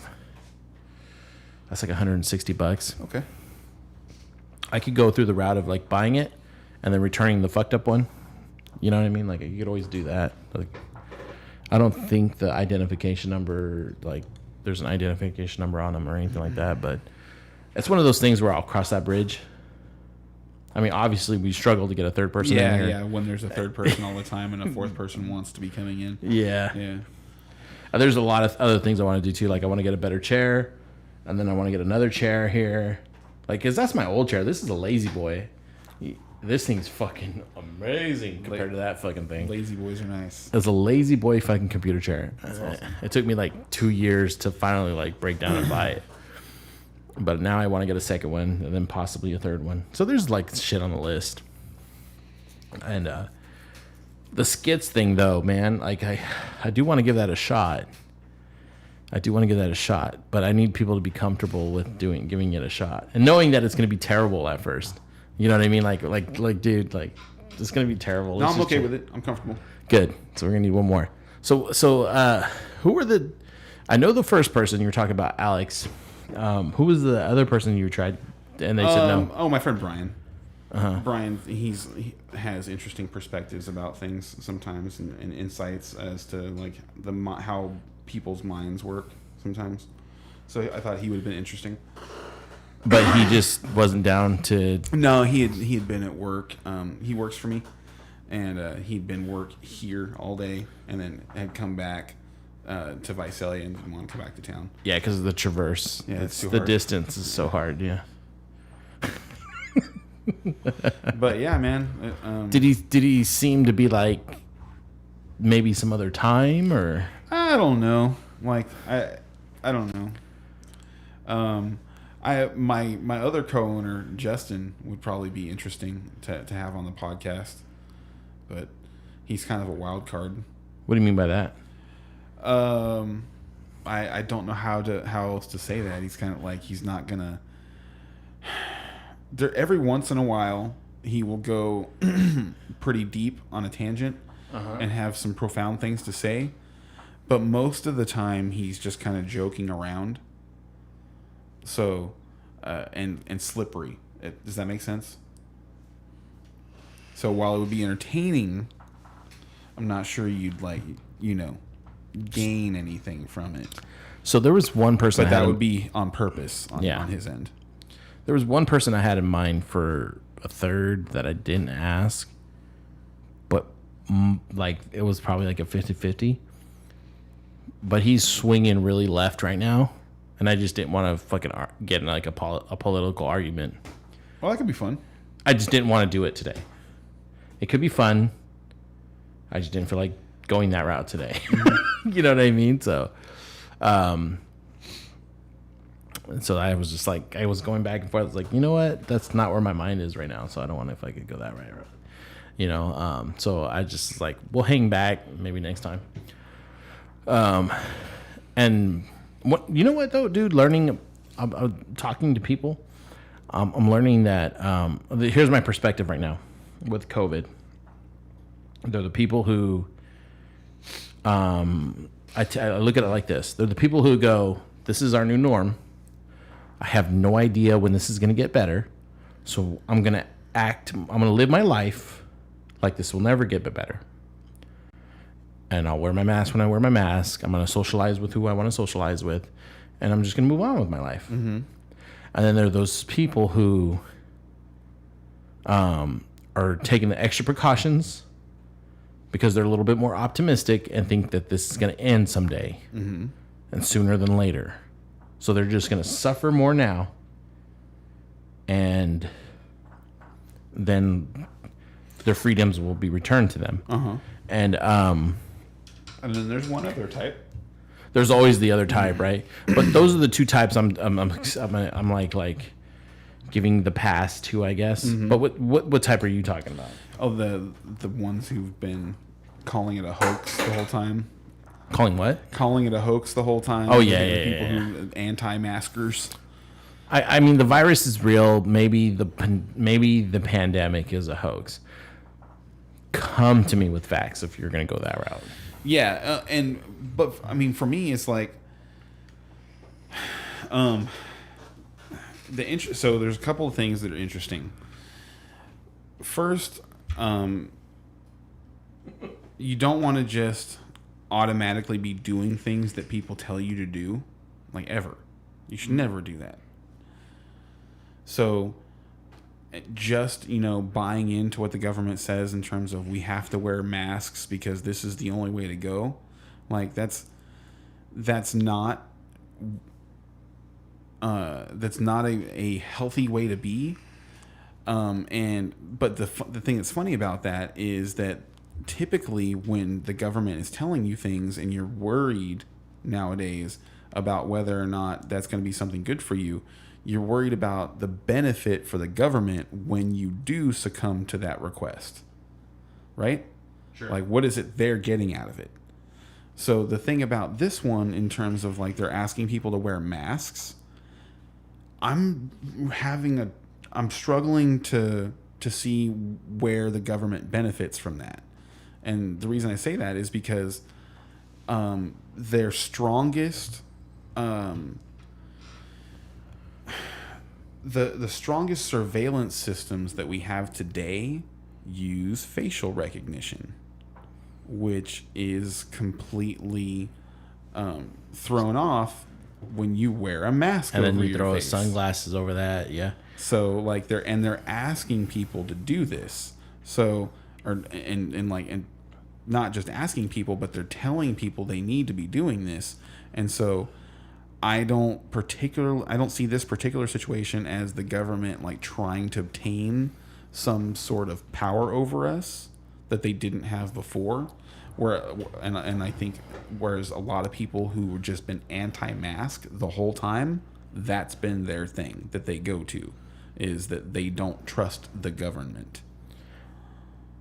You know what? Along those lines, like the only thing that I can think of that the government's trying to pull is how compliant we are. Yeah, I've thought about that too.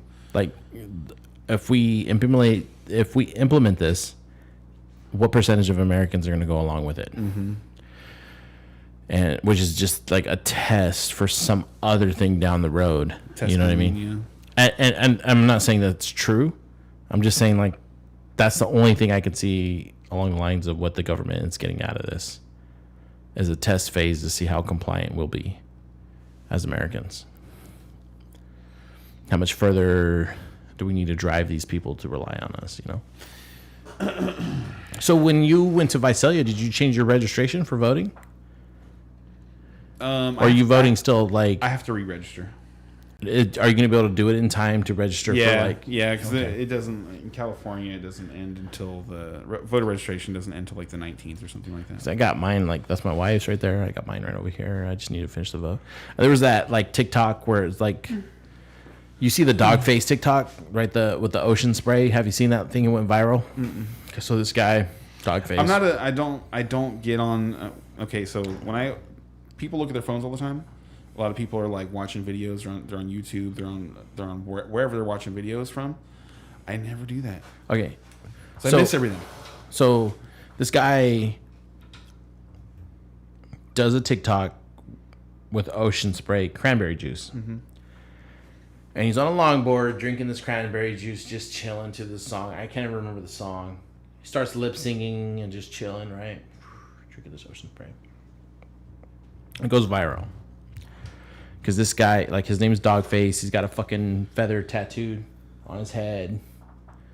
Just a chill dude, you know.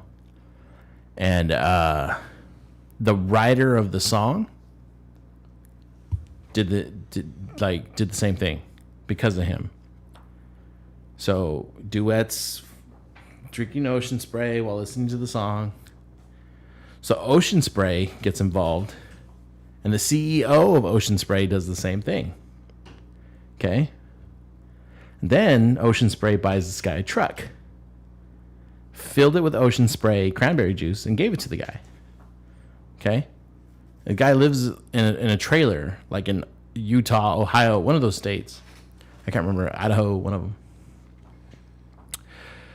So then another guy does the same thing wearing a Trump mask. And instead of ocean spray, he's drinking bleach, right? Shit's funny as fuck, dude. It's so fucking hilarious. Dude. So I don't know if you know how TikTok works, but you can duet videos, right? So it's a side-by-side of you and the person doing the video. And I thought about duetting that video of me voting for Trump. Like... like laughing, but then like voting for Trump. Like I don't give a fuck. That was funny, but I'm still voting for Trump. Like, but so much. How you feeling? You good? Yeah, I think it's about time. Yeah, I told my wife I'd be home in an hour ago. Fuck, 4 hours. She told you to be home an hour ago? No, I told her I'd try to be home by midnight. Okay. All right, everybody. Don't forget to subscribe. Yes. YouTube. I need 1,000 subscribers. At 1,000 subscribers, I'll stop asking.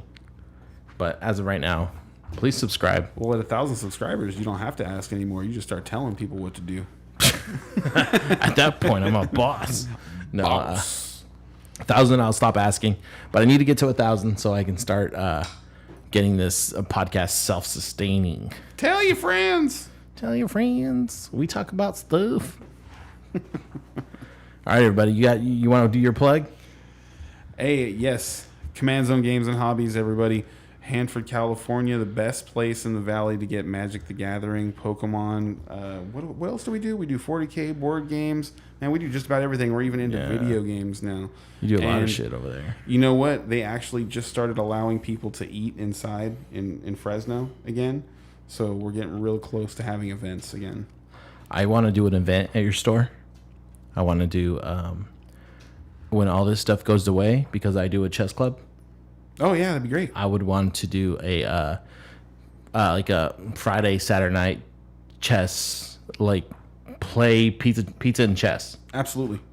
So we'll talk about the details on that later. Yeah, for sure. But I got to get we got to get past this COVID thing. the club back up and running, and then at that point I'd be like, Yeah, pizza, we can definitely talk off air about that. yeah, pizza and chest at Command Zone. All right, everybody. All right, guys, Have a good night. peace out, everyone.